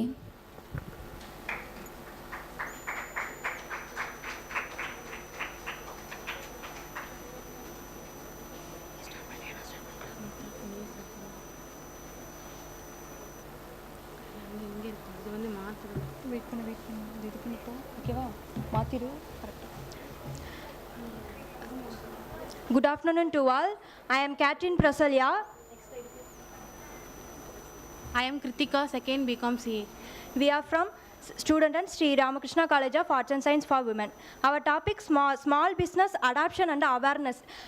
எப்படின்னா small business வந்து அவங்களுக்கு வந்து நிறைய awareness வந்து கிடைக்கிறது கிடையாது. அந்த awareness கிடைக்கணும். அதே டைமில் அவங்க வந்து கரண்ட் சிச்சுவேஷனுக்கு ஏற்ற மாதிரி ட்ரெண்டுக்கு ஏற்ற மாதிரி மாறிட்டே இருக்கணும். அதை வந்து டெக்னாலஜிஸை வந்து அடாப்ட் பண்ணிக்கணும். இது எப்போலேருந்து நடக்குதுன்னா COVID-19 பேண்டமிக் அப்புறம் இது சினாரியோஸ் வந்து நிறையா மாறிக்கிட்டே இருக்கிறதுனால டெக்னாலஜி அடாப்ஷன் வந்து நம்ம பண்ணணுங்கிறதா எங்களோட மெயின் கான்செப்ட்டு. ஃபஸ்ட்டு இன்ட்ரடக்ஷன் என்ன நாங்கள் வந்து ஃபஸ்ட்டு சொல்ல போகிறோம்னா, ஸ்மால் பிஸ்னஸ் வந்து நிறைய சேலஞ்சஸும் அவேர்னஸ்க்கும் அவங்களுக்கு வந்து கிடைக்கணும். அவங்க வந்து கரண்ட் ட்ரெண்டுக்கு ஏற்ற மாதிரி டெக்னாலஜி வந்து அடாப்ட் பண்ணி சேஞ்ச் ஆகிட்டே இருக்கணும். அப்போ தான் வந்து பிஸ்னஸ் வந்து டெவலப்மெண்ட் ஆகும்.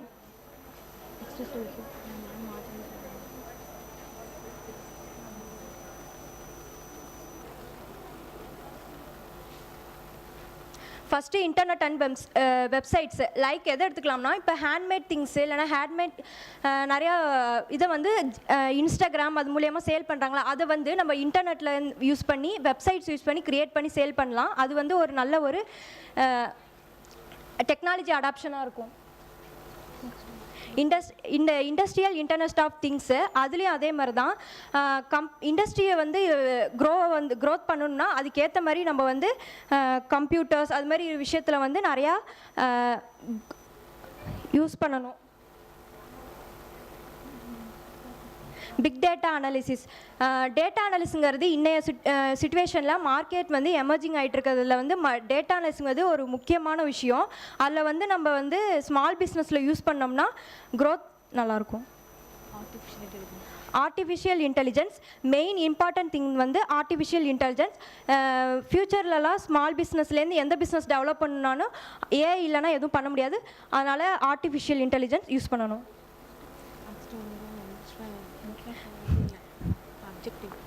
அப்ஜெக்டிவ் மெயின் அப்ஜெக்டிவ் என்னென்னா டெக்னாலஜி அடாப்ஷன். அது இருந்தால் தான் நம்மளால் ஃப்யூச்சரில் நம்மளோட பிஸ்னஸை வந்து டெவலப் பண்ண முடியும். கரண்ட் ட்ரெண்டை வந்து மெயின்டைன் பண்ண முடியும். அதுக்கேற்ற மாதிரி நம்ம பிஸ்னஸை வந்து டெவலப் பண்ணுறதுக்கு டெக்னாலஜி அடாப்ட் பண்ணிக்கிட்டு நிறைய அவேர்னஸ் வந்து நம்ம கெயின் பண்ணணும். கீ ஃபோக்கஸ் வந்து technology is the key focus. Main வந்து AI, machine learnings, data analysis இதெல்லாம் யூஸ் பண்ணோன்னா நிறையா நம்மளுக்கு வந்து க்ரோத் இருக்கும். I am Kritika, 2nd BCom CA. The methodology is visual analysis, network analysis and article contribution. இப்போ வந்து SME ஸ்மால் பிஸ்னஸ் என்டர்பிரைசஸில் வந்து அவங்க விஷுவலாக வந்து நிறைய பிபிடி போட்டு அந்த மாதிரி பெரிய இண்டஸ்ட்ரி டெவலப்மெண்ட் ரொம்ப பெரிய இண்டஸ்ட்ரியில் பார்த்து அவங்களோட டெக்னாலஜி டெவலப் பண்ணிக்கலாம். இன்சைட்ஸ் வந்து நம்ம SME வந்து ஸ்மால் பிஸ்னஸ் என்டர்பிரைசஸில் வந்து ஒன்றுமே டெவலப் ஆகாமே இருக்காங்க. அதனால் அவங்களோட நம்ம வந்து இந்த மாதிரி டெக்னாலஜிலாம் இருக்குது, ஏஐ மூலமாக டெவலப் பண்ணிக்கலாம் அப்படின்னு சொல்கிறாங்க. அதுபோல் சேலஞ்சஸ் ஆஃப் டெக்னாலஜி அடாப்ஷன் இந்த எமர்ஜிங் மார்க்கெட். Infrastructure challenges. இப்போ பெரிய இண்டஸ்ட்ரியில் அவங்க தேவையான மிஷினரிஸ்லாம் வாங்கிக்குவாங்கன்னா சின்ன இண்டஸ்ட்ரீஸ்லாம் அவங்க SMEயில் வந்து அவங்களுக்கு தேவைன்னா அவங்களால அந்த மிஷின்ஸ் எல்லாம் வாங்க முடியாது. அவங்களோட பிஸ்னஸ் அவங்களால எக்ஸ்பேண்ட் பண்ண முடியாதுன்னு சொல்கிறாங்க. Technical capacity and skill development. அவங்களோட டெக்னிக்கலாக வந்து அவங்களுக்கு நிறையா மிஷினரிஸ்லாம் வாங்கணும். அவங்களுக்கு நிறைய ஃபினான்ஷியல் ப்ராப்ளம் இருக்கும். அதெல்லாம் அவங்க வந்து ரெக்டிஃபை பண்ணி வாங்கணும். அதேமாதிரி அவங்களோட ஸ்கில் டெவலப் பண்ணிக்கணும். Lessons from COVID-19. இப்போ COVID-19 டைமில் பெரிய இண்டஸ்ட்ரீஸே வந்து நிறையா வந்து லாஸ்ட்டாக தான் போச்சு. அப்போ ஸ்மால் மீடியம் என்டர்பிரைசஸ் வந்து அப்போ ரொம்ப அந்த டைம்லலாம் ரொம்ப வந்து ஸ்ட்ரகிள்ஸ் ஃபேஸ் பண்ணாங்கன்னு சொல்கிறாங்க. கன்க்ளூஷன் என்னென்னா அந்த கோவிட்-19 டைமில் வந்து எல்லாருக்குமே இப்போ வந்து ரொம்ப ஸ்ட்ரகிளாக தான், எல்லாருக்குமே சாப்பாடுலேருந்து எல்லாமே கஷ்டமாக தான் இருந்துச்சு. அதனால் கோவிட்-19 டைம்லேயே உங்கள் டெக்னாலஜி ஆர்டிஃபிஷியல் இன்டெலிஜென்ஸ் மூலமாக அவங்க ஒரு இன்ஸ்டாகிராம்லேயே வெப்சைட் ஓப்பன் பண்ணி அவங்க இந்த மாதிரி நாங்கள் ஸ்மால் மீடியம் என்டர்பிரைஸை பிஸ்னஸ் பண்ணுறோம் அப்படின்னு சொல்லி அவங்க இன்ஸ்டாகிராம்லேயே வாட்ஸ்அப் அந்த மாதிரி சோஷியல் மீடியாவில் அப்லோட் பண்ணலாம் அப்படின்னு சொல்கிறாங்க. வீட்டிலேருந்தே அந்த கோவிட்-19 டைமில் அவங்க பிஸ்னஸ் வந்து எக்ஸ்பேண்ட் பண்ணலாம் அப்படின்னு சொல்கிறாங்க. அதுக்கப்புறம் அவங்களால வந்து அவங்களோட லோ காஸ்ட் டெக்னாலஜி அவங்களால மூலமாக இந்த மாதிரி ஃபோன் இந்த மாதிரி சின்ன சின்ன டெக்னாலஜி மூலமாக அவங்களோட பிஸ்னஸ் வந்து எக்ஸ்பேண்ட் பண்ணிக்கலாம் அப்படின்னு சொல்கிறாங்க. இனி வர நியூ ஜென்ரேஷனாவது இனிமேல் வந்து இந்த நியூ ஜென்ரேஷன் நிறையா எஸ்எம்இ ஸ்மால் மீடியம் என்டர்பிரைசஸ் வந்து நிறையா டெக்னாலஜி தெரிஞ்சு வச்சுக்கணும், அடாப்ட் பண்ணிக்கணும்னு சொல்கிறாங்க. Thank you ma'am. Now I call upon Aishwarya Lakshmi and team from SRCW, first MCOM CA.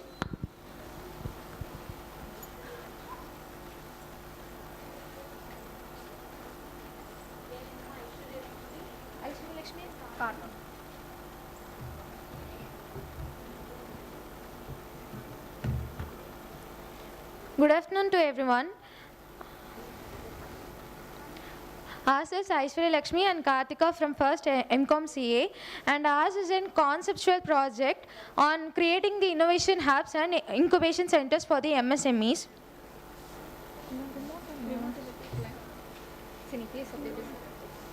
Okay.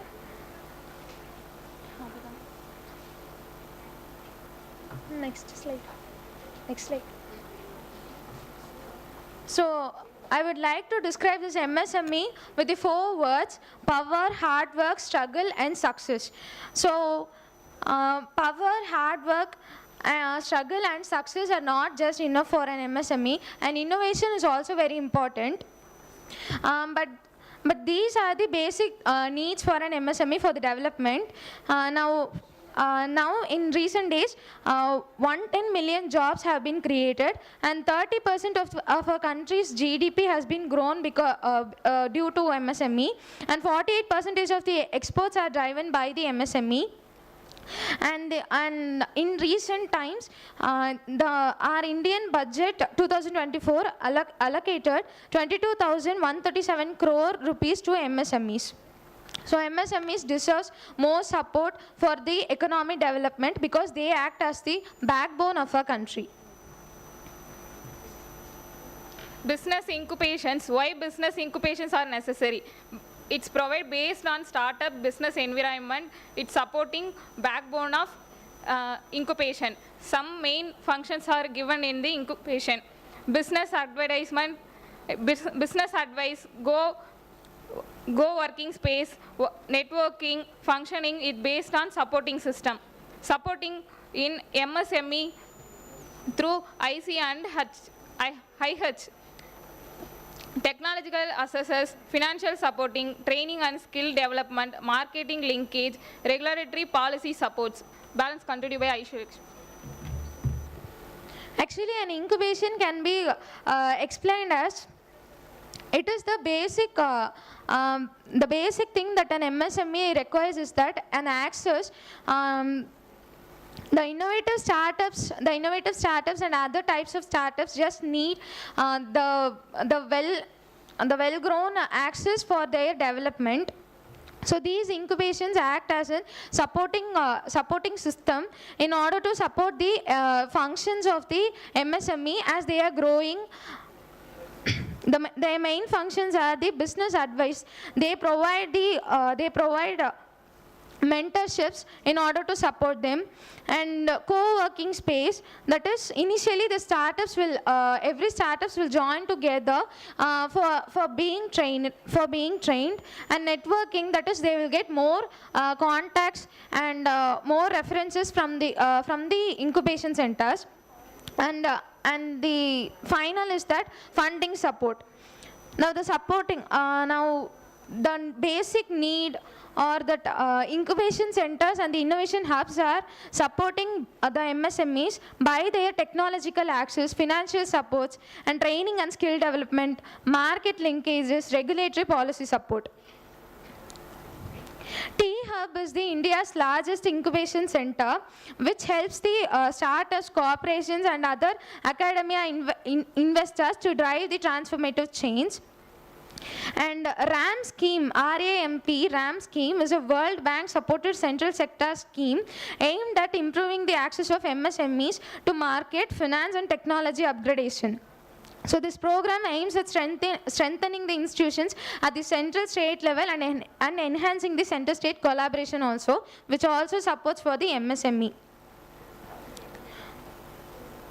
So by adopting these incubation centers and the innovation hubs, they play the crucial role in order to fill the gaps by providing the necessary resources, mentorship, and infrastructures. Thank you. Next I call upon Vishali and Nikita.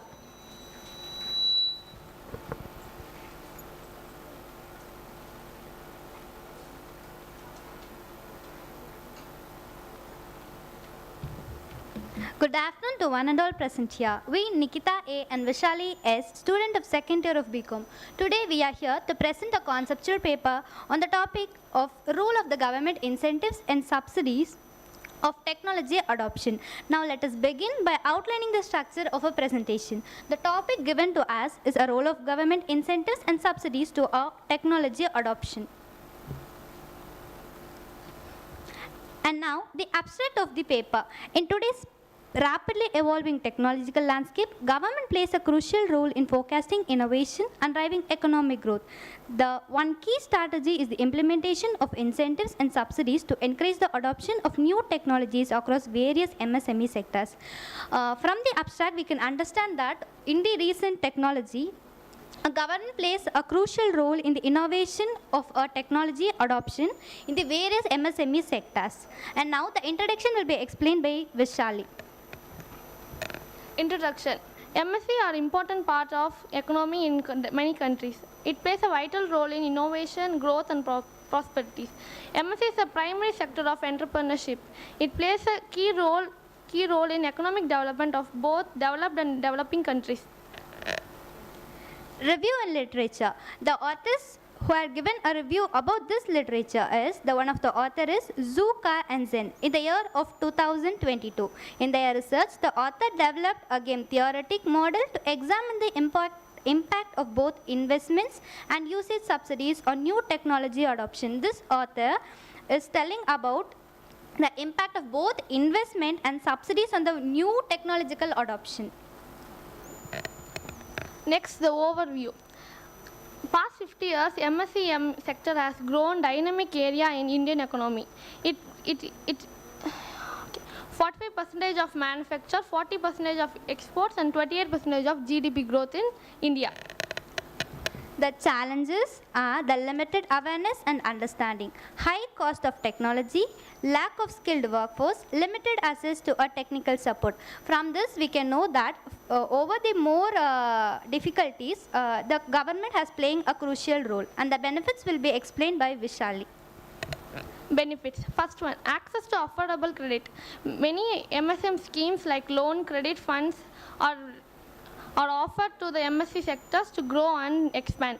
Financial subsidies. The MSE subsidy scheme offers financial assistance to reduce overall cost of capital. And the major programs are the Petrol Conservation and Research Agency and the Bureau of Energy Efficiency, IITS, the Energy of Resource Institution, state government and other government agencies.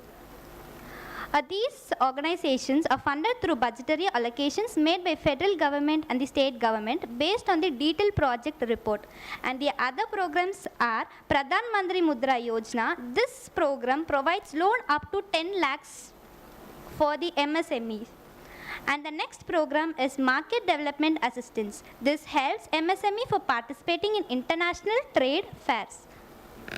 Conclusion. In concluding, the government plays a crucial role in adoption of technology in MSC sectors to enhance their productivity and product quality and new markets. Thank you. Thank you. Next I call upon Thank you, students. and team. Thank you. Question?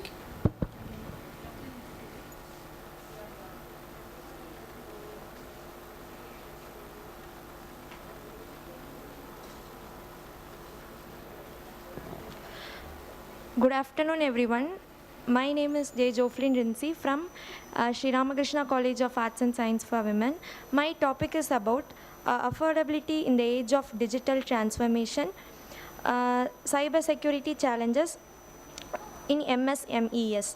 So, affordability in the age of digital transformation means making digital tools or devices and internet access cheap enough for everyone to use it. It's about ensuring people and business can afford the technology they need in an affordable way. So, let us also see cyber security challenges, problems and risks the MSMEs face. Introduction, embracing digital transformations, which means adopting or bringing a new technologies to improve the business work or the performance of business or individual works, communicate or deliver services, and also signify it into better way in this digital world. So MSMEs must adopt digital tools to remain competitive in the global market. Cyber security vulnerabilities. So this means the business data is vulnerable, which means weakness. The password or some data are threatened by the hackers. So this is cyber security vulnerabilities. Resource constraints leave many MSMEs highly susceptible to cyber attacks. Next, objectives, the importance of digital transformation, unlocking operational efficiency, which means making things better, faster, or less effort or cost. So this is unlocking operational efficiency, market expansion, and also the innovations. Next, cyber security threats, ransomware. It means hackers lock your files and ask for money to unlock the file. That is what ransomware. And phishing and data breaches pose significant risks. This means sending emails or fake links to collect your data or to hack your computer systems or software. So barriers to cyber security. Third one, financial constraints, knowledge gaps, and lack of lack of technical supports. This is the barriers of cyber securities. Next, fourth one, affordable solutions, open source tools where everyone can use this tools. This is open for everyone, where it is safe to use and also secure.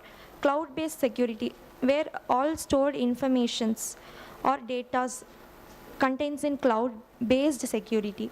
And employee training, and also training the employees. Next, case studies.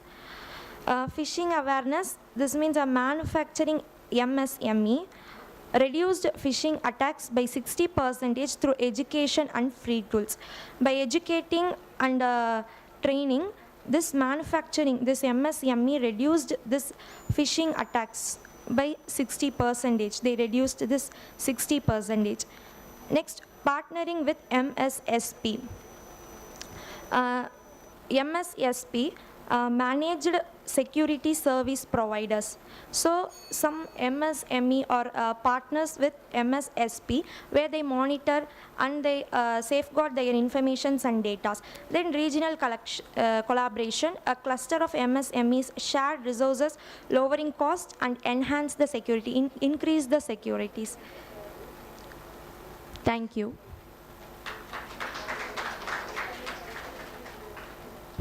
Rashika and team.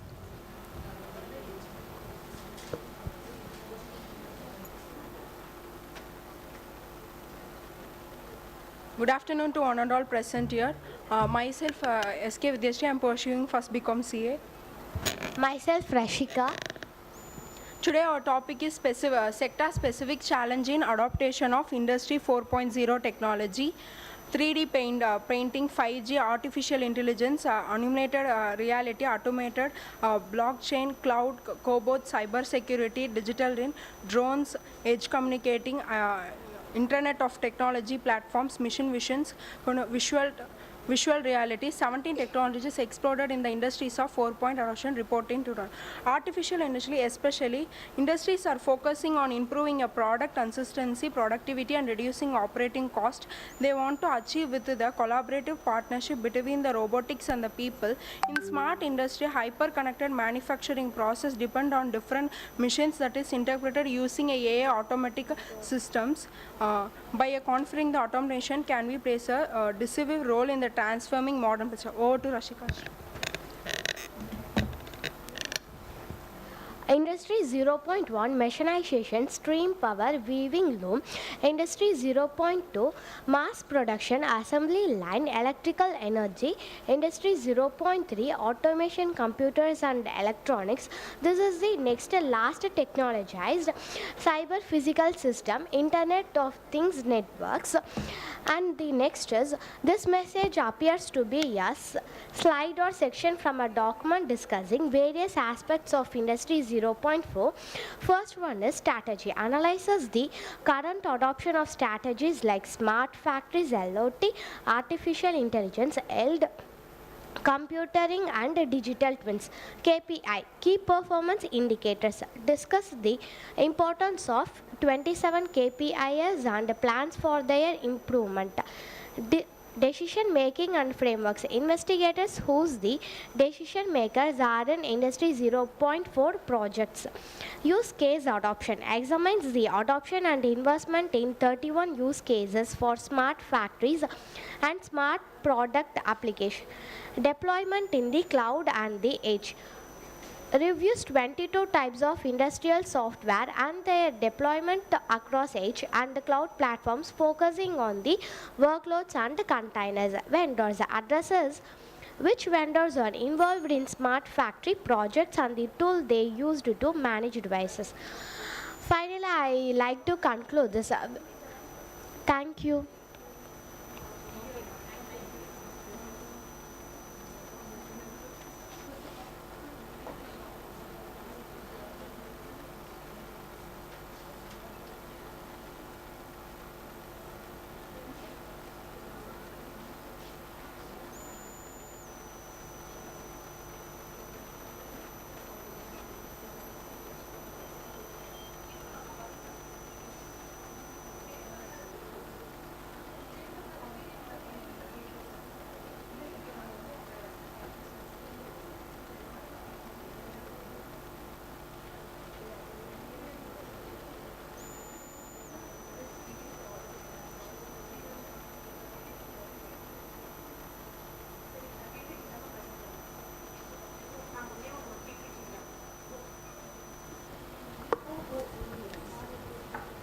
Next is Kirtana of first BCom ANF.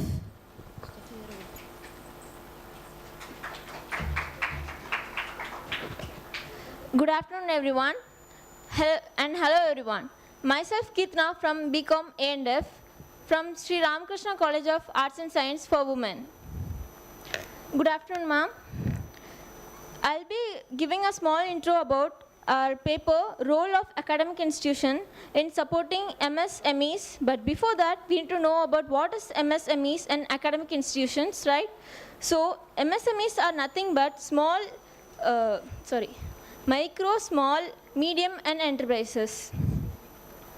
Role of MSMEs are essential to economic development, contributing to employment, innovation and poverty reduction in developing countries. Academic institutions' role is to support MSMEs by providing resources, research and innovation to enhance growth and sustainability. The purpose of our paper is to explore how academic institutions contribute to MSMEs and through research, innovation, skill development and collaborations. Let's understand MSMEs' importance. MSMEs enhance economic growth, innovation and knowledge enhancement. Economic growth creates jobs, generate tax revenues and support local supply chains. Innovation and knowledge sharing, access to resources enables exchange of best practices and technologies. The role of academic institutions in supporting MSMEs are of various aspects: research and innovation, skill developments, infrastructure support, fostering collaboration and networking. Research and innovation, technological advancement and product development in academic institutions enhances MSMEs' product quality as well as their better efficiency and competitiveness. Skill development such as training, entrepreneurship programs, and management and soft skills with hands-on industry experiences. Infrastructure support like innovation hubs, access to technology, and market insights provides access to technological platforms, valuable data, and mentorship to foster business growth. Thank you.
Very good afternoon, students. Very good afternoon to all of you. You are all feeling bored, or it's give a very good inputs to the students. Really very happy that all are very good students, and you are getting more knowledge in the right topic of the national seminar, ICSSR national seminar, on the topic equipping MSME clusters towards Industry 4.0 prospects and challenges. Recently, the last presenter, I think the girl has presented the right topic about the role of educational institution for the contribution and the development of the MSME. Really, this is the right platform to know more about the MSME sector, and your valuable inputs in this platform really will give a good opportunity to the MSME sector to grow well and integrate the AI-driven prospects into them. So in the the Industry 4.0 era, all the industries are now equipping towards developing the technological advancements in the industry. So as you all know very well about the industries, MSME sectors, and all those things. Nearly, Government of India has initiated the various schemes for the development of MSMEs. One of the major initiative is all the MSME sectors have to be registered. Udayam registration is mandatory for the MSME sector. I think you would have known about this Udayam registration, and it is mandatory for all the MSME schemes and MSME sectors. So it is one of the important initiative, and the champion scheme is also introduced by the Government of India for the development of the MSMEs. So really, in future, this MSME sector will develop more innovations in the era and moving forward to achieve the Industry 5.0. Now, in future, within the next 10 years, that is in the 2047, Government of India has the vision to attain the Vision Vishat Bharat, that is 100 years of independence. We have to achieve the 17 sustainable goals of United Nations. All the United Nations of the countries, nearly 195 countries have developed this 17 sustainable development goals. All these sustainable development goals can be achieved only by achieving the MSMEs towards the Industry 5.0. Definitely, this platform will bring a very good good academic inputs for the development of this MSME sectors to march towards the Industry 4.0. Thank you very much. I really would like to express my sincere thanks and gratitude to Vice Principal and Madam Batmavati ma'am, and all the faculty members, and especially Maithili ma'am and Sita ma'am, and all the faculty coordinators and the students' friends, and the students coming from various institutions, and the supports of your institutions to coming to the SRCW and bring the valuable insights into the academic forum. Really, thank you. Thank you very much for giving me this opportunity. Thank you so much, ma'am. Now I request Dr. D. Padmavati ma'am to present the memento to ma'am.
So here we come to the end of this seminar. We are very happy that so many students have come on stage and presented your ideas, opinions, your papers, research papers, concept papers, everything. Let us first of all give a big round of applause to all those students, outside participants as well as SRCW participants who had really the guts to come on stage and present your ideas. That's really wonderful. If this is your first stage, you're going to see many more stages and many more presentations are, on your way. Okay, good going. Thank you very much. Yeah, actually we have received around 75 papers from outside participants and 20 papers from our college. Okay? Yeah, and out of those 75 participants, from outside colleges, it's highly disappointing that only 3 teams have presented the papers today on stage. And out of 20 participants from our college, I think 17 teams have presented. Okay, that's really wonderful.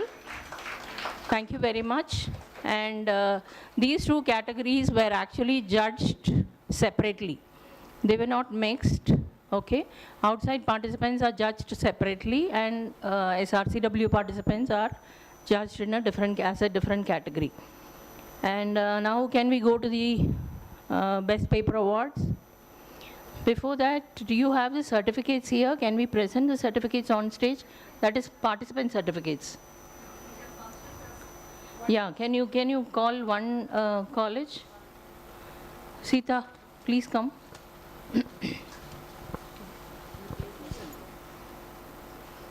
What's the name of the college?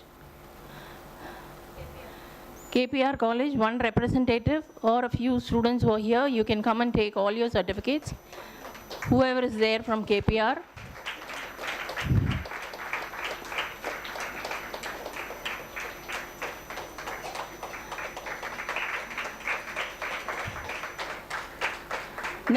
Next college.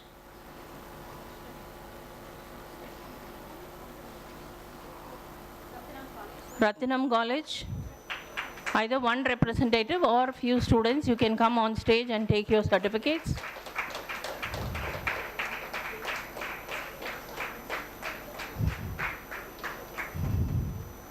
We have received so many papers from Ratinam College. That's really wonderful. At least you could send the papers, but please try to present papers from the next conference onwards. You will learn something or the other.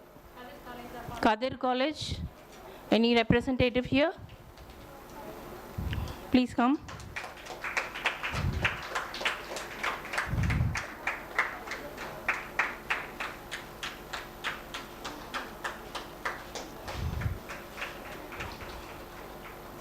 Next, PSGR Krishnammal. You can take all your certificates. You can also join her.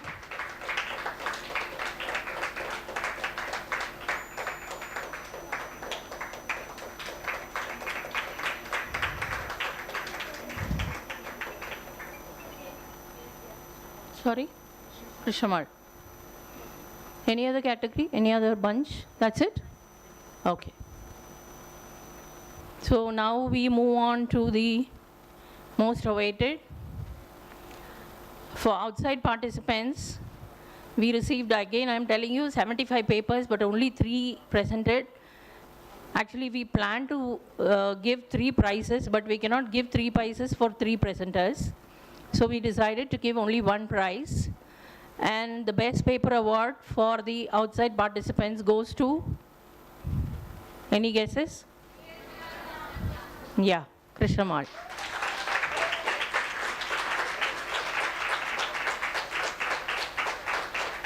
And that goes with a cash award of 3,000 rupees.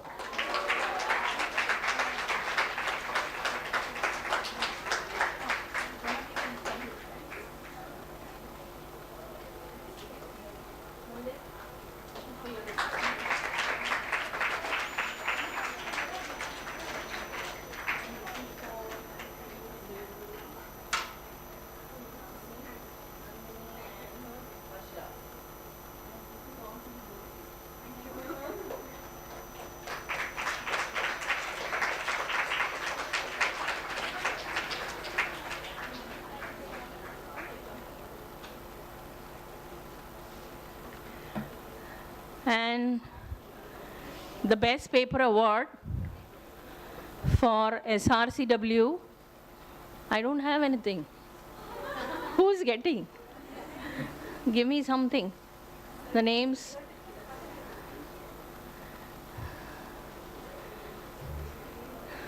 This is which place? Is this first place? What you have sent is first place, right? Is it? Okay. Because we are used to giving third place. Okay, no problem. So the first place goes to, any guesses? Why BCom students are saying BBA? And yes, of course, Subhashri of 3rd BBA CA and Shrutika Lakshmi of 3rd BBA CA.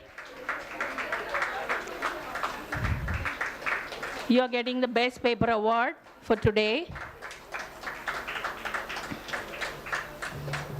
with a cash prize of 2,000.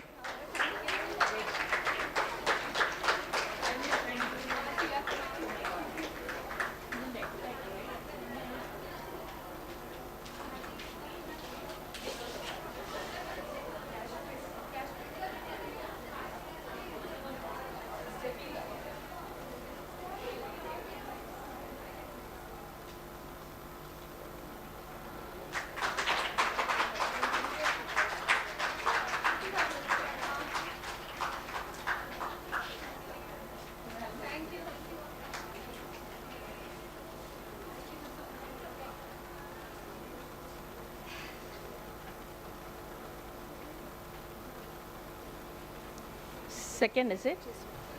And the second place goes to Miss Aishwarya and Farhana Asmi of first BCom PA.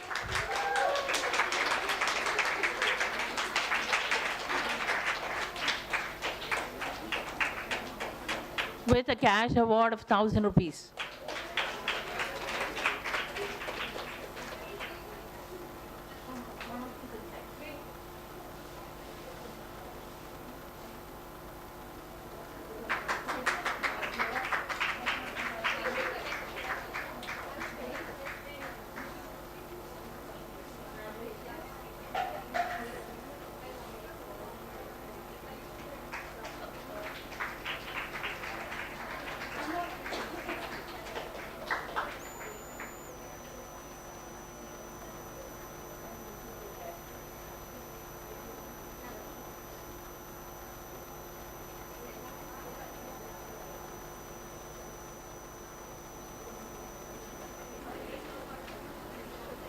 And the third place, it's a surprise for me too, Vaishali and Nikita of second BCom.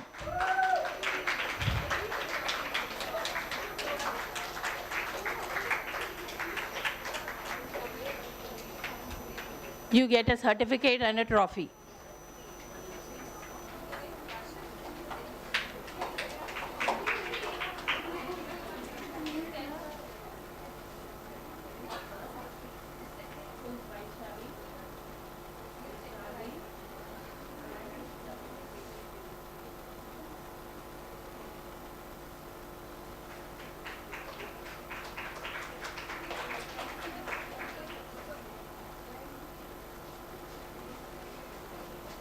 Thank you all so much.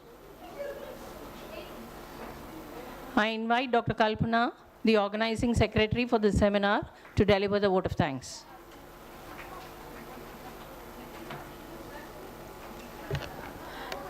Good evening, one and all present here.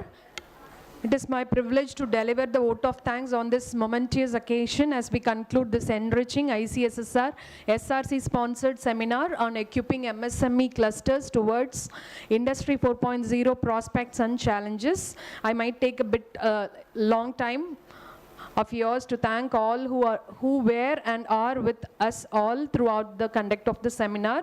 First and foremost, I extend the heartfelt gratitude to ICSSR SRC Hyderabad for their invaluable support and sponsorship which has made the seminar possible. My heartfelt gratitude to our managing trustee Shri R. Sundar and board of trustees for their constant support. I wish to extend my heartfelt gratitude to our principal Dr. K. Chitra for her unwavering support and guidance on all our endeavors. My special thanks to ICSSR SRC Seminar Program Director and Head Department of Commerce Dr. D. Padmavati for her encouragement and support. A special thanks to our keynote speakers, Dr. Arulambi Damodaran, Dr. Thirukuralkani, and Mrs. Kayalvili for taking their time out of their busy schedule to grace this event. Your insightful address has set the perfect tone and inspired all of us to delve deeper into the theme of the seminar. To our esteemed rapporteurs, your expertise and thought-provoking discussions have provided us with new perspectives and avenues for exploration. We are deeply thankful for your contributions and which have added great value to this seminar. I also wish to thank the organizing committee and faculty members of commerce for their meticulous planning and seamless execution. Participants, thank you for your enthusiastic participation. Your active engagement reflects your commitment to learning and pursuit of knowledge. Lastly, a big thank you to all our technical support team, Infocom office bearers and representatives of Commerce Department and everyone who have contributed in the smooth running of this seminar. As we conclude, let us carry forward the ideas and learnings from today to empower MSMEs and contribute to a brighter, more sustainable future. Thank you all once again. Thank you. Thank you, ma'am. Now I request students and faculty to raise up for the national anthem.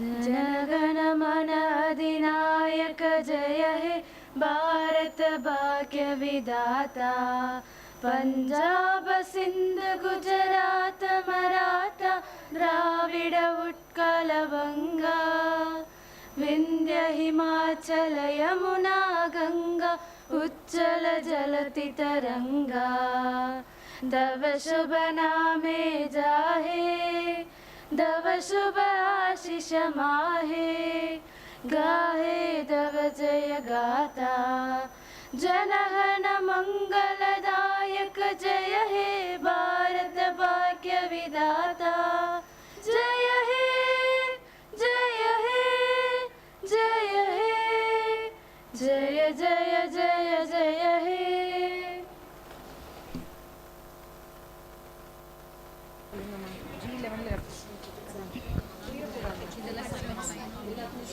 Students, the refreshments are there in G11.